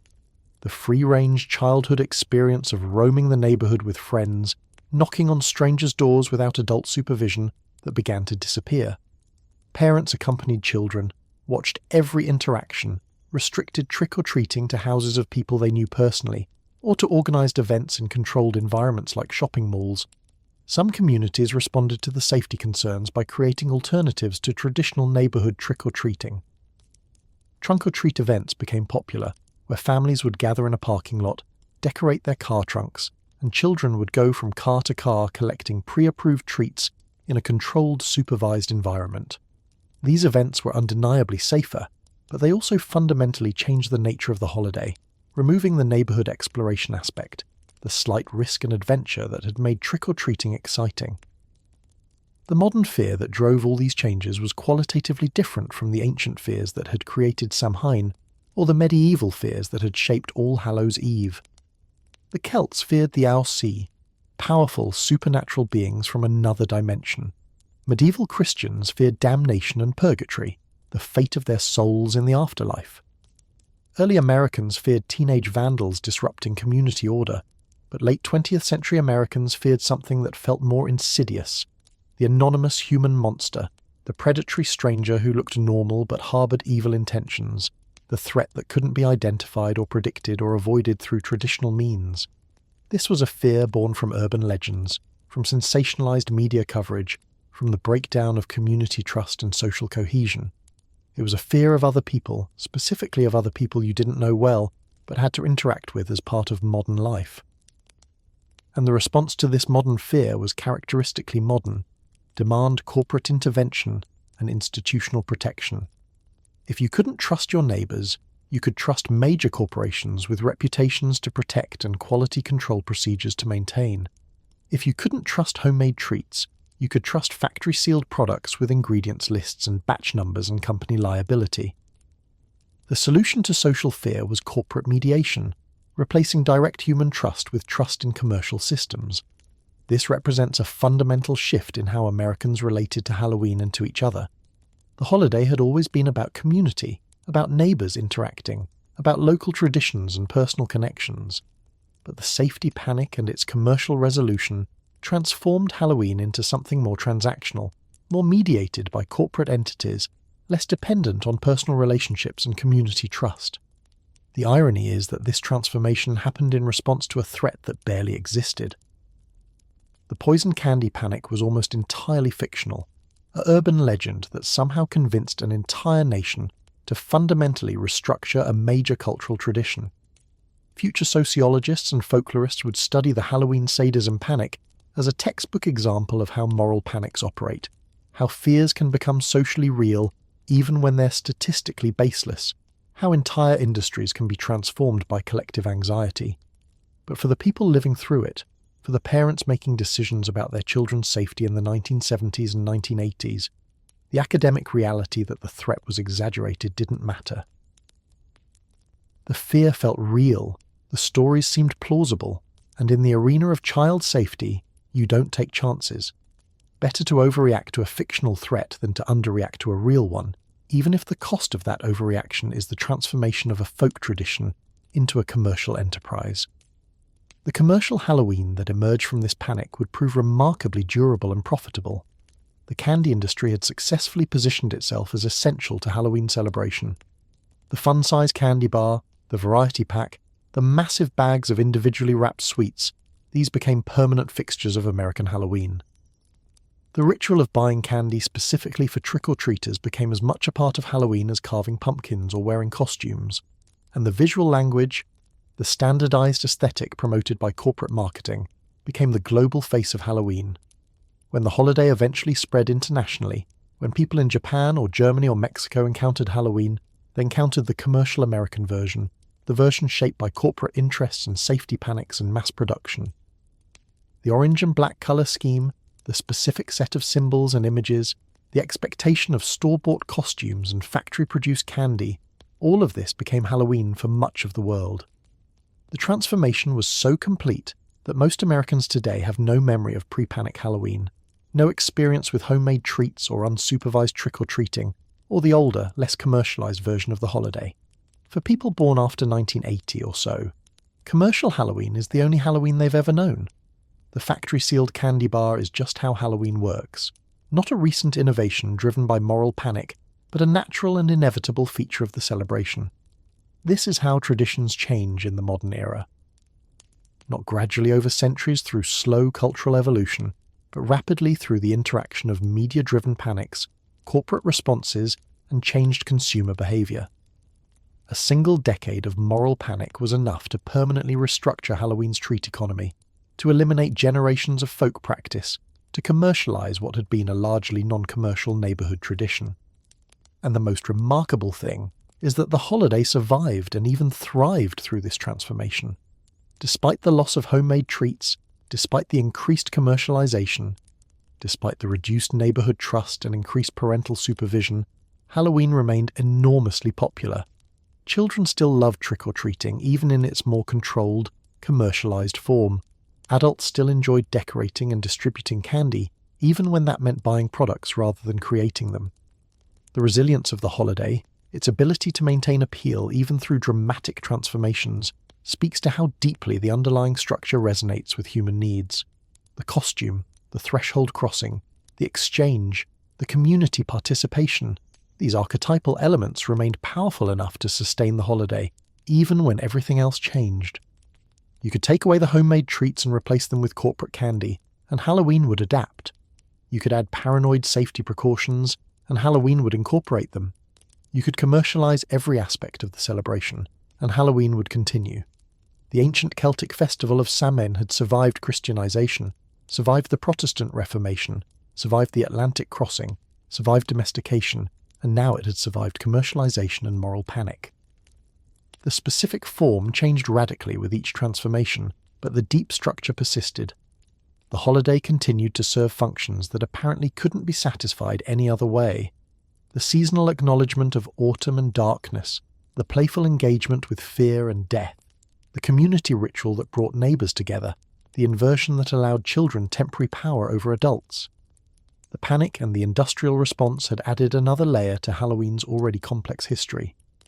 The modern fear of anonymous predators and the corporate solution of factory-sealed candy became part of the tradition's ongoing evolution, another adaptation to contemporary circumstances, another example of how Halloween absorbs whatever is thrown at it and keeps going.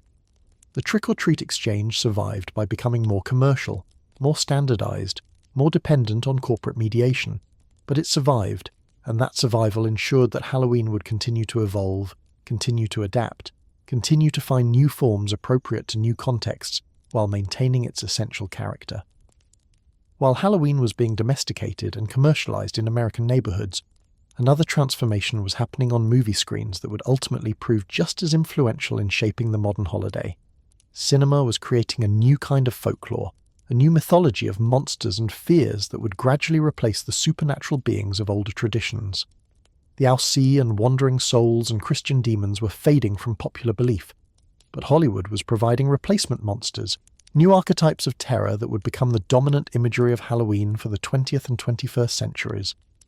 This transformation began decades before Halloween became primarily associated with horror cinema, starting in the 1930s when Universal Pictures created what would become the foundational pantheon of movie monsters.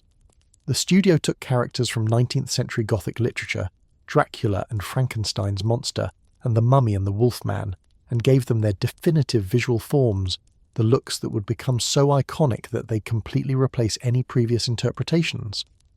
Bram Stoker's novel Dracula described the vampire count in various ways throughout the book, emphasizing his pale skin, his strange accent, his peculiar habits. But it was Bela Lugosi in the 1931 Universal film who created the image that would define vampires forever. The slicked-back hair, the penetrating stare, the formal evening wear with the dramatic high-collared cape. This specific look, invented for a Hollywood production, became the template for vampire representation for the next 90 years. Every Halloween, you can still see dozens of variations on Lugosi's Dracula walking the streets, from children in plastic fangs to adults in elaborate formal costumes. The transformation of Frankenstein's creature was even more dramatic. Mary Shelley's novel described a being with flowing black hair, yellowish translucent skin, and a tragic eloquence. A monster who could speak beautifully and philosophize about his own existence and suffering. The 1931 Universal film threw most of that out, creating instead the iconic flat-topped head with electrodes in the neck, the heavy brow, the lumbering walk, the inarticulate grunts. Boris Karloff's portrayal, aided by Jack Pierce's groundbreaking makeup, created an image so powerful that it completely obliterated Shelley's literary description in popular consciousness. When people think of Frankenstein's monster, they think of Karloff's performance, not Shelley's text. Universal systematically worked through the catalogue of Gothic monsters, giving each one a standardized Hollywood treatment. The Mummy became a slowly shuffling figure wrapped in bandages, far more visually dramatic than anything described in archaeological or folkloric sources. The Wolfman established the rules for lycanthropy that would be endlessly repeated. Transformation triggered by the full moon, vulnerability to silver, the curse passed through a bite. None of these details came from traditional werewolf folklore, which was far more varied and less consistent. But Larry Talbot's tormented transformations in the 1941 film created a werewolf mythology that Hollywood and popular culture would treat as definitive. These universal monsters became a shared cultural vocabulary, a set of recognizable figures that everyone knew and could reference. They were perfect for commercialization and merchandising. By the 1950s and 1960s, as Halloween was being domesticated into a children's holiday, these movie monsters became the default costume options. Ben Cooper, Inc. The costume company that dominated the post-war Halloween market, produced affordable mass-market costumes based on Universal's monster designs, bringing Dracula and Frankenstein and the Wolfman into suburban American homes. The Universal monsters worked perfectly for child-centered Halloween because they were scary but not too scary. They were theatrical, obviously fictional, safely contained within the realm of make-believe. A child dressed as Dracula was play-acting, wearing a costume of a character everyone recognised from movies and television reruns. There was no genuine supernatural belief involved, no fear of actual vampires. It was pure performance, pure fun, perfectly aligned with Halloween's transformation into cheerful entertainment. But as the 20th century progressed, as American culture became darker and more cynical, as the optimism of the post-war years gave way to the anxieties of the 1960s and 1970s, the Gothic monsters began to feel dated, too quaint, too removed from contemporary fears. Dracula, in his formal cape and castle, seemed like he belonged to another era, aristocratic and European, and safely distant from American suburban reality. What audiences increasingly craved, what would ultimately reshape Halloween's aesthetic, was horror that felt modern, that acknowledged contemporary anxieties, that brought terror into familiar everyday spaces rather than keeping it safely contained in Gothic castles and misty graveyards. The transformation began in 1968 with a low-budget independent film shot in rural Pennsylvania that would fundamentally alter horror cinema and create the most influential new monster of the modern era. George Romero's Night of the Living Dead took an obscure figure from Caribbean folklore, the zombie, and completely reimagined it for the atomic age. Romero's zombies weren't the voodoo slaves of earlier films, mindlessly controlled by evil sorcerers. They were something new and terrifying, reanimated corpses driven by an insatiable hunger for human flesh, spreading through contagion, unstoppable except by destroying the brain. The film's power came from its stark realism and its nihilistic worldview. This wasn't Gothic horror set in some exotic location. This was horror in rural Pennsylvania, in a farmhouse that could be anywhere in America, featuring characters who looked and talked like ordinary people. The documentary-style cinematography, the grainy black and white footage, the naturalistic performances, all of it combined to make the horror feel immediate and plausible, in ways that traditional monster movies never had. And the film's ending, where the hero survives the zombie siege only to be shot by a rescue party who mistake him for a zombie, was a gut punch of nihilism that perfectly captured the mood of a late 1960s America. There was no happy ending, no restoration of order, no reward for courage and survival. Just brutal, pointless death, and a world irreversibly changed. This wasn't escapist entertainment. This was horror that acknowledged how frightening the real world had become. Romero's zombie became a permanent fixture in horror cinema and popular culture, spawning countless sequels, remakes, and variations. The slow-moving, flesh-eating, contagious zombie became an archetypal monster that would rival Dracula and Frankenstein in cultural influence. And critically for Halloween's evolution, the zombie was a monster that looked human, that could be anyone, that represented the breakdown of society and the thin veneer of civilization. It was a monster for modern anxieties about social collapse, about infection and contamination, about the loss of individuality and reason. But the zombie, while influential, wasn't the monster that would become most closely associated with Halloween itself. That distinction would go to a different kind of horror figure, one created by another independent filmmaker who understood intuitively how to weaponize the imagery and atmosphere of Halloween to generate terror. In 1978, John Carpenter released a film simply titled Halloween, and it would do for the holiday what Romero had done for zombies, completely redefine how we think about it. Carpenter's film is set on Halloween night in the fictional suburban town of Haddonfield, Illinois, and its genius is in how it transforms the familiar, comforting imagery of Halloween into sources of dread and menace. The film opens with a long Steadicam shot on Halloween night in 1963, moving through a suburban house from a child's point of view as that child puts on a clown mask and then brutally murders his teenage sister. The mask, the costume, the thing that's supposed to be playful and fun, becomes a tool for violence and a disguise for evil. This is the film's central insight. Halloween celebrations, its decorations and costumes and rituals, aren't protection against darkness. They're the aesthetic wrapping paper in which darkness arrives. The film then jumps forward 15 years. Michael Myers, the child who committed that murder, has been institutionalized but escapes on the night before Halloween and returns to his hometown. He's described by his psychiatrist as pure evil, a force of nature in human form, someone who has no discernible motive beyond the desire to kill. Michael wears a mask, not a Halloween costume mask, but a blank white emotionless face, actually a modified Captain Kirk mask painted white. This featureless face becomes one of cinema's most terrifying images because it's completely empty, completely without expression or humanity. Michael isn't a person, he's a void, a shape that looks human but contains nothing recognizable as human consciousness. And Carpenter films him moving through the most normal, most safe-seeming environment imaginable, American suburbs on Halloween. The streets are decorated with jack-o'-lanterns, children in costumes run past laughing, leaves blow across sidewalks. Everything is exactly as it should be on Halloween night in a quiet town.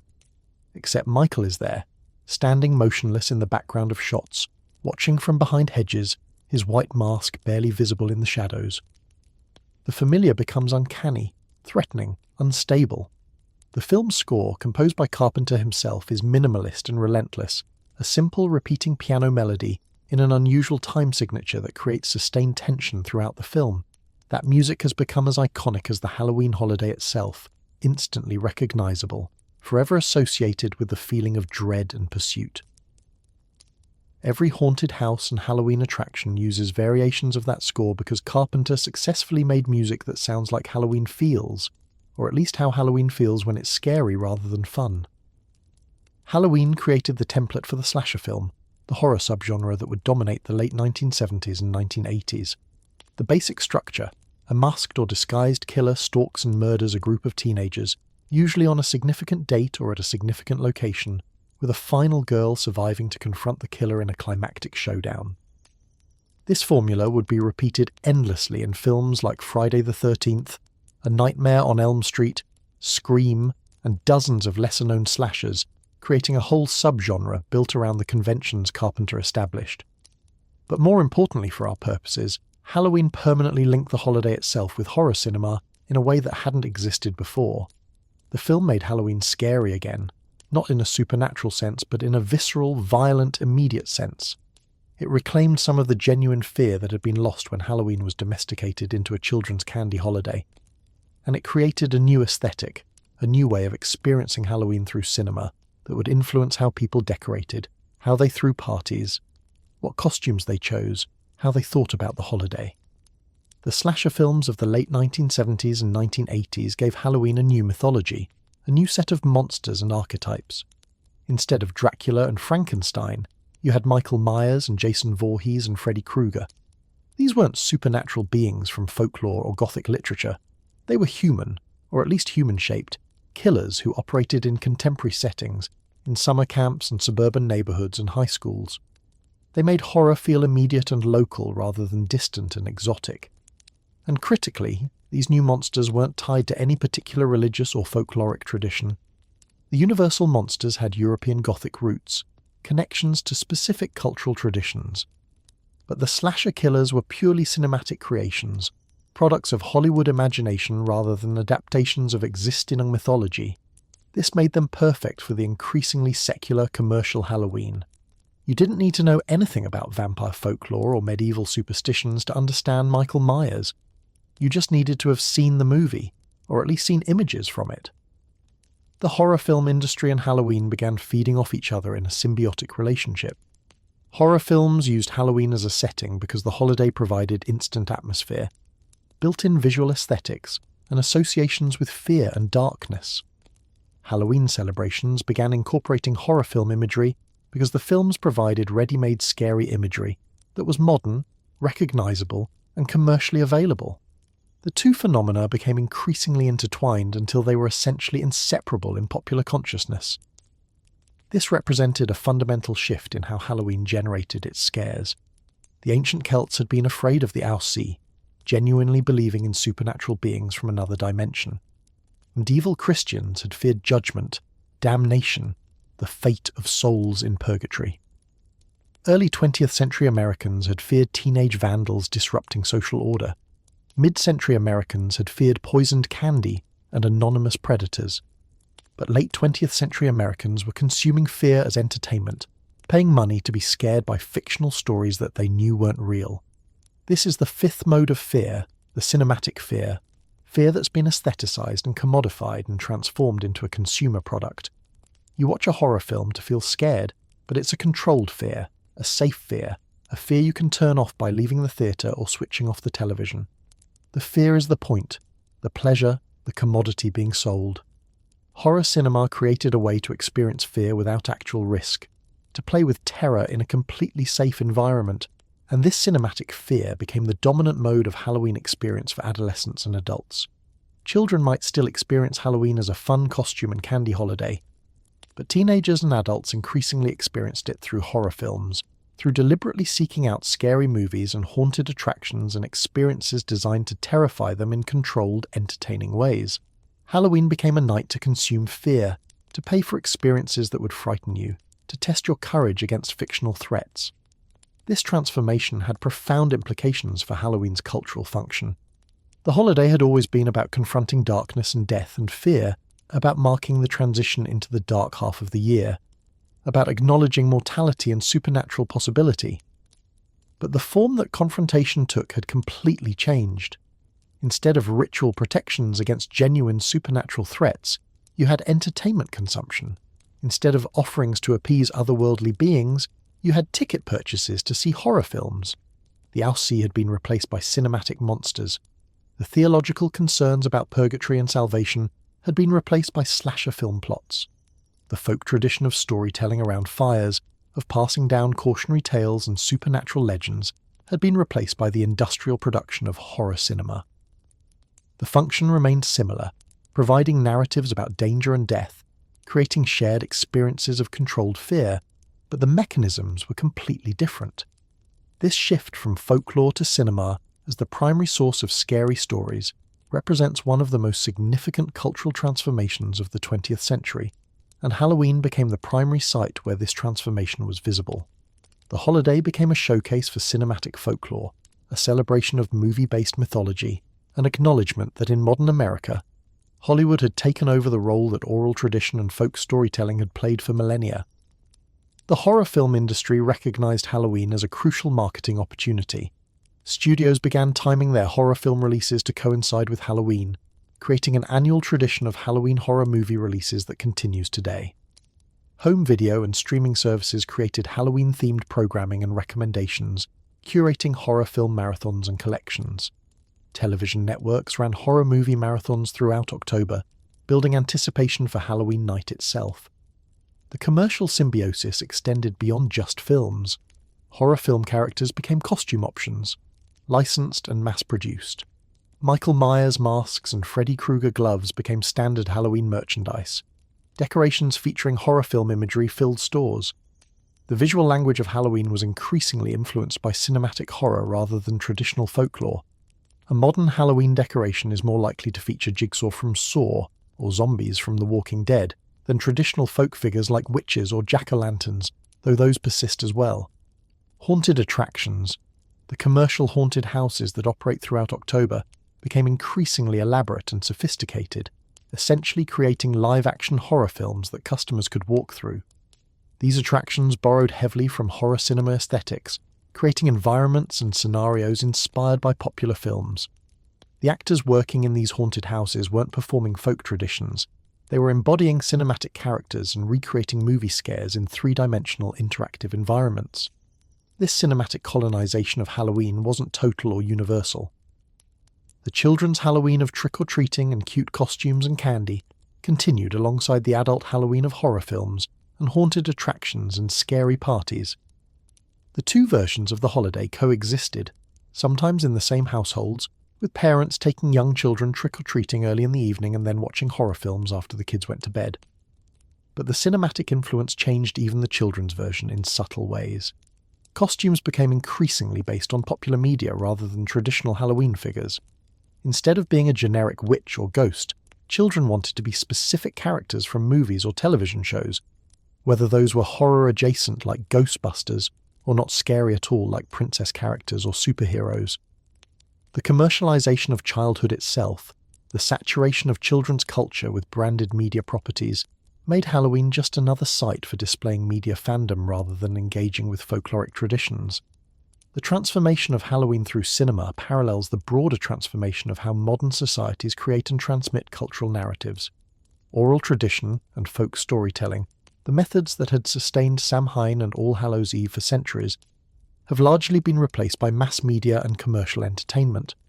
The stories we share, the monsters we fear, the archetypes we use to process anxiety and mortality, these now come from Hollywood and streaming services rather than from grandparents and community storytellers. This isn't necessarily better or worse, it's just different, reflecting the technological and economic realities of modern life. Cinema can reach larger audiences, can create more elaborate and visually sophisticated narratives, can spread stories globally in ways that oral tradition never could. But cinema is also more centralized, more commercial, more controlled by corporate interests than folk tradition ever was.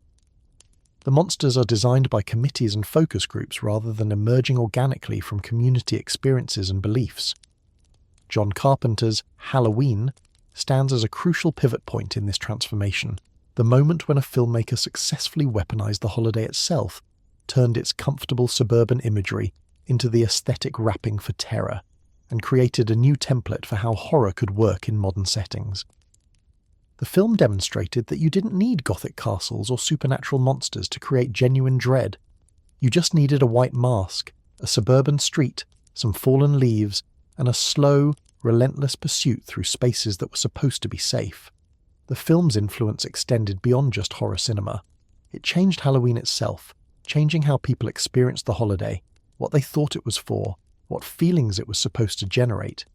Halloween could be fun and cheerful for children, but Carpenter reminded everyone that it could also be genuinely frightening, that underneath the candy and costumes was something older and darker, that the holiday's roots in fear and death and transition into darkness weren't just historical curiosities, but essential elements that could still resonate. The cinematic fear that Carpenter and other horror filmmakers created became Halloween's new folklore, the shared stories and monsters that defined the holiday for late 20th and early 21st century audiences. These were the new Aussee, the new wandering spirits, the new supernatural threats. They were fictional rather than believed in, consumed rather than feared, products rather than folk traditions. But they served similar psychological functions, providing narratives about danger and mortality, creating shared cultural experiences, acknowledging the darkness that lurks beneath ordinary life.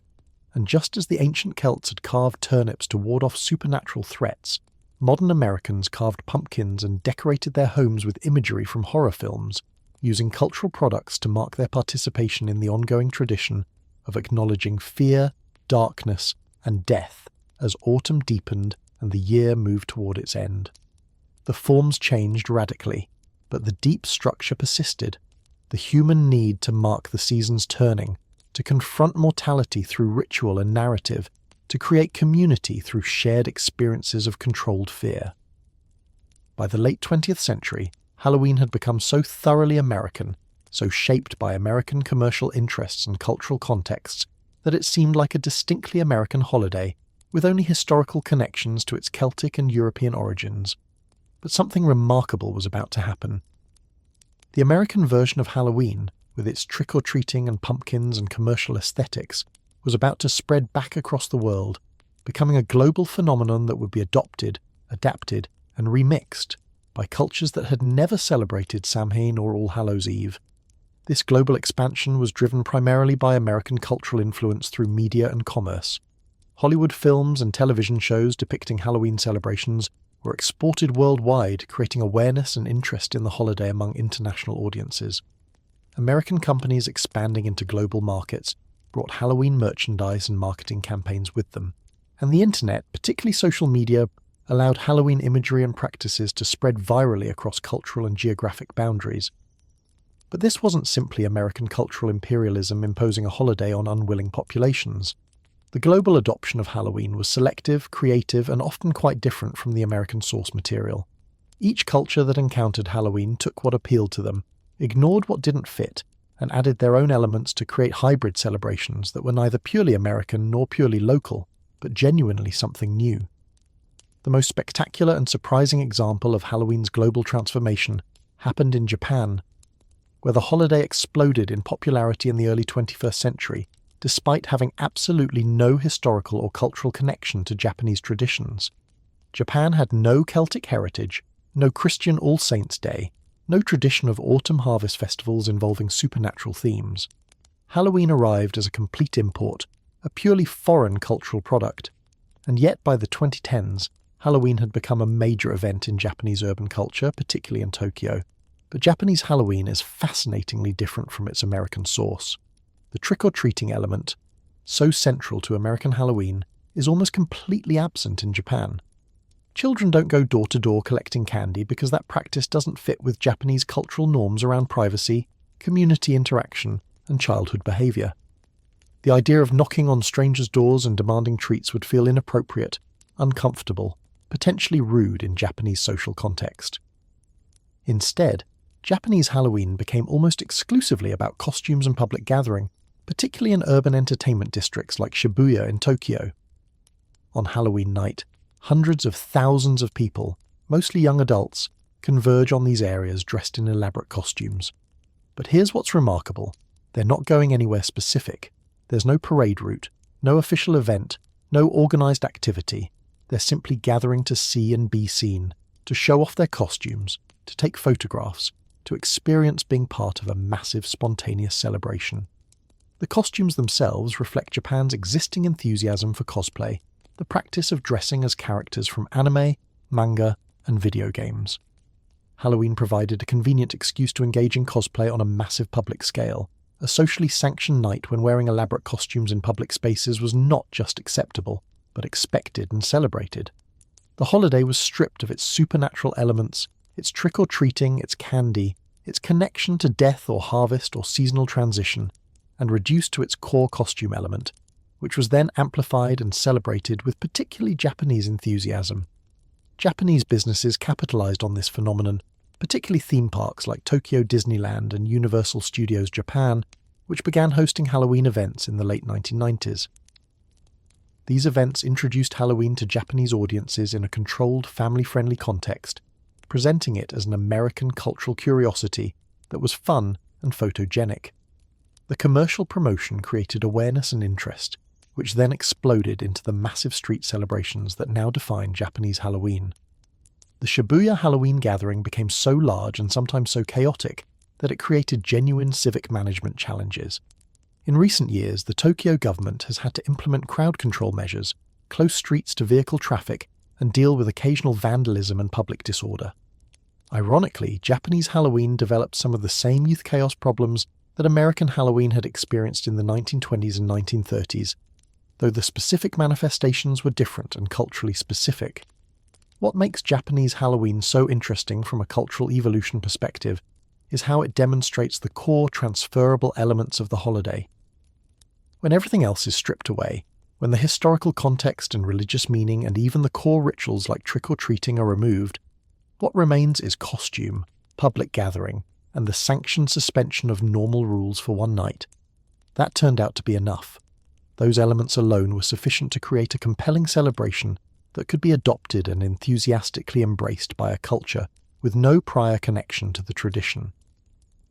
The case of Mexico presents a completely different dynamic, a fascinating example of two related but distinct traditions coexisting and influencing each other. Mexico has its own profound and ancient tradition for honouring the dead, Dia de los Muertos, which is celebrated on November 1st and 2nd, the same dates as the Christian All Saints and All Souls Days that grew out of the Christianization of Samhain. Dia de los Muertos is a blend of indigenous Aztec beliefs about death and the afterlife with Spanish Catholic traditions, a syncretism that happened during the colonial period. The holiday centres on building elaborate altars called ofrendas in homes and at grave sites, laden with photographs of deceased loved ones, their favourite foods and drinks, marigold flowers, candles, and decorated sugar skulls. The belief is that on these days the spirits of the dead return to visit the living, and the ofrendas are meant to welcome them, to show that they are remembered and loved. The tone of Dia de los Muertos is notably different from American Halloween. It's joyful rather than scary, celebratory rather than fearful, focused on memory and connection rather than candy and costumes. The imagery features calacas and calaveras, decorated skeletons and skulls, but they're depicted as cheerful and lively, often shown eating, drinking, playing music, celebrating. Death isn't presented as something to fear, but as a natural part of the cycle of existence, something to be acknowledged and even celebrated. The relationship between Halloween and Dia de los Muertos in Mexico is complex and sometimes contentious. American Halloween began infiltrating Mexican culture, particularly in border regions and major cities, starting in the late 20th century. American cultural influence through media and commerce brought Halloween imagery, practices, and commercial opportunities into Mexico. Some Mexican businesses, particularly those catering to children or tourists, began promoting Halloween celebrations with costumes, candy, and decorations. This created tension and concern among cultural preservationists and Mexican nationalists, who saw Halloween as American cultural imperialism, threatening to displace or commercialize the authentic Mexican tradition of Dia de los Muertos. There were concerns that children would prefer Halloween's focus on candy and fun costumes over Dia de los Muertos' more somber focus on remembering the dead.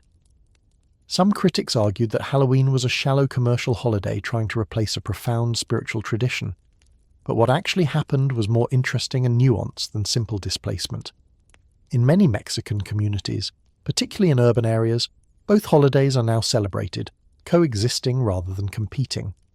Children might go trick-or-treating or attend Halloween parties on October 31st, and then participate in Dia de los Muertos observances on November 1st and 2nd, building ofrendas for deceased family members and visiting cemeteries to clean and decorate graves. The two celebrations have also influenced each other, creating hybrid practices and aesthetics. Halloween decorations in Mexico often feature calacas and calaveras, borrowing from Dia de los Muertos imagery. Dia de los Muertos celebrations have become more visible and public, partly in response to Halloween's commercialization, with communities organizing public altar displays and parades to celebrate and preserve the tradition. The famous Dia de los Muertos parade in Mexico City, featured prominently in the James Bond film Spectre, was actually created after the film's release, inspired by the fictional parade depicted in the movie, showing how modern media can create traditions that then become real. The Mexican case demonstrates that Halloween doesn't necessarily destroy local traditions even when it's imported with significant commercial backing. Instead, cultures can maintain their own observances while selectively adopting elements from Halloween that appeal to them or serve different functions. Children's Halloween celebrations and adult Dia de los Muertos observances can coexist because they serve different needs and target different age groups. The spread of Halloween back to Europe presents yet another dynamic, a return of the transformed tradition to its lands of origin.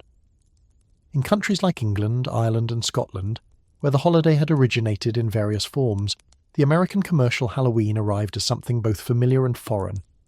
These cultures had their own Halloween or All Hallows Eve traditions that had persisted, but the American version with its trick-or-treating and pumpkins and commercial aesthetics was bigger, louder, more visibly marketed than the surviving local practices. In Ireland, particularly, this created an interesting situation. The ancient Samhain had originated there, had been preserved in Irish folklore and traditions, and had been carried to America by Irish immigrants who fled the famine. Now, American Halloween, the transformed descendant of those Irish traditions, was coming back to Ireland as an import, a commercialised product being marketed by global corporations. Some Irish cultural observers viewed this with ambivalence or frustration, seeing it as their own traditions being sold back to them in a degraded commercial form. But others embraced the American Halloween as a fun addition to existing Irish traditions. Many Irish communities now celebrate both traditional Samhain observances, like bonfire lighting, and the American-style Halloween with trick-or-treating and store-bought costumes. The festival of Samhain in County Meath, which includes historical reenactments and traditional Celtic celebrations, operates alongside neighbourhood trick-or-treating and Halloween parties. In Britain more broadly, Halloween has become increasingly Americanised since the 1980s and 1990s, with trick-or-treating becoming more common and Halloween merchandise appearing in stores. But there's also been resistance and critique, with some viewing Halloween as crass American commercialism displacing more refined British traditions.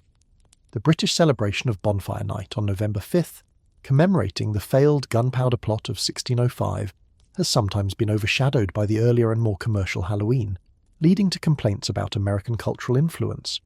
In continental Europe, where Halloween had no historical roots at all, the holiday's adoption has been uneven and often controversial. France has seen limited Halloween celebration, with some viewing it as an unwelcome American import trying to displace French traditions. Germany has had more success with Halloween adoption, particularly in urban areas and among young people, though it remains less prominent than traditional German harvest festivals or carnival celebrations. The pattern across Europe generally shows Halloween being adopted primarily by younger generations, marketed by commercial interests particularly in entertainment and retail sectors, and often generating cultural criticism from older generations and cultural preservationists who view it as American cultural imperialism or shallow commercialism displacing more meaningful local traditions. But the spread of Halloween globally, whether it's enthusiastically embraced like in Japan or contentiously negotiated like in Mexico or ambivalently received like in much of Europe, demonstrates something profound about the holiday's essential nature. After 2,000 years of evolution and transformation, after absorbing Celtic, Christian, American, and commercial influences, after being shaped by supernatural fears and moral panics and cinematic horror and candy industry marketing, Halloween still maintains certain core elements that make it recognizable and transferable across vastly different cultural contexts. The costume persists, the act of transformation, of becoming something other than your everyday self for one night. This practice has proven appealing across cultures, tapping into universal human desires for play, performance, and temporary escape from normal identity constraints. Whether it's children in American suburbs or young adults in Tokyo's Shibuya district, the impulse to dress up and transform remains central to Halloween's appeal. The threshold transaction persists, though in modified forms. Even when literal door-to-door trick-or-treating doesn't fit cultural norms, the concept of exchange, of negotiation, of some kind of transaction occurring at boundaries between public and private spaces continues to inform Halloween practices in various ways. The light persists, the jack-o'-lantern, the carved vegetable with a flame inside. This element, which we can trace from the great Celtic Samhain bonfires through medieval turnip lanterns to American pumpkins, remains one of Halloween's most iconic symbols. The light has been transformed, commercialized, sometimes replaced with electric lights or LED displays, but the core imagery of the glowing carved face remains powerful and recognizable globally. And perhaps most fundamentally, the sense of inversion persists, the feeling that on this one night normal rules are suspended, that play and transgression are permitted, that the ordinary world becomes temporarily extraordinary. This element has proven universally appealing, transcending specific cultural contexts because it addresses a universal human need for periodic release from social constraints. When you step back and look at Halloween's complete history, what emerges is a pattern of remarkable persistence beneath constant transformation. The specific practices, beliefs, and meanings have changed radically across 2 millennia. The Celts' genuine fear of the Aussie bears little resemblance to Japanese Instagram photo opportunities in Shibuya. Medieval prayers for souls in purgatory have nothing in common with Americans spending billions on candy.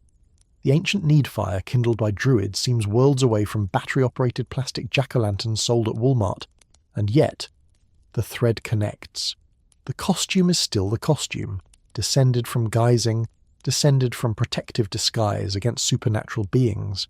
The treat is still the treat, descended from soul cakes, descended from offerings to appease otherworldly powers.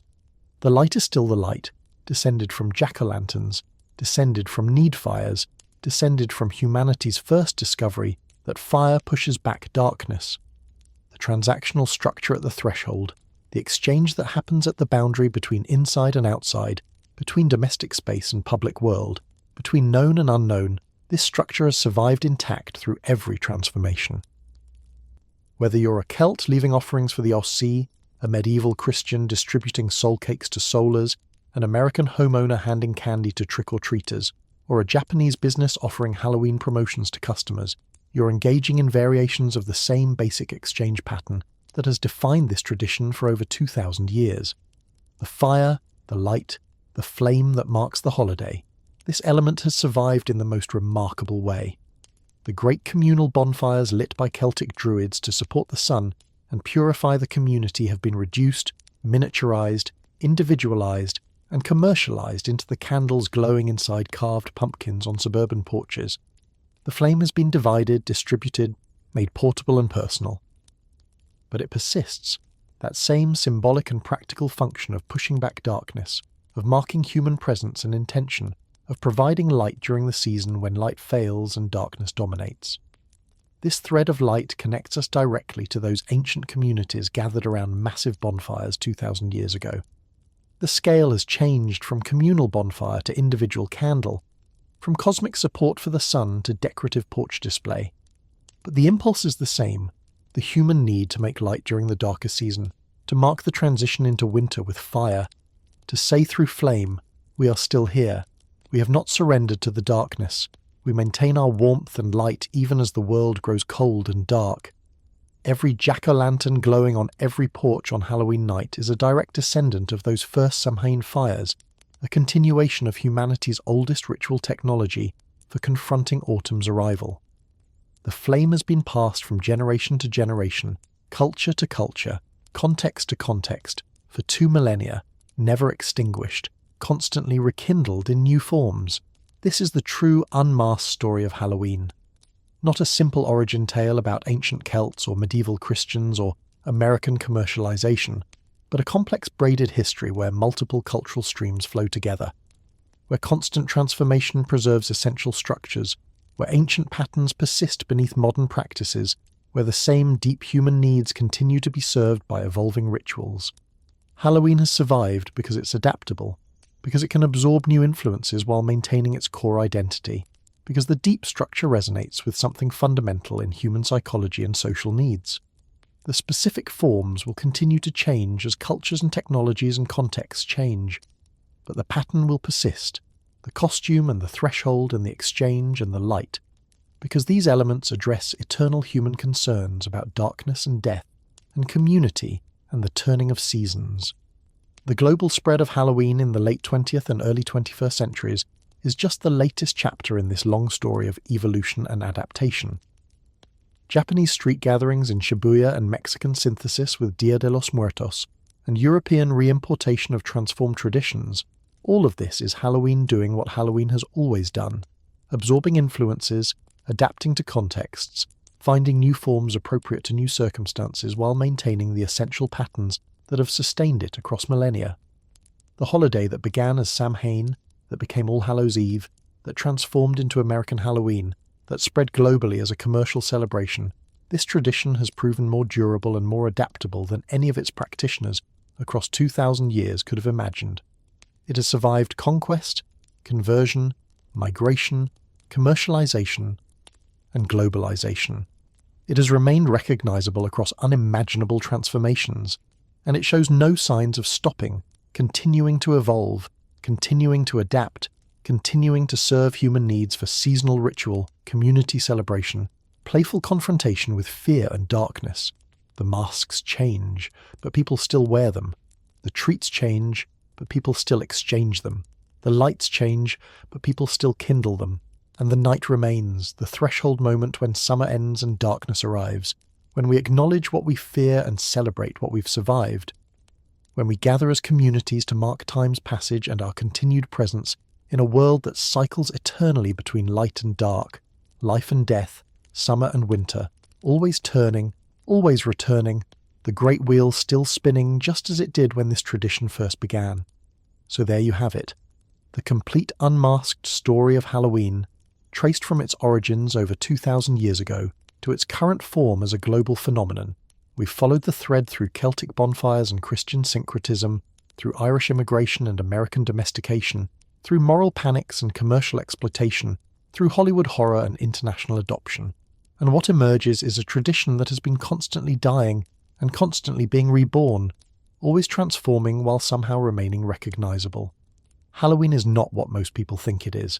It's not a preserved ancient tradition passed down unchanged from the Celts. It's not purely a Christian invention. It's not simply American commercialism. It's all of these things simultaneously, a genuinely braided river where multiple cultural streams have flowed together over centuries to create something that belongs fully to no single source, but draws from all of them. The holiday has survived because it's useful, because it serves deep human needs that persist across cultures and centuries. The need to mark seasonal transitions, to confront mortality and darkness through ritual and play, to create community through shared celebration, to give children and adults alike a sanctioned night of transformation and inversion. These needs don't go away just because supernatural beliefs fade or commercial interests dominate or cultures change. Halloween keeps adapting new forms to serve these eternal functions. What connects every version of this tradition, from ancient Samhain to modern trick-or-treating to Japanese street parties in Shibuya, is the underlying structure we've traced throughout this story. The costume that transforms identity, the threshold where exchanges happen, the treat that seals the transaction, the light that pushes back darkness. These archetypal elements have proven remarkably durable because they resonate with something fundamental in human psychology and social organization. And threading through all of it is that living flame, passed hand to hand across 2 millennia, divided and distributed from communal bonfire to individual candle, but never extinguished. Every jack-o'-lantern glowing on every porch connects us directly to those ancient communities who lit fires to support the failing sun and mark their refusal to surrender to the coming darkness. The technology has changed from oak wood to tallow candles to LED lights, but the impulse remains identical. Make light when the world grows dark. Mark the threshold. Signal presence and intention through flame. Halloween will continue to evolve. New influences will be absorbed, new commercial opportunities exploited, new cultural contexts navigated. But the deep structure will persist because it addresses concerns that don't change. The turning of seasons, the reality of death, the need for community, the desire to play with fear in safe contexts, the marking of time's passage. As long as humans experience autumn and contemplate mortality and gather in communities, some version of this tradition will continue. The masks we've worn have changed from animal hides to plastic store-bought costumes to elaborate cosplay. The offerings have transformed from tribute to supernatural beings to prayers for souls to candy for children. The fears have shifted from otherworldly abduction to eternal damnation to teenage vandalism to poisoned treats to cinematic monsters. But beneath all these changes, the pattern endures. We still gather, we still transform, we still exchange, we still light fires against the dark. That's the true story. Not a simple origin tale, but a complex evolution. Not purity, but synthesis. Not preservation, but adaptation. Halloween is a tradition that has learned how to survive by learning how to change, and in doing so, it's created one of humanity's most durable and widely celebrated holidays. The night when masks come on, and treats are exchanged, and lights glow in carved pumpkins, when we acknowledge darkness while refusing to surrender to it, when we remember the dead while celebrating the living, when we mark summer's end and winter's approach with costumes and candy, and controlled doses of fear transformed into entertainment. Sleep well tonight knowing that when October 31st rolls around again, you'll be participating in a tradition that stretches back thousands of years, that has survived everything history could throw at it, and that will continue long after we're gone, constantly changing form while maintaining its essential spirit. The great wheel keeps turning, the seasons keep shifting, and Halloween keeps adapting, a living tradition in constant dialogue with the cultures that celebrate it. Thank you for joining me on this journey through Halloween's true history. May your dreams be sweet, your rest deep, and when you next light a jack-o'-lantern, may you feel that connection to the unbroken chain of humans who have done the same across countless generations, keeping the flame alive through the darkest season. Good night.